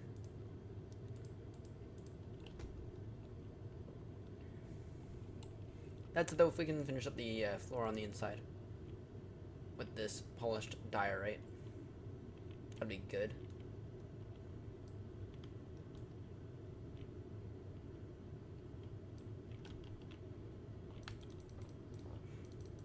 Make it a little bit better.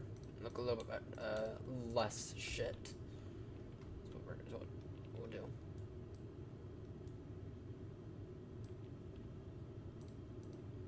Ah, dude, that's gonna suck.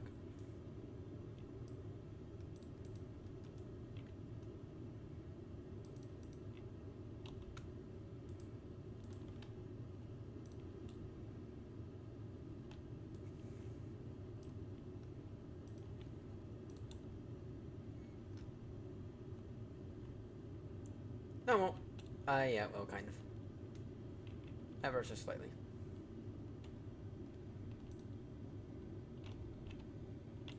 Yep, in the meantime, that area is clear, and yeah, no, that's just kind of stuck, but whatever.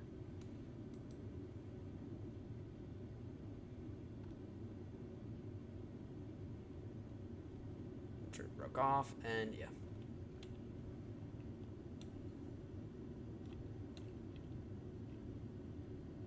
I do see more iron over there.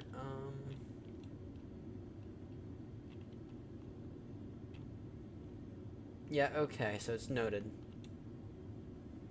That's noted right there. I don't want to begin to cave right now because we're about to begin our descent, but at the same time, we kind of need to get some iron. What's over here? Nothing. Is anything useful over here? I mean, not really.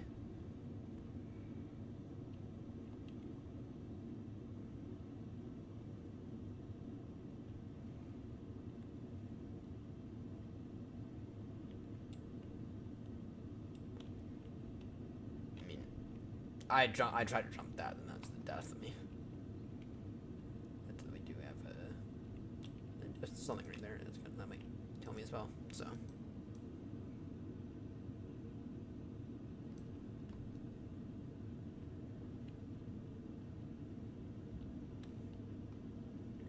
I just need the iron, so no, go grab whatever iron we see in sight. Just need the iron and the coal.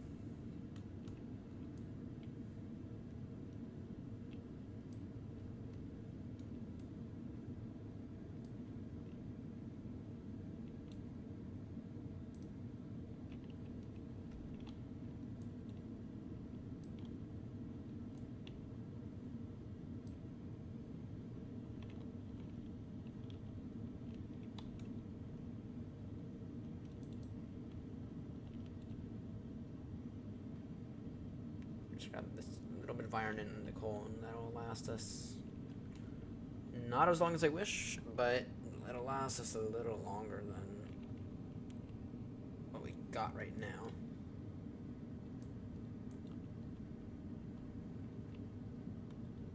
But I mean, what we got right now will not last very long at all.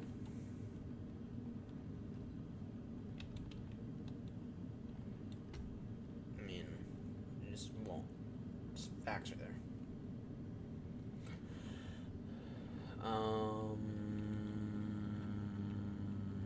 Yeah, what we got right now in terms of iron, it's just not gonna last at all. There's no way of saying that it will. So, I mean,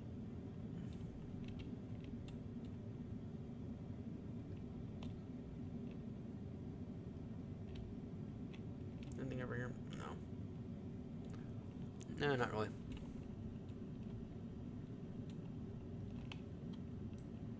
Alright, well. We are building a massive mine very, very slowly, so hopefully what we have right now will last us until we actually get that massive mine complete. I mean, an extra 6 bits. I mean, that doesn't hurt at all. By no means does that hurt. Alright, time now is 5:01. Let's go ahead and get off Minecraft. Let's go ahead and focus a bit more on our active flight. So, and it's probably screening us for some data. It's not. Alright. Let's take a look here. VAT sim and radar. Yeah, by the time we get there, we're gonna have the whole place to ourselves. That guy's descending. Yes. What are the winds? What are the winds looking like?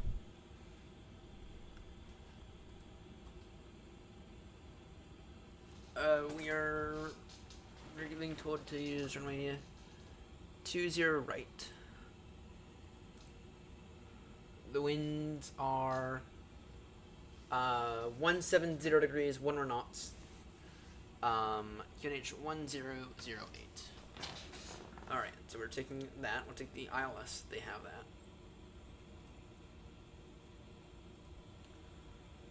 that. Those arrivals kind of suck.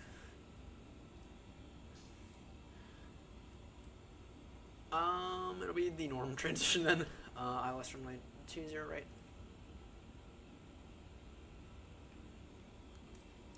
EPAC. Yeah, no, we don't need an arrival. We do not need a star then. And at what point do we intercept it? We intercept at altitude 3,500 feet with a transition flight level 130.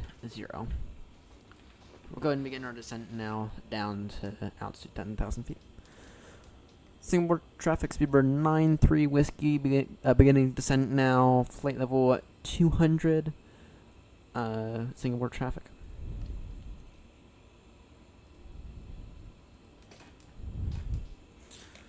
And Singapore traffic speedbird 93 whiskey expecting Alice approach into runway 20 right.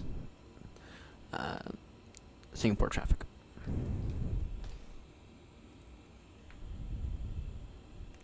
Impact transition.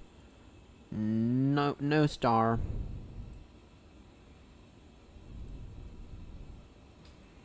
Bum bum do do bum bum bum bum bum bum bum bum bum bum.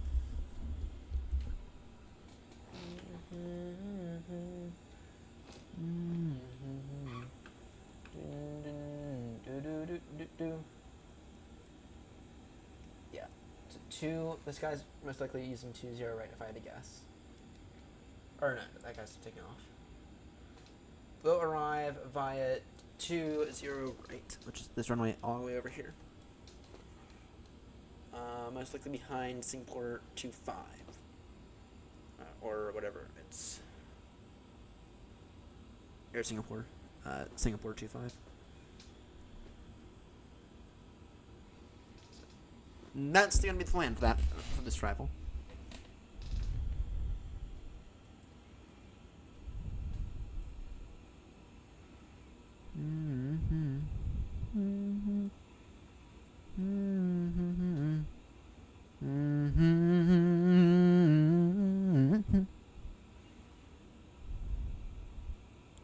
down to altitude 3,000, or, yeah, 3,500 feet.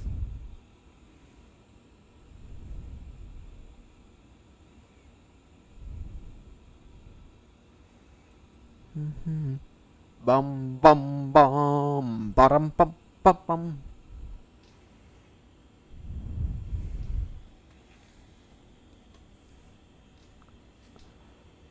Singapore traffic, speedbird 93 whiskey heavy. Stand by actually. Oh, you're gonna get center. Whiskey Hotel Mike Center.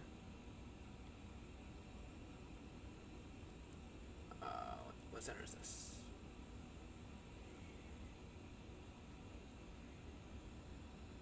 Yeah.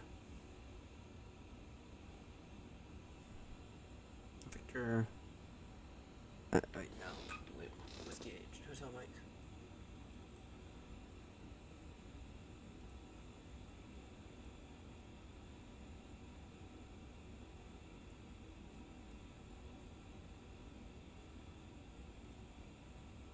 Yep, okay.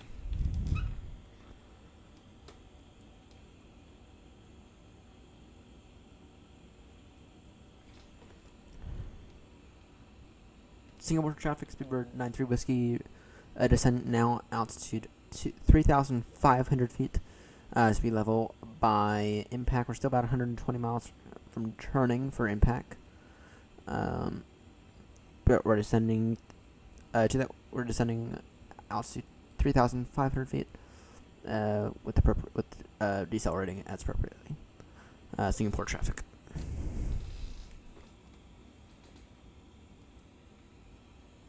You can yell at me all you want for my horrendous ATC intercom transmissions.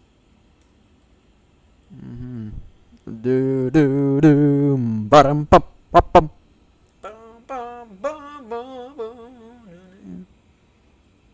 It went. Okay. We need to take a look at our destination data. Let's see here. Performance. The current winds, we got another crosswind landing. No, just barely crosswind. 170 degrees, 11 knots. If you're at Heathrow, that would be a 09 day. Actually. Yeah, just barely. 170 degrees, 1 knots. Temperature 32 degrees Celsius. Holy shit, it's hot in Singapore right now. QNH 1008. QNH 1008. And what's the bar like? 213. 213 on the bar. Similar to Heathrow. Similar to Heathrow. 213 on the bar. 138 on the final approach speed. Alright. Yeah, it's a bit of a crosswind. I mean, it's a small crosswind component. I mean, it's a heading a 203 on the final, so. I mean, it's a slight crosswind component. It's not anything significant.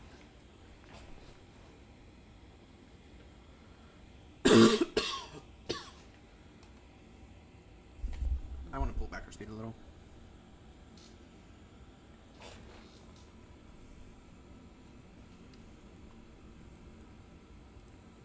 And we'll actually, let's turn direct to impact.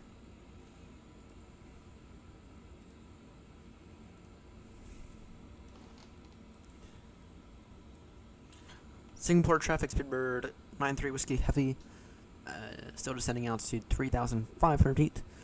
Turning direct to impact. That is the India Papa November Alpha Kilo, and that is on the final approach for runway 20 right. And we are about 95 miles from turning final. Singapore traffic. Bum bum bum bum Ba-da-bum, bum, bum.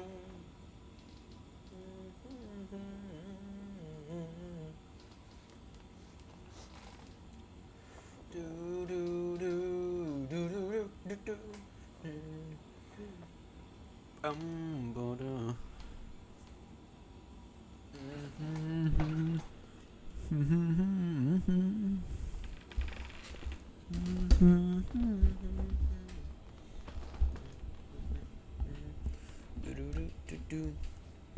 Alright, I'm curious about something. Let me see here.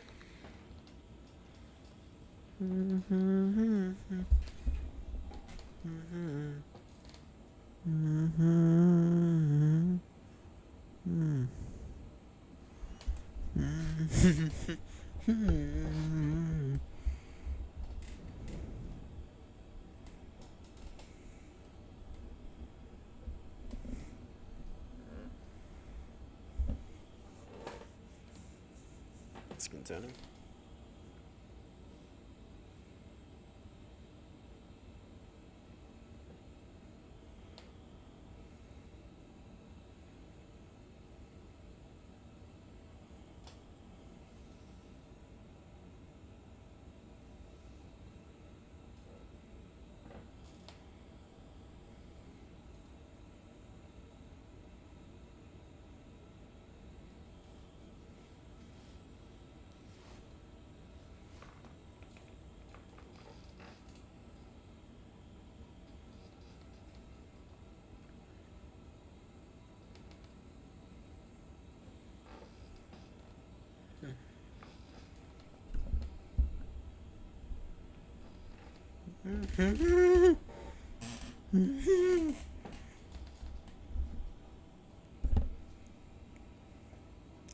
All right. I'm just curious. Something. Sitting there. Speed 300 knots, please. And I'd like to find out. Does this actually look like we're descending? Yeah, a little bit. A little bit. That actually kind of looks like we're descending. I'm not gonna lie. A little bit. Not significant, but still. Bottom bum bum bum. Do do do do do bum bum. Bum bum bum bottom bum bum bum. 202 the current. Yeah, by the time we get there. It's saying it's estimating 619. Zulu. I will see how accurate it is.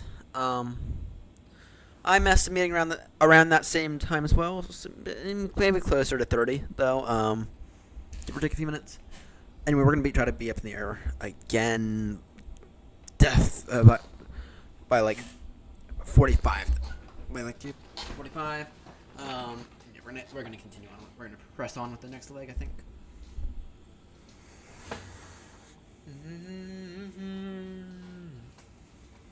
BA Gates for Singapore.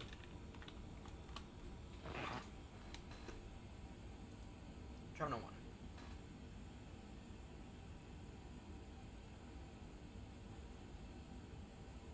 Terminal 1. For those who don't actually know, so British Airways actually operates flights to and from Sydney, Australia. Right. But the issue is that because it's such a far distance, it's not easy to do without making a pit stop for fuel. Right. And so what they do is they make a pit stop. Right.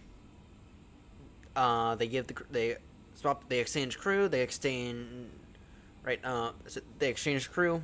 They exchange. I mean, occasionally they allow the passengers off. They allow the passengers to go grab some food. Right. They give them like 12 hours. Right. And then they give the plane some rest as well. Any maintenance needs to get done. Right. And then they continue on with the flight. Okay. For another 13 hours. And that's what they do at Singapore. So, anyway, we'll be taxiing 701.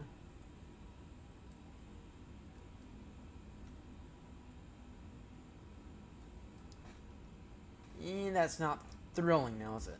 I mean, that's Terminal 2, surely. Unless this whole part here is Terminal 1.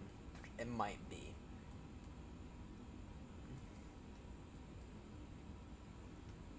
Terminal 2.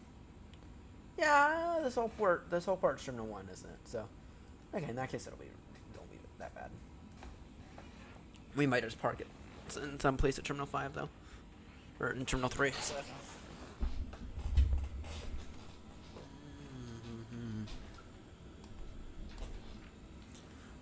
Singapore traffic, Speedbird 93 Whiskey, slowing speed now 280 knots. Singapore traffic, inbound for runway 208. Singapore traffic.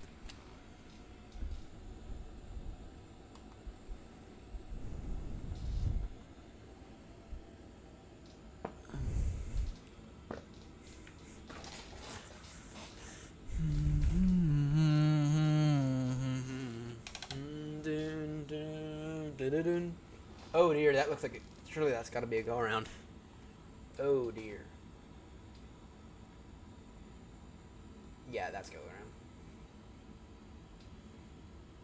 That is a go around. A go around.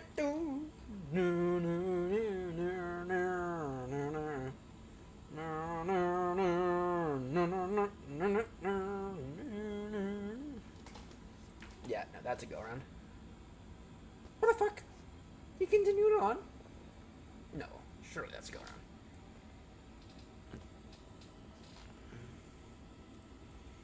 NH1008, I believe it is.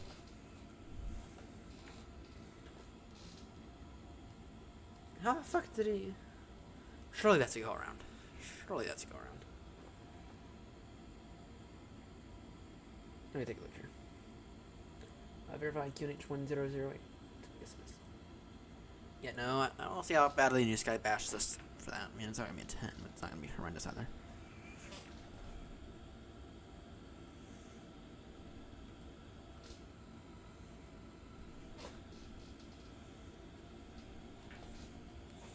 Singapore traffic, Speedbird 93 Whiskey, slowing speed now 250 knots. For 250 knots below 10,000 speed restriction. Singapore traffic.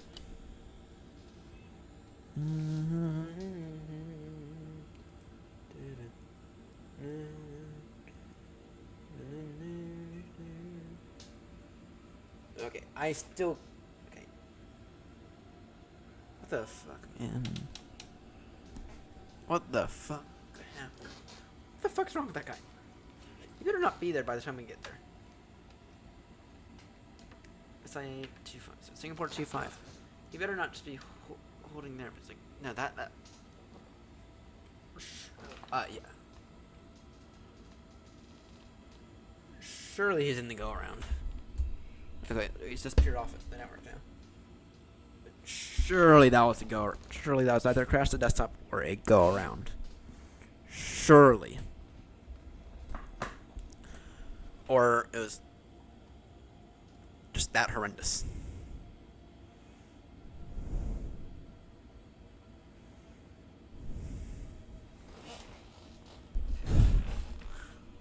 Singapore traffic, Speedbird 93 Whiskey has about 40 miles to touchdown, arriving via runway 20 right. So descending altitude 3,500 feet with a speed of 250 knots until about 20 miles before we turn final, which will slow down to about 190 knots. Singapore traffic.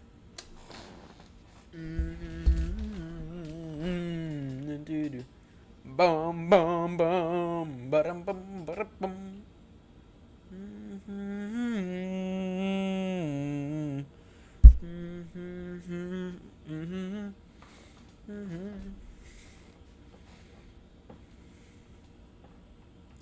Yeah, I don't know what happened to that guy, but surely though, surely he, yeah.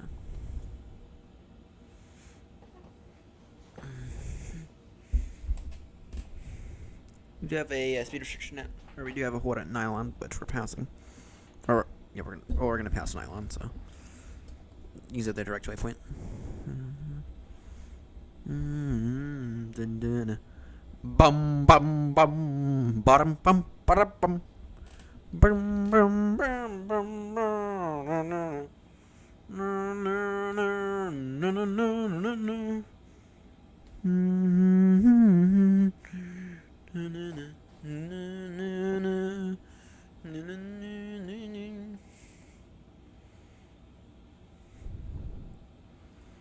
Okay, we are a little early on this descent. Not gonna lie, we're a little on the early side.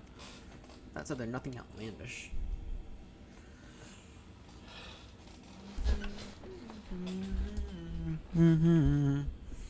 Bum bum bum bum bum bum. Damn, it is freaking cold down here. I got about 40 miles to touchdown. ILS runway at 20 right.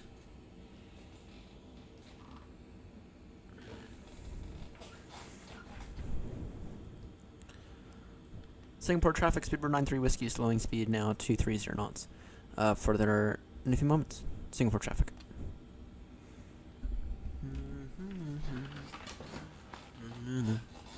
Bom bom ba da da da da.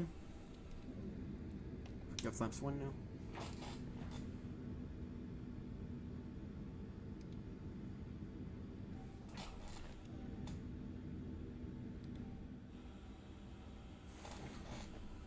Flap central, which are really just the slats, to be honest.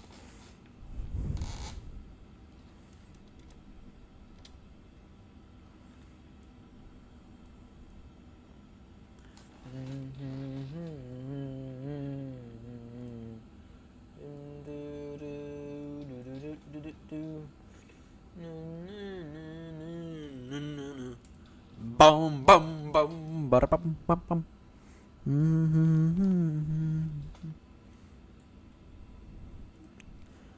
Yeah, I kind of know about that there, mate.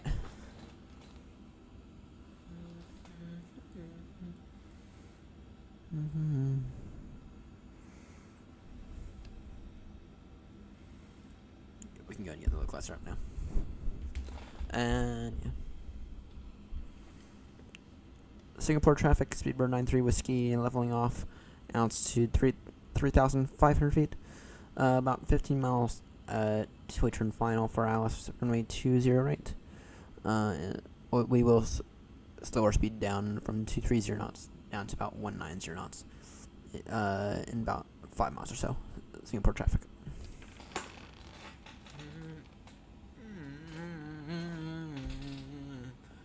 Bum bum boom.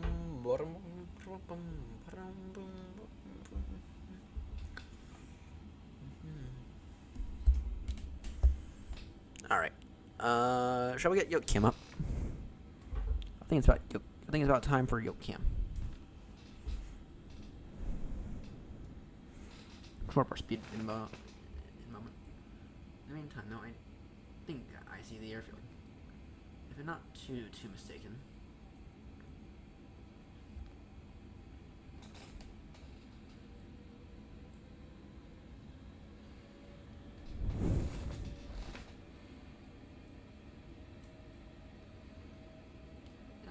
Yeah, that kind of looks like it. Over there. Kind of seems a little bit like it. So I don't know. Yeah, it is. It is. Singapore traffic, speedbird 93 whiskey, in a base for ILS runway 20 right, slowing speed. Now from 230 knots to 190 knots by the time we turn final. Singapore traffic. So initially, speed 215 knots.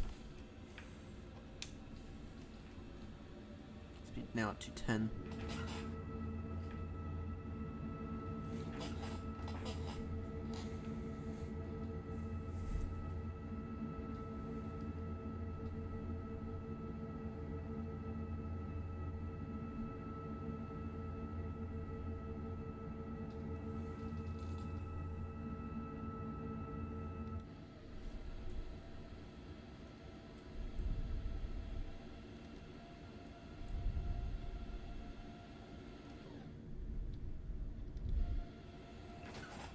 Get the approach mode on.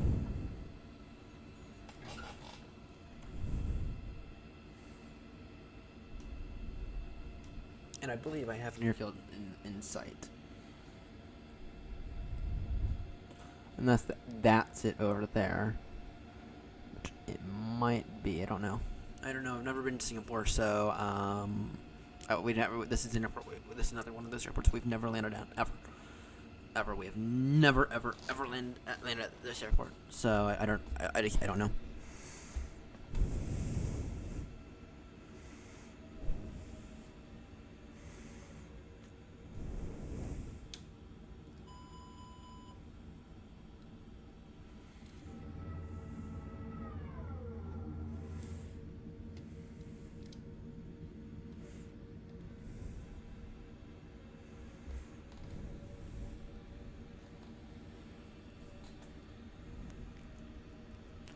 Singapore traffic, speedbird 93 Whiskey Heavy. Going to maintain speed 190 knots until established ILS 20 right localizer.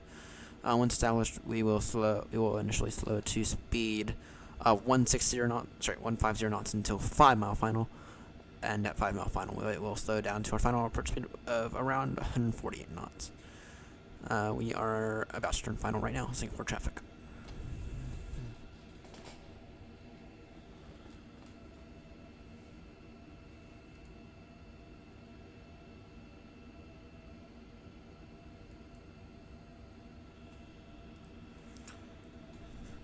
Alright.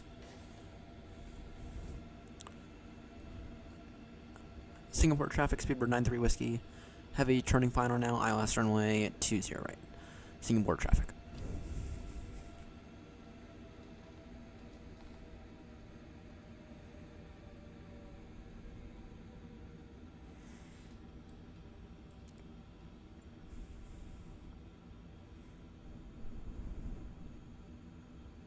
Got about a 15 mile final.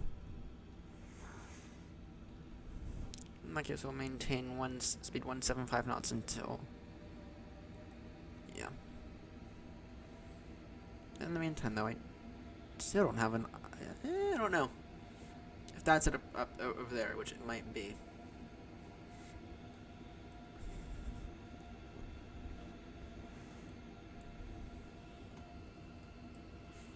In the meantime, though, we should see some.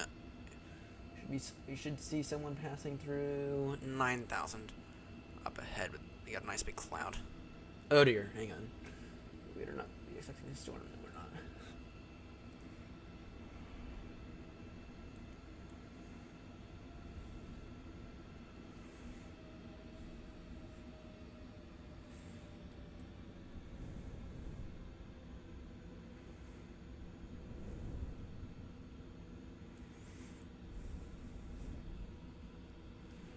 Gear's still not down. We'll put that down once we're glide slab established.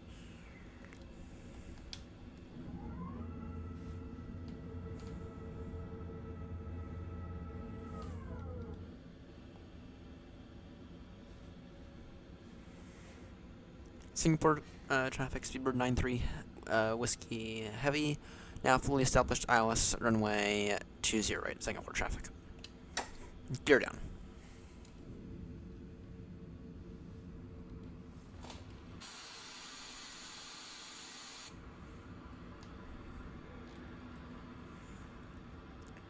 Ground spoiler's arm. Once again, this should have been on a while ago.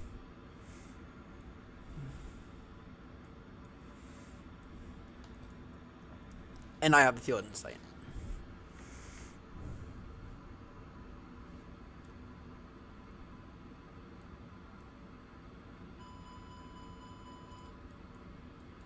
And what the hell is happening?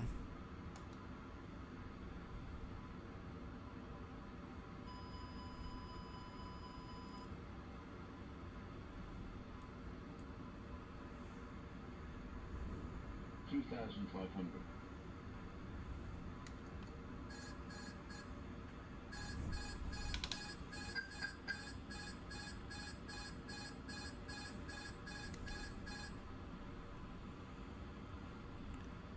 Singapore traffic, speedbird 93 Whiskey, executing a missed approach. Singapore traffic. What the hell happened there?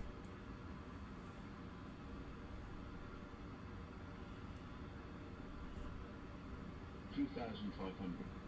We're gonna try to continue. Let's see here. 2,000.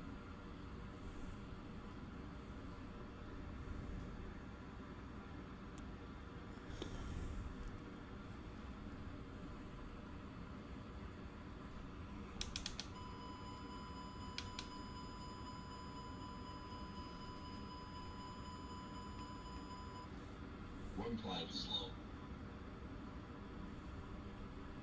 Glide slow. Glide slow. Glide slow. Glide slow. Glide slow. Shut up. Glide slow. You're so down, right? Yes, it is. Glide slow. We're fine. Alright. 100. Last call, Singapore traffic, speedbird 93 Whiskey, heavy, Glide slow. fully established ILS, runway 20 right. Last call, Singapore. Glide slow. 300. 100 Glide above. slow.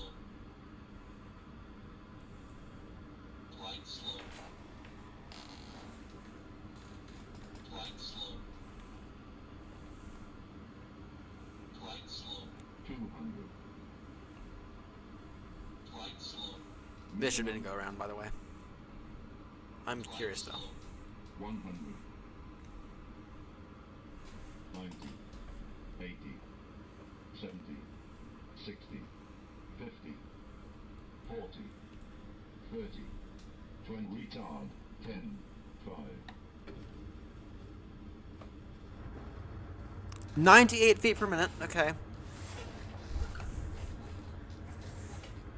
Yeah, no, that thing completely missed the. I don't know what the fuck happened there. I don't know what the fuck happened there. Newsky's gonna bat. This is. We're not getting a. We're not getting a 9 out of 10 on this guy. I have no clue what the fuck just happened there with that approach. Other than we had a major press-on-itis. That should have been a go-around. Not gonna lie, but whatever. Singapore traffic, speedbird 93 Whiskey, clear over runway 20 right. Taxiing, stand by for taxi. Yeah, no, that Newsky is gonna not like that flight at all.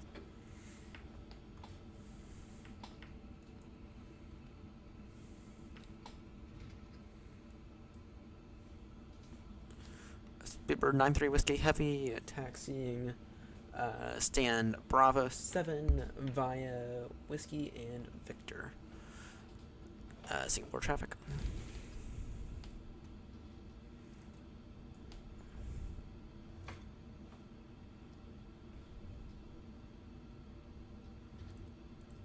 Okay, AP on.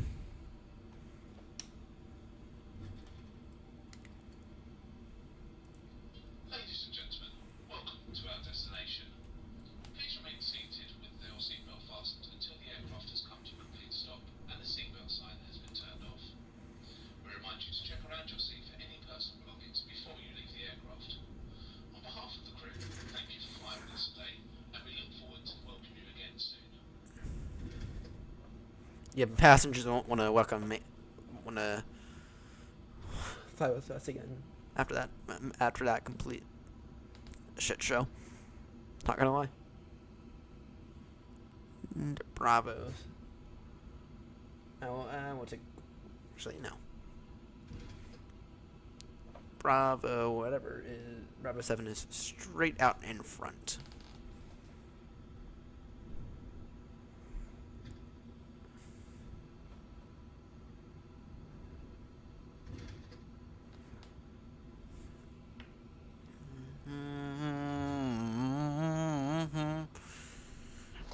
Yeah, let's see how badly we did, because surely what we did was not acceptable. And in my opinion, it absolutely wasn't. Press-on-itis at its best.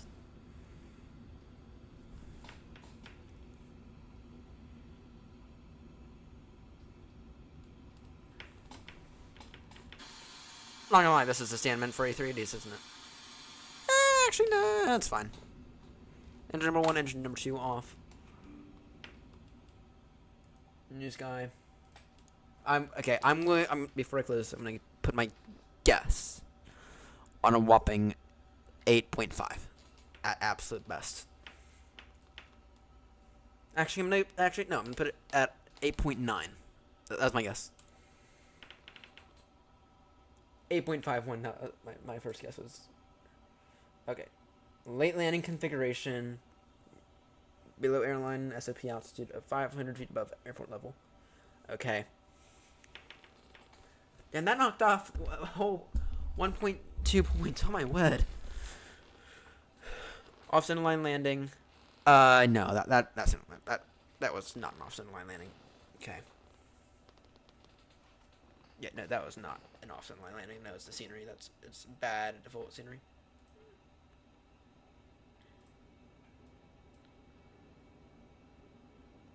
Yeah, I mean, maybe.